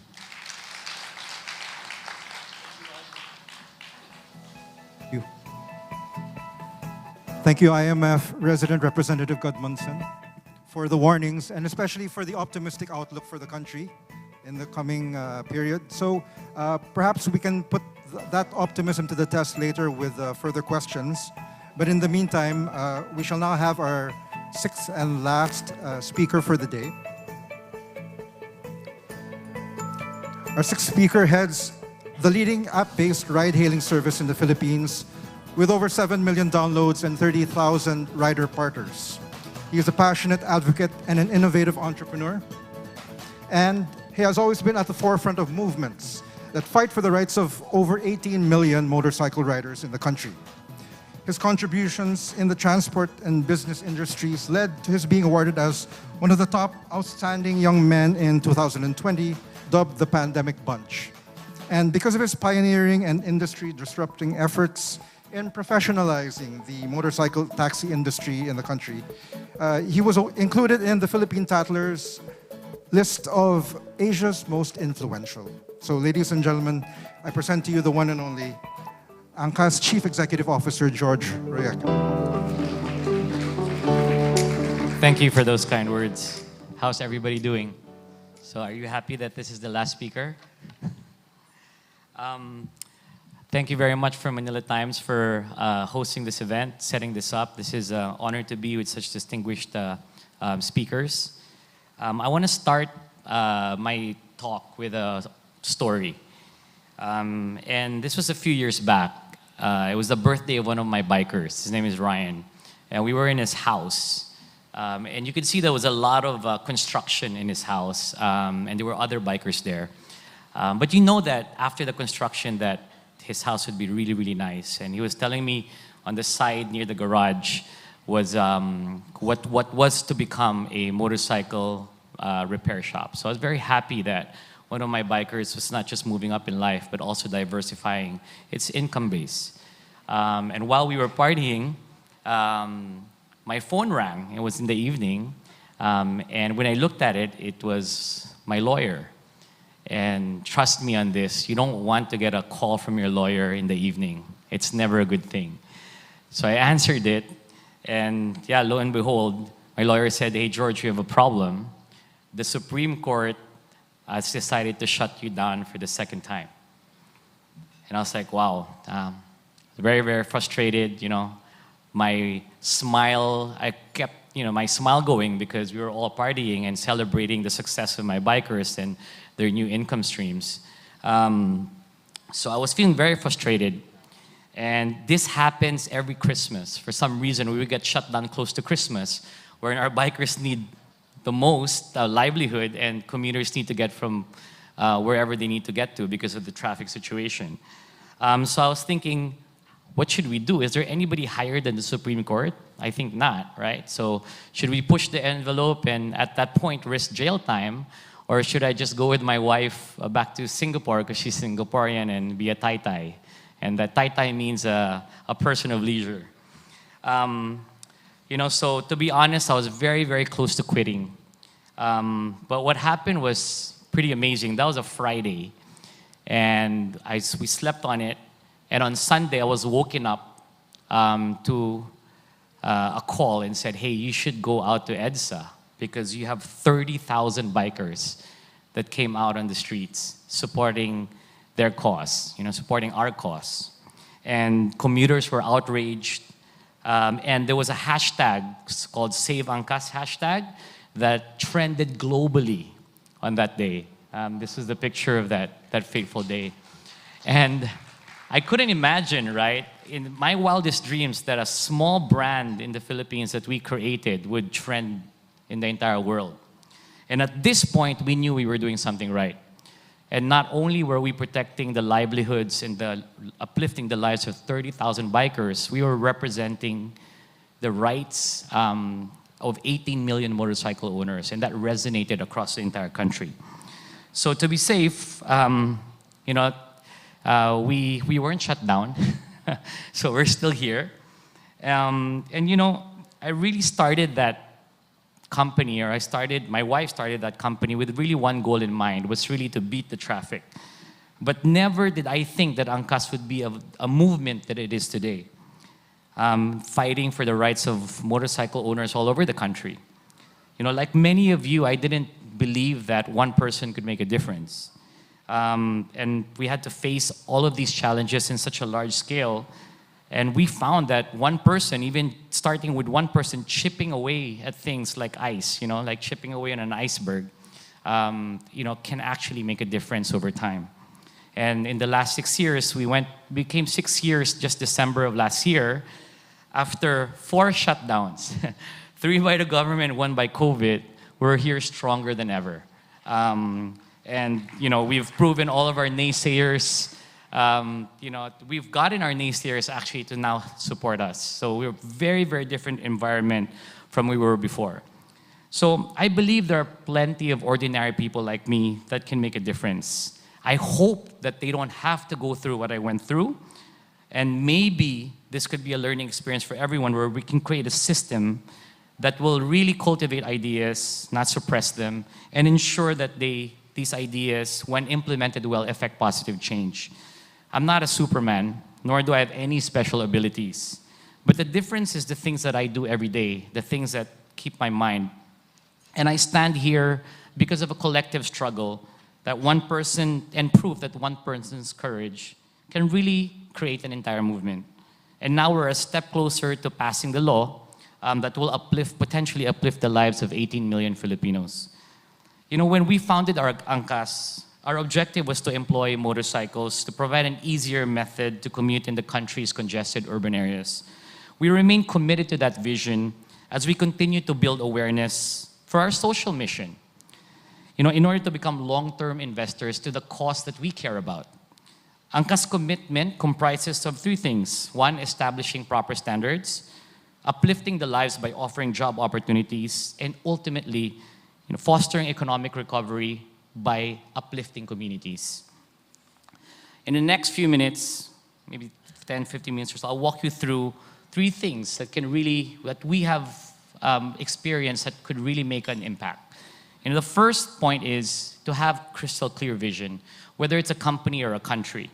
Whenever people ask me what the vision of Angkas was, I always tell them that our approach is very different from what you would think is the same, like a Grab or a Gojek in Indonesia.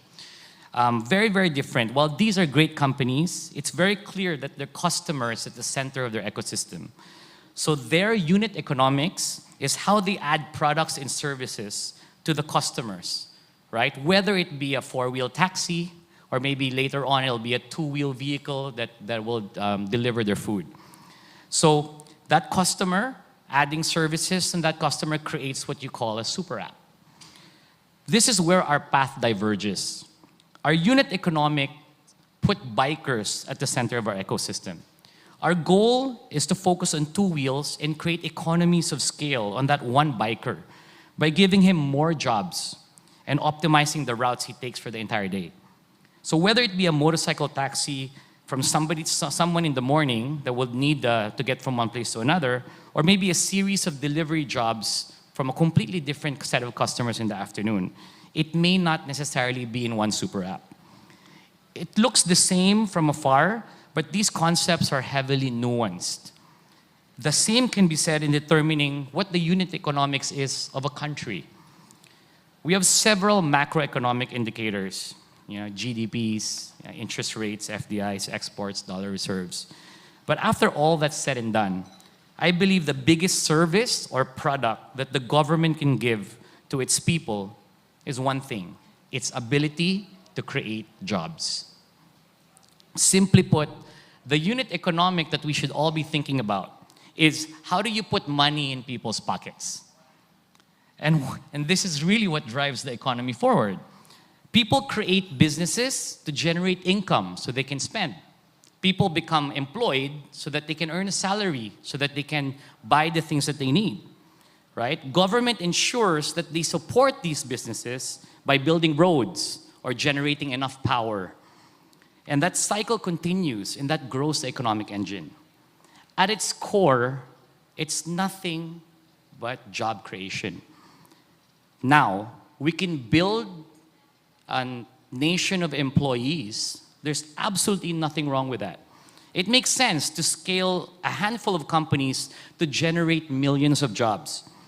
The government itself is the largest employer in most countries, or almost all countries, I think. But other countries have decided to create another pillar. They sought to create a nation of employers, a startup capital. In Israel, there are 7,000 startups. That's about one startup for every 1,400 population.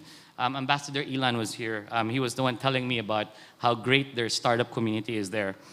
An even staggering statistic is that the country of 9 million people has 97 unicorns. That is one unicorn for every 100,000 people. In the US, small businesses in 2019 account for over 60% of new jobs. And nearly half of US employment come from small businesses. In the Philippines, 99% of all companies are considered SMEs. But there's an even bigger number of micro and small entrepreneurs that are part of what we call the informal sector.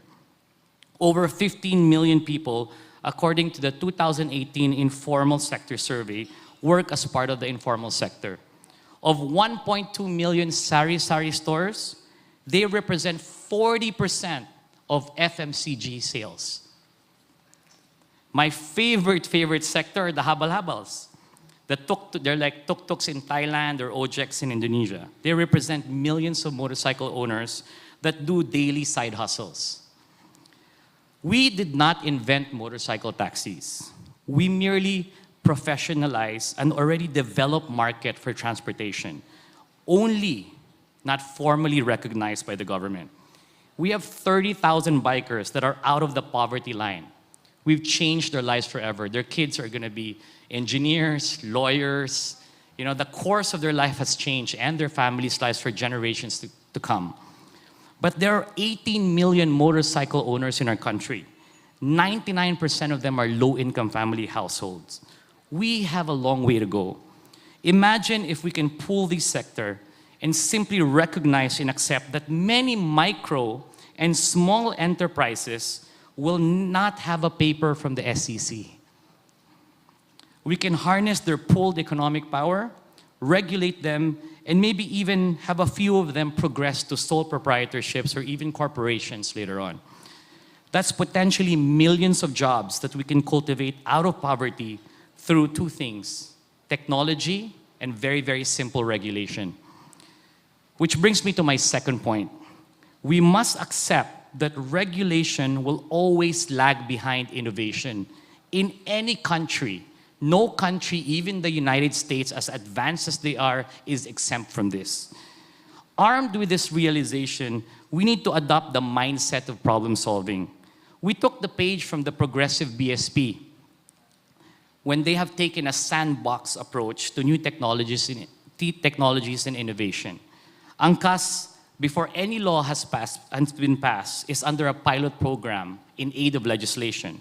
We conduct experiments under the strict supervision of government, and with real-world data, create sensible laws and tested regulations. Why should we stop with the BSP or the Department of Transportation? Why not create this sandbox model which government agencies and whole sectors in industries can truly foster innovation?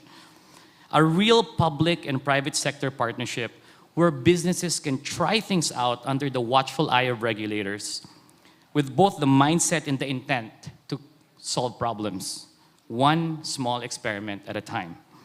And with this partnership, I hope to encourage my third point: uplift local communities, support local talent. Creating a nation of employers requires you to back local businesses. To create an environment that develops successful entrepreneurs requires success stories. Just like breaking the 4-minute mile, people need to see this can be done in order for many to follow suit. Indonesian startups has benefited greatly from what they refer to as the Gojek effect. When Gojek became the first unicorn back in 2016, 13 more unicorns followed suit in quick succession. Gojek has inspired Indonesian founders to believe that they can do more. The company's success has contributed to the development of a robust economy for Indonesian tech companies, and as a direct result, has drawn billions in foreign direct investments to many local startups. In 2021 alone, startups from the Philippines raised over $1 billion in capital, a 180% increase over the previous year. The rising trend is projected to continue in the following years. According to the latest Economy C report, the Philippines' digital economy is going to reach $35 billion by 2025 and may reach $100 billion by 2030.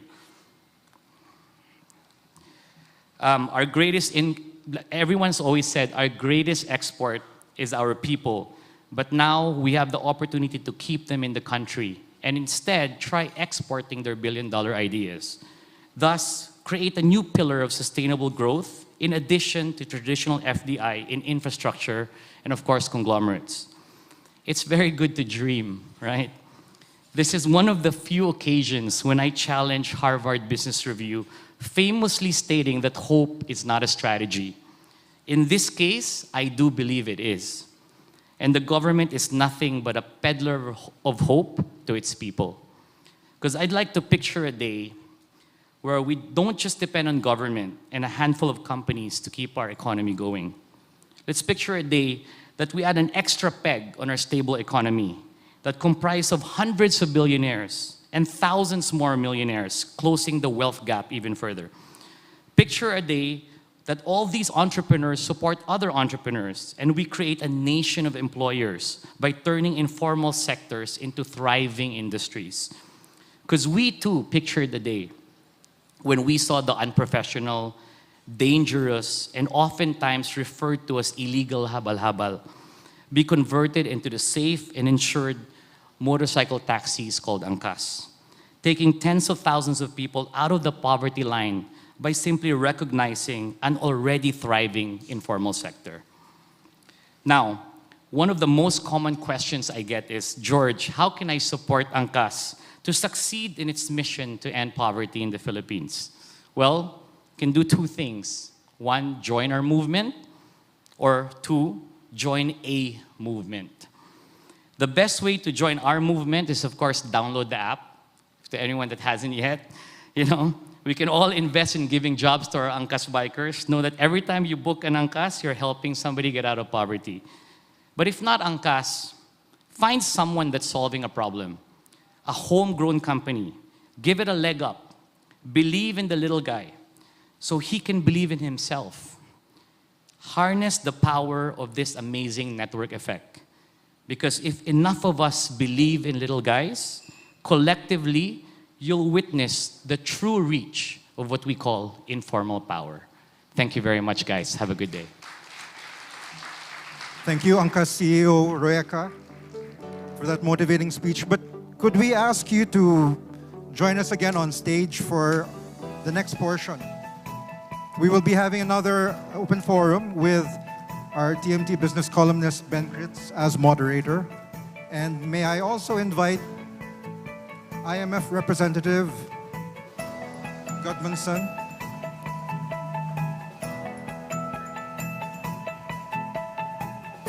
and also ADB Country Director Bird. Please join us also on stage.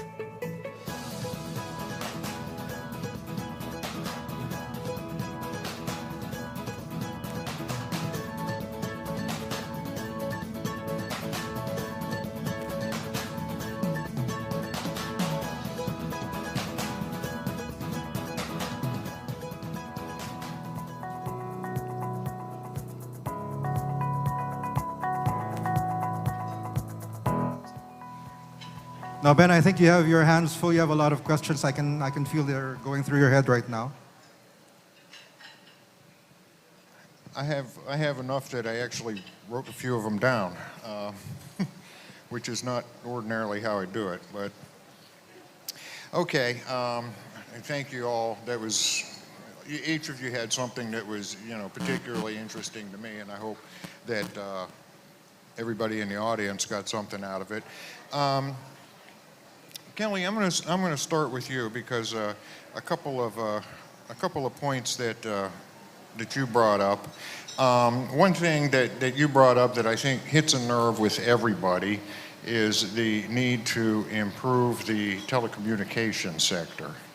And I'm just curious, what kind of support is ADB doing or can do in terms of helping that along, given that it's mostly a private sector thing here?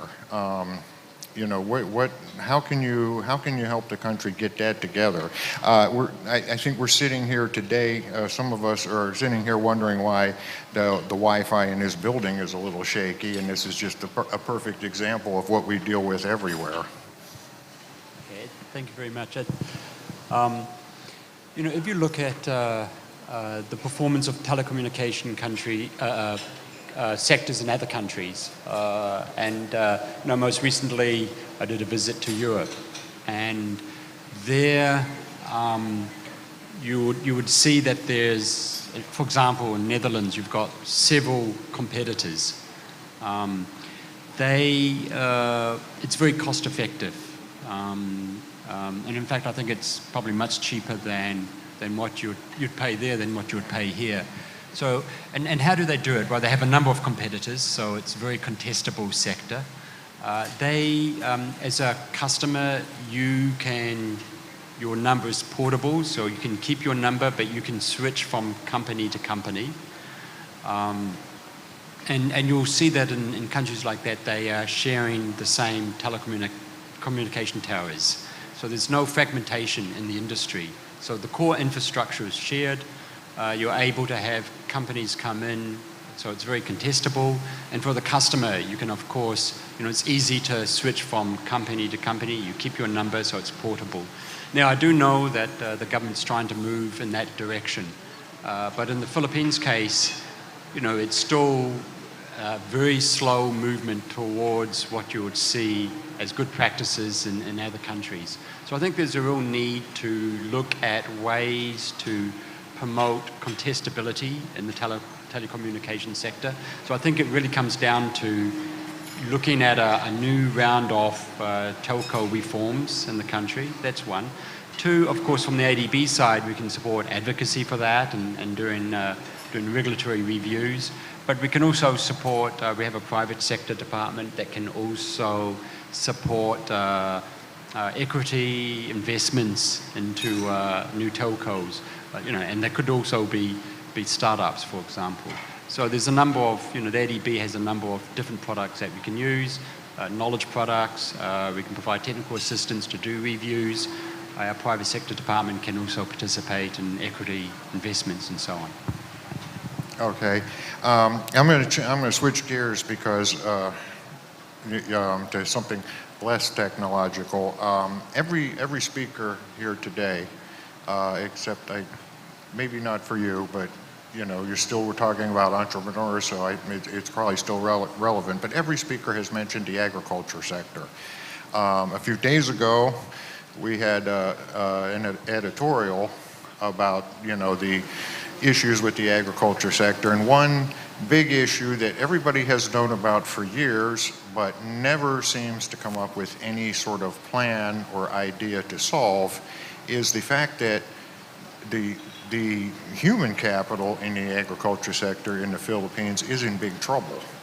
The average age of the Filipino farmer is something like 57 years. And so, to boost agriculture, you need some fresh people in there. What kind of ideas, can you maybe suggest to the government to solve that problem? Because until it is, whatever they do to agriculture is going to have rather short shelf life. Okay, so I think the first approach would be, again, you can look at lessons in other countries where governments with the research institutions such as universities and the private sector get together in a very coordinated manner to look at policy, to look at ways to do an R&D, but also provide extension services. And by doing that, you can come up with, you can introduce new innovations into the sector. And if you can bring in new innovations and you can work with banks to finance those innovations, then you bring in new investors and new farmers into that sector. For example, again, if you look at some of the European countries like Netherlands, they have moved into vertical farming, greenhouses and so on. And they're the kind of innovations you could use in the Philippines for higher value added crops. But to do that, you've got to have all that infrastructure. You've got to have the tight coordination between the different players. You've got to have the R&D, and you've got to be able to provide the right incentives framework for that to happen. Okay. Ragnar, I want to move on to you now. You talked about the risks of fragmentation and what what dire effects they could have on the economy. We have just within the past couple of days finally ratified the RCEP after a delay of more than 2 years. How does that help cushion the country against those fragmentation risks, or does it just make the risks a bit different? I think it's a positive step. It's a move in the right direction, and the RCEP ratification will really help the Philippines achieve further regional trade integration, and that will yield benefits for the country. And I believe that. Some studies have been done by the Philippines Institute for Development Studies, showing that, for instance, there is strong potential for services exports linked to ratification of the RCEP. There's also probably potential in terms of some of the agricultural exports for specific commodities. And I think this would contribute to essentially creating a more open economy and facilitating further trade liberalization. And we know that for food security, this is an important issue. Of course, it's very important to invest in the growth potential of the economy, but in the near term, ensuring that there is food security by facilitating access of cheaper imported food items is also very important, especially for poor urban consumers. So I think that any effort by the Philippines to promote regional and global trade integration goes in the right direction. Okay. Now I want to ask you about one of your final points. You talked about the sandbox method of developing policy and program innovations, mentioned the BSP, and that it could be applied in other areas of the government. Well, why not? What do you think is stopping that from happening? Political will. Well, okay. Right? It's just inertia, I think, way of doing things. Like you were talking about farmers, right? You investing in human capital and why obviously farming right now is not sexy. but so was my industry. We had tricycle drivers that didn't even know how to use cell phones. And now you have an entire tech industry that's, or technological industry that's hinged on the same tricycle drivers that's now upskilled to other things. So, it's about education. It's about knowing that you can actually do it. So hopefully BSP, the Department of Transportation, and other agencies can lead that way. So sometimes when you see other people doing it, then you realize, hey, these are the things that can actually be done. I would maybe just add one point, for food security and the livelihoods of farmers. Another dimension is the importance of financial inclusion. Often farmers are not able to invest in equipment or higher value-added production simply because they do not have access to lending. And one of the reasons for that is that they do not have collateral. So strengthening their property rights would probably be necessary in order to enhance the prospects of financial inclusion. Another important dimension is access to information and logistics for the small farmers. Often they don't know the price of their production, and they have very little bargaining power when they meet the traders. And this is one area where digitalization offers some hope, because with digitalization it will become easier to channel the right information to farmers and to make them more powerful players in the bargaining process. I'll give you an example when he talks about collective bargaining power, right? Back then, tricycle drivers or even habal-habals wouldn't have access to insurance, right? So they can't improve their service. But because of platforms like us, we now have we now pull them together, and we have the collective bargaining power of tens and thousands of people wanting to get insurance. And now that makes sense for a lot of these insurance companies to now provide that service to us and extend it to the driver. So the same thing can be done with actually every single industry, especially the informal sector. I think of farmers as really part of that informal sector also, and there's a lot of digitalization or technological solutions that may apply to them. Well, could you've done such a good job of creating the Angkas app. Could you create one for farmers? Let's see. Okay, I have a question, and I think it'd be mostly addressed to Kelly and Ragnar, but you may have some insights into this too. One of the big things that really began this year, started last year, but was really taking effect this year. Is, of course, you mentioned it, the mandamus ruling, which has been a bit of a windfall for LGUs and opens up a lot of opportunities for some better development. But as I think everybody is aware, a lot of LGUs are not really competent to handle all that money and need capacity building. Is there some programs that have been recommended or some approaches that have been recommended to the government to kind of deal with this? And then, from your side, you deal mostly with the local regulatory aspects of it. Is there a way that, from the other end, you could help the LGUs do a better job with the more that they have to work with now? So maybe I can start. Over the years, the government has provided a number of training programs to local governments to improve public financial management, their kind of treasury functions. The Asian Development Bank has been very active in this space. We've had in the past what we call policy-based lending, where we support the government's reform actions in local government reforms. We have quite a lot of technical assistance that's also working with the national government and the local governments. For example, there's a program where it's training and again focusing on the second and third tier local government units. These are the poor ones that have less capacity. So it's a training program for their budget officials to improve their budget accounting, reporting, transparency.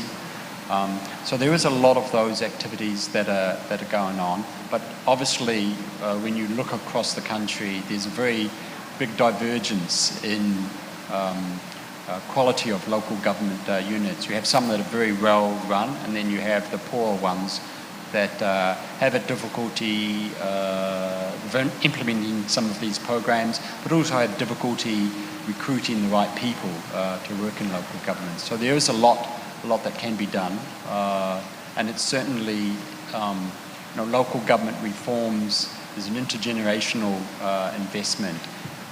Even though the local government code was legislated in the early 90s, looking at, it's probably quite timely to have a review of that and updating that and modernizing that to the different challenges that local governments have. That would be probably a first step towards looking at that next generation of reforms for local government.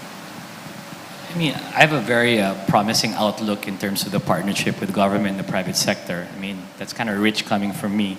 But I think what has changed since then was the pandemic. And I think that's been a humbling experience on both sides, wherein the government, really needed the private sector help at that time, and private sector needed government access or the government permission to be able to get things done. So there was really this forced whole of society approach that needed to happen. And I think if there's one good takeaway that we got from the pandemic is really smoothen how private sector and the government work together and how they achieved a lot of things and were successful at it. So hopefully we still get some, lingering initiatives from that or even insights from that. So my outlook is quite promising, and you see a lot more of these partnerships happening in many cases all over the country. Maybe I would just come back to the digitalization angle, because I think, especially in terms of developing capacity and strengthening the ability to monitor the expenditures of local governments, monitor their revenue-raising capacities, I think digitalization can help in that regard. The digitalization of public finance and public finance information management systems will be boosted thanks to digitalization. And this means that all the functions of really budget preparation, budget execution, and budget monitoring and accountability can be speeded up through the digitalization of public financial management systems. I would maybe add one point also. Civil society has a very important role to play, especially at the local level where they are close to their representatives. And civil society can play a very effective role in really ensuring that the funds that are transferred to local governments are used effectively and efficiently. So I would emphasize digitalization and the role of civil society in creating the right incentives for the adequate use of the additional resources that will be provided to the local government units. Okay, now we come to the part that I have been itching to talk about since you raised it. Carbon pricing and the prospects of a carbon market in the country. And if anybody's read my column lately, you will know that this is a particular interest of mine. And I was so glad you brought it up and you support the idea. And I know the ADB has a lot of, more than you can count, climate change related programs, including the energy transition mechanism. First of all, has anybody from the government, or for that matter from the private sector, approached either of you, about, hey, let's talk about carbon markets, how can we get this going? And conversely, has it been studied, and do you have, like some frameworks in mind that you could recommend to get started? I sure do, but they probably would listen to you more than they would me. Okay, well, we've had constructive discussions with the Department of Finance on the potential for carbon taxation. I think it is very much on the administration's radar screen, even if they want to push serious consideration of this option until maybe 2025.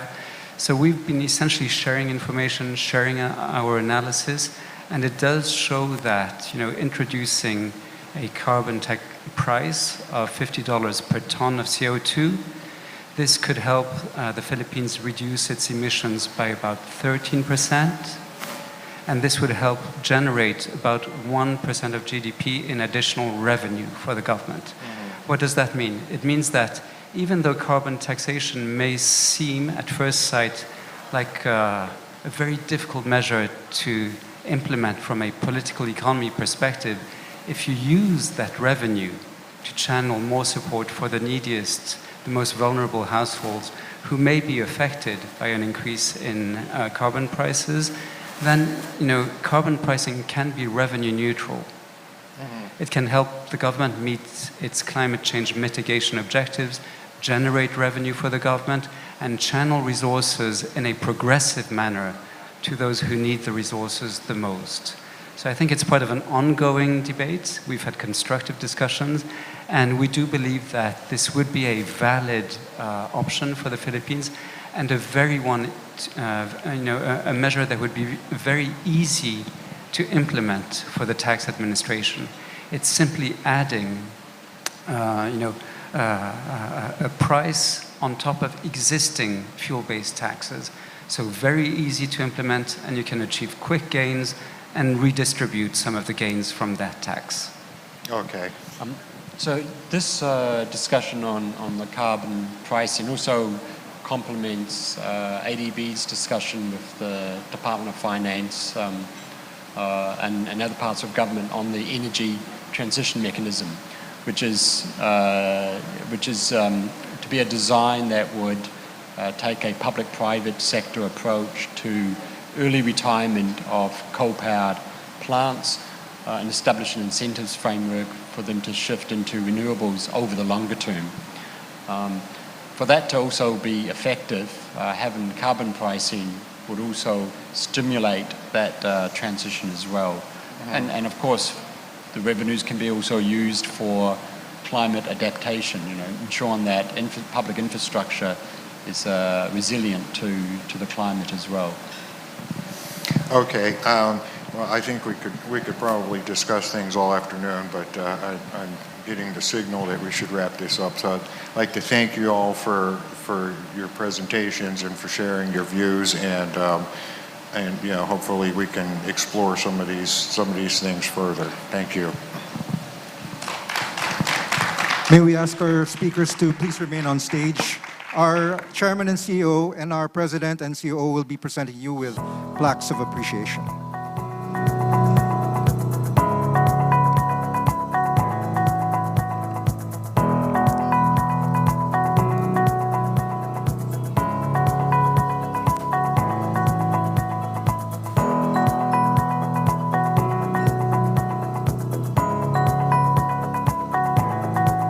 ADB Country Director Bird and IMF Resident Representative Godmanson, and ANCAS CEO Royeca, thank you very much for the time you've given us and for the insights you've shared.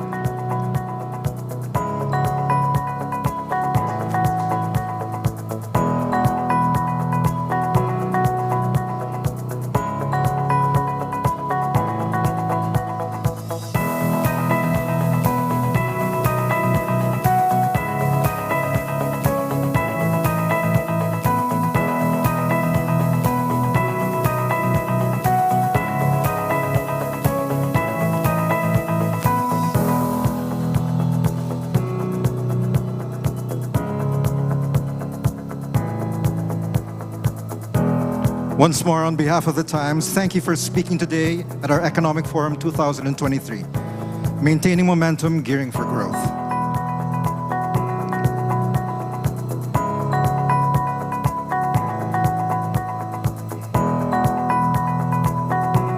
Now, for those of you who are still generous enough to stay with us, we have a special segment for you.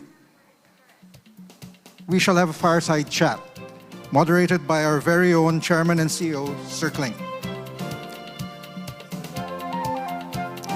May we also invite our panelists to go on stage for our fireside chat. We have BDO Capital Investment Corporation President Eduardo Ed Francisco, Lobien Realty Group CEO Sheila Lobien, and Digital Innov President and CEO Milo Sandik. We welcome you on stage.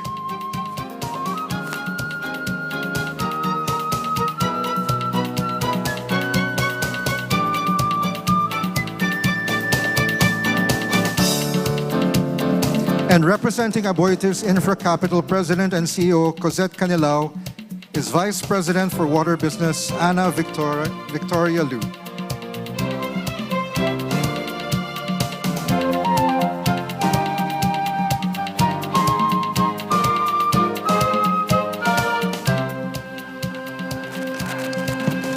Okay, final stretch.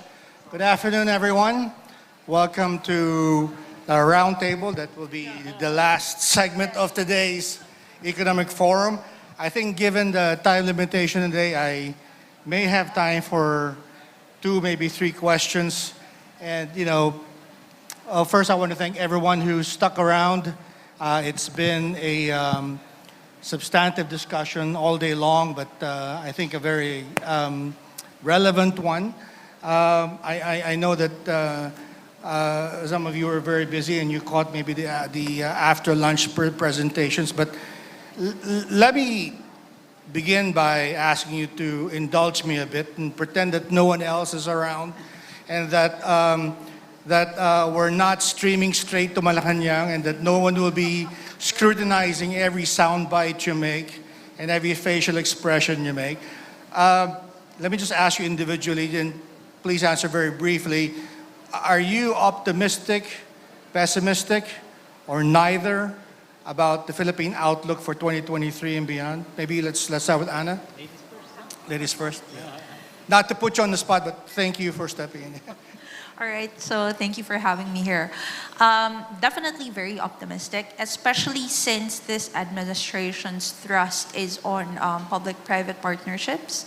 We welcome that pivot by this administration, especially in the industry where we work in, which is infrastructure. We really believe that the private sector would have a lot of contribution, particularly on the innovations that we can bring to the industry. So overall, we have a very positive outlook for the country with the direction the current administration is going to. All right, so answered as if no one from Malacanang is listening. All right. Sheila, what's your take? I mean, I think I would be surprised if anybody here is actually going to say anything negative, but I mean, the nature of people in business is to be optimistic, right? But your own words, please. Similar with Ana, I share the same sentiment, a very, optimistic. And I'm sure the audience here can feel as well the movement in the market today. Real estate in terms of retail market is growing. In the outsourcing industry, the BPO sector is also very positive. They're forecasting growth in the next 5 years, and that's good for us in the property sector because they would need office space. They're coming back in the office. They would need, in the food business, the retail, the warehousing, logistics market also is booming. It's one of the brightest spots in the property sector today. So overall, yes, optimistic, and 2023 is really the recovery year for us, at least in the property sector. Certainly an important barometer for the economy, the health of the economy. Thank you. Milo, you want to step in, and let's go by distance now. Yeah. So just like these fine ladies said, it's more of optimistic for me this year compared to the previous years because of how the government has been reaching out with the private sector recently compared to the previous years. So I'm fairly optimistic with that one right now. So there. Okay. Sir Ed? Yes. I agree with everybody's point. I just hope we don't miss the chance. Okay. Before the inflation numbers came out last week, we were hoping for 6 to 6.5% growth. I think with the inflation numbers as they are and the expected rate increases, growth will slow down. So my optimism has tapered a bit. And I'm just hoping that the great presentations from the IMF, World Bank, and ADB, the structural changes, the private sector is doing their job. So I hope Malacanang is listening because it's for you now. Please make it easier for us to do business. Because so that we can surpass the 6%, so we can go to 8 or 9%. There are great suggestions from the earlier speakers, structurally, energy, agri, and I think there was another industry. Please work on those to make it easier, so that we can grow faster. Thank you. Okay, I think that's a good segue to the second question I wanted to ask, which is, we've heard a lot of concerns. I mean, I think overall, there's a positive outlook from all our speakers today, and as you said, Ed, there are some concerns, inflation being one of them, the monetary policy reaction is another one. But of course, there are many things that were also brought up. The need for reforms in education, the human capital development. Of course, you talk about also things that are beyond the country's control. I mean, things that are happening in Europe, in Ukraine, particularly China's recent reopening, but still very sluggish. So let's go now to what keeps you awake at night, right? I mean, you mentioned that the government should be making easy for businesses to do business. Certainly some of our speakers talked about red tape. Even Ambassador Melvin was, joking when he said that the Filipino was very good at innovating red tape, right? So there are many things to look at, but certainly if we could focus on one or two things that deserve attention from the government this year, what would those be? Maybe we could start with you, Ed, because you brought that up. There are many concerns that the government should be looking at, but what should be the first one, maybe for this year? Sure. I have two things. One short term, one medium term.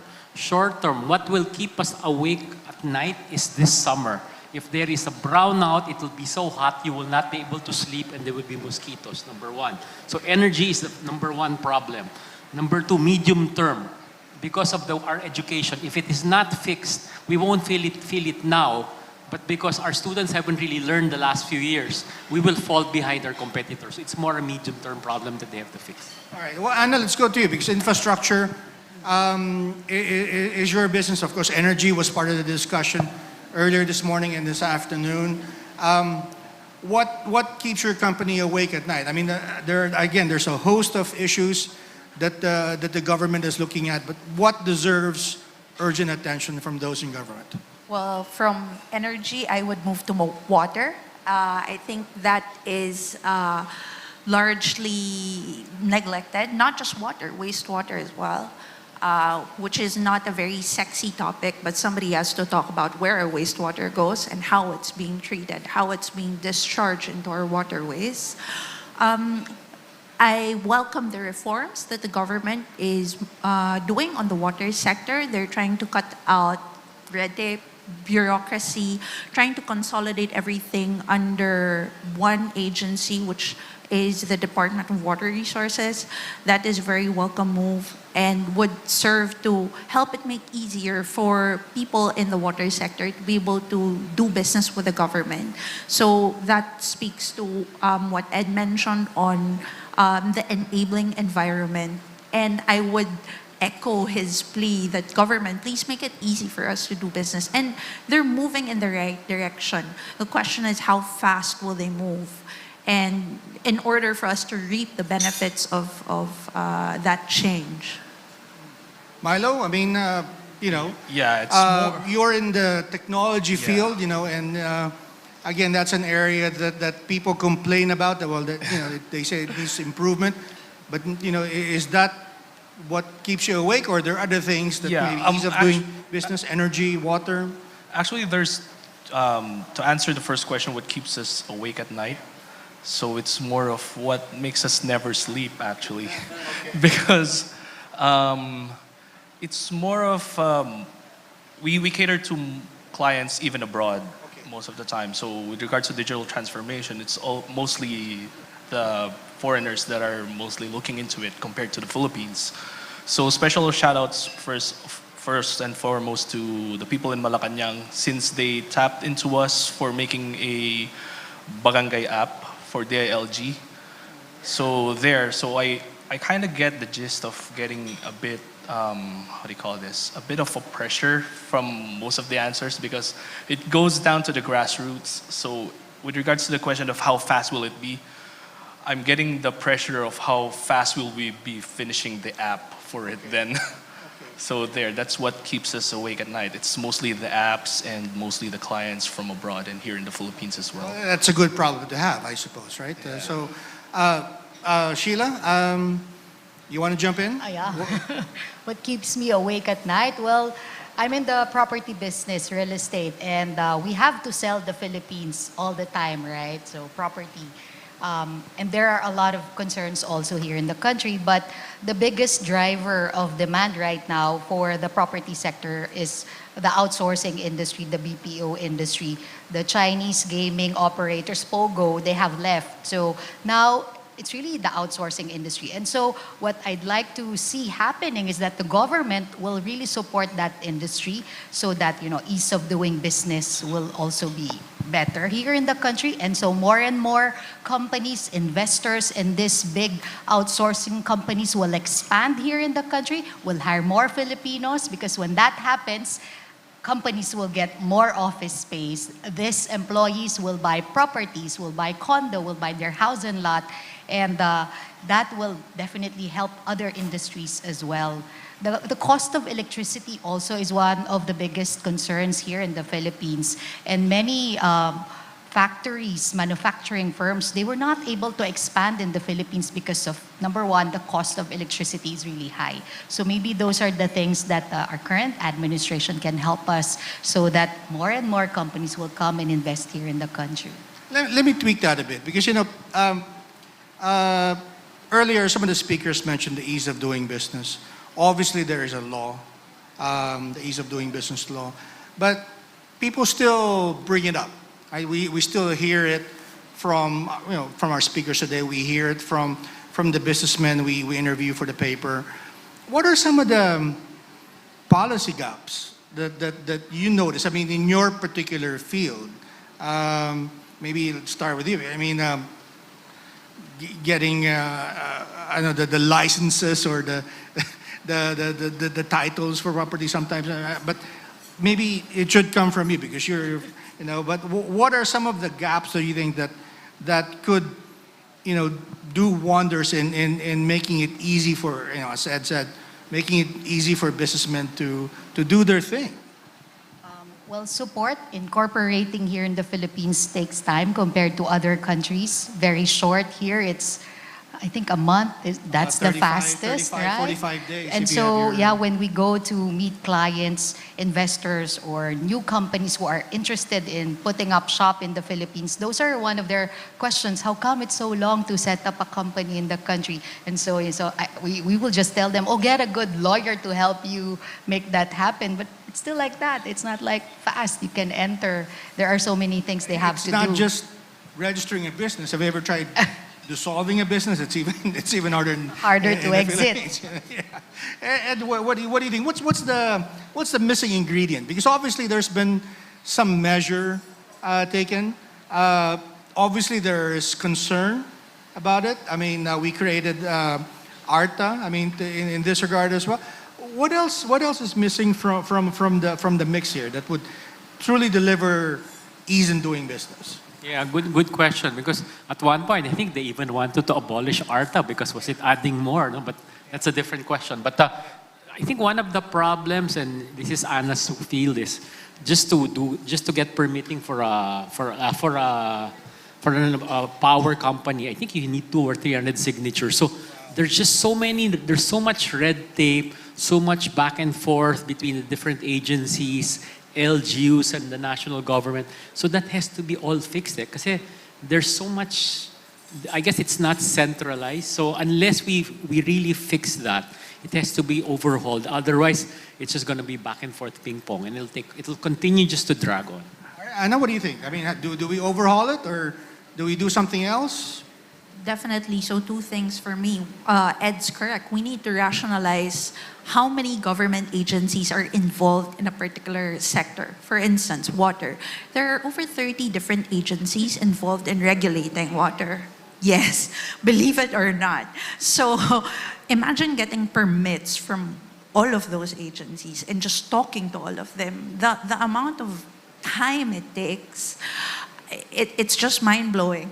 So definitely rationalizing the scope of government agencies, if possible, centralizing it under one agency, which is what the government is trying to do now with the Department of Water, currently in the Senate or in the House for reading.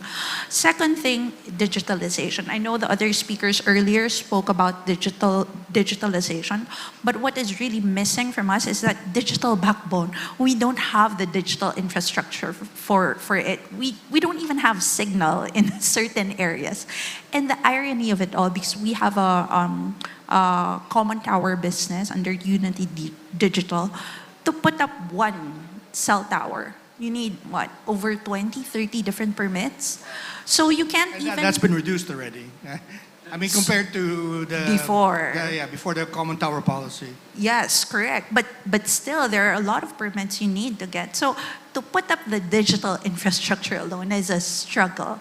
But then goes to integrating like digitalization. So digitalizing all the government processes to make it easy for us. Like ideally if we can do it with an app. So e-government is also key to cutting through all that red tape and bureaucracy.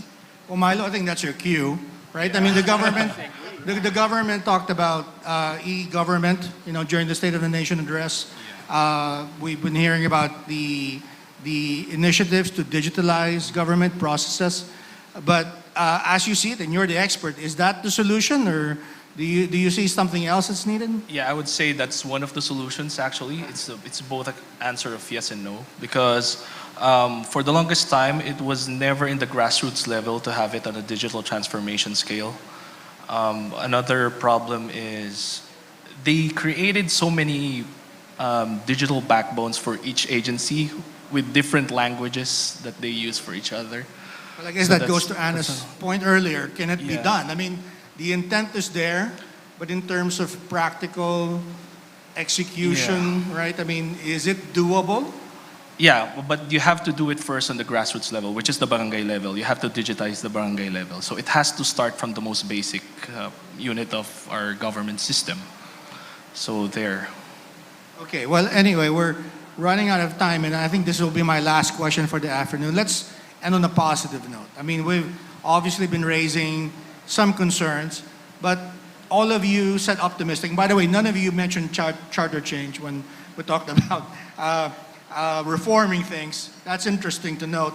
But on a positive note, what are some of the opportunities you see for this year? What are some of the low-hanging fruits that you think the government should be looking at that will have a greater impact than the other policy options that they have? Let's start with Ed. I mean, what do you think are some of the opportunities here that is easy for the Marcos government to seize? Well, the fact that at least they've allowed 100% ownership in certain industries is a good Public move. Service Act. Yeah, so that's great, no? So we just need to encourage the investors to come in, but at least the sectors where there are good investment opportunities are energy, even the privatization of EDSA, the transport area, maybe even cold storage, because agri is a problem, right? So for me, those are relatively low-hanging fruit. You can make decent returns. So if some investors go in there, I think they will at least get good returns, and then the risks are not so low because the demand side is really strong. Yeah, it's so high. Yeah. All right, Anna, maybe turn to you. What are some of the opportunities that you see that can be seized this year? I would talk about two things. One, I go back again to water because that's where I'm involved in.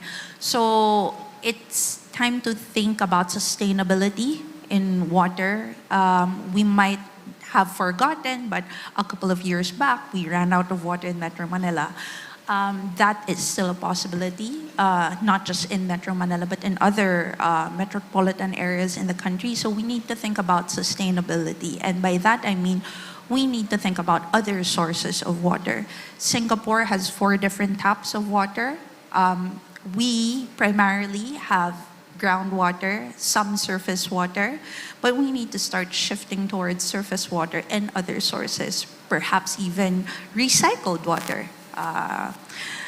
Yes, correct. Singapore has started drinking their own treated wastewater and recycled it. They now make beer out of it.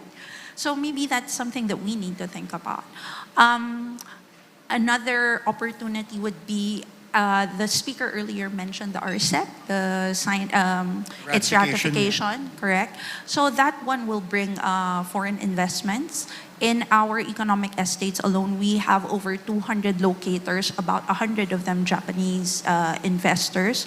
We're looking to grow the footprint of our economic estates by double. That would mean additional over 50,000 jobs in 2023 alone. So that's how impactful that potentially the RCEP would be for us. Yeah, impactful, and yet the Philippines was the last to sign or last to ratify the treaty.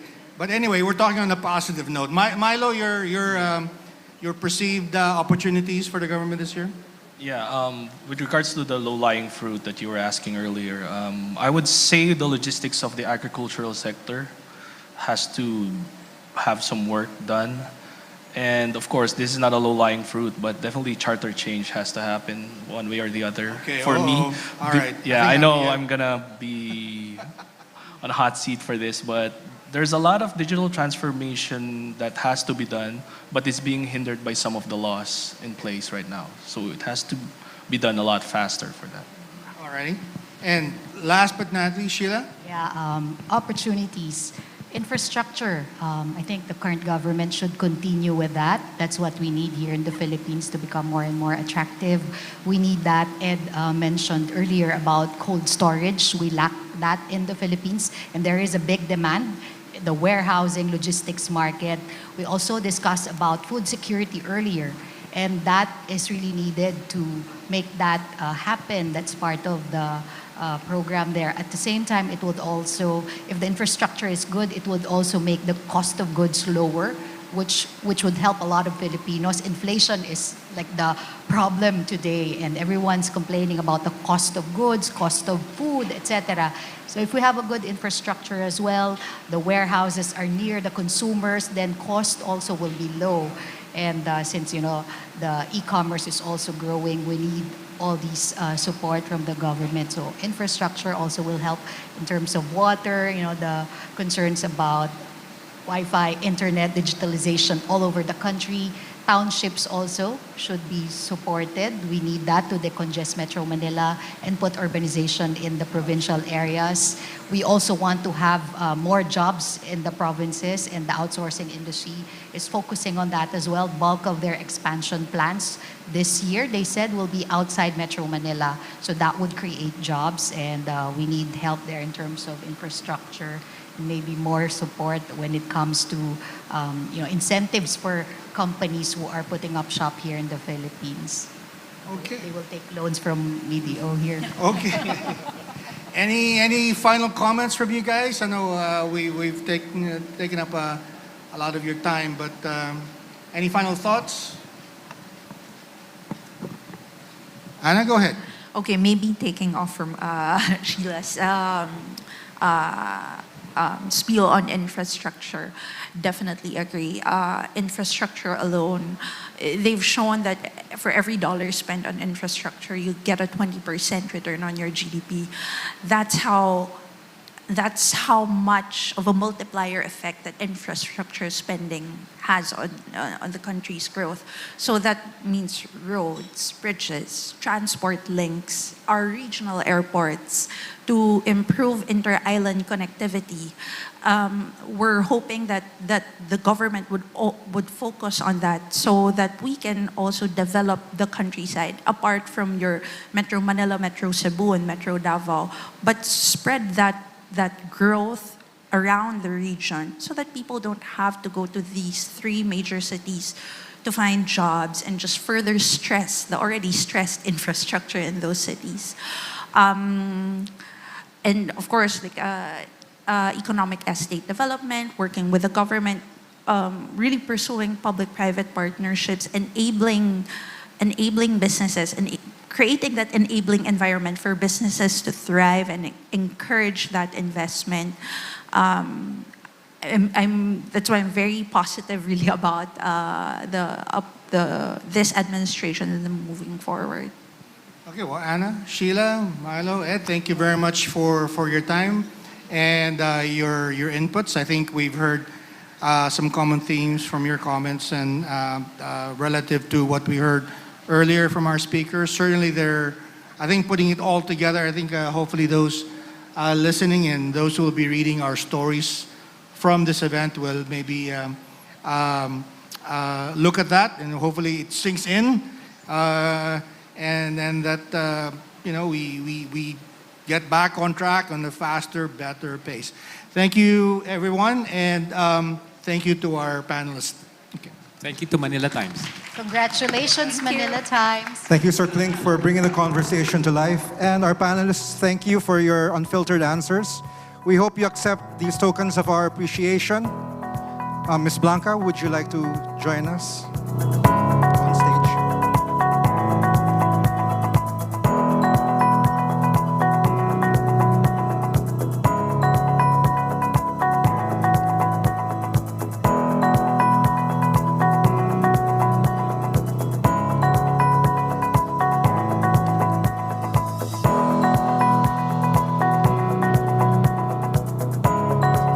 BDO Capital and Investment Corporation President Eduardo Francisco, Lobian Realty Group CEO Sheila Lobian, and Digital Innov President and CEO Milo Sandig. Thank you also Aboitiz Infra Capital Vice President for Water, Anna Lu.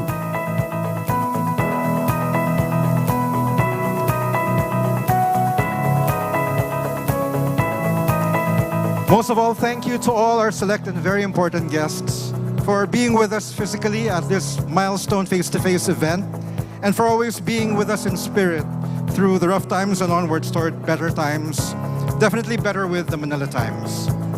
This has been the Manila Times Eco Forum 2023, maintaining momentum, gearing for growth. Good day, and thank you very much.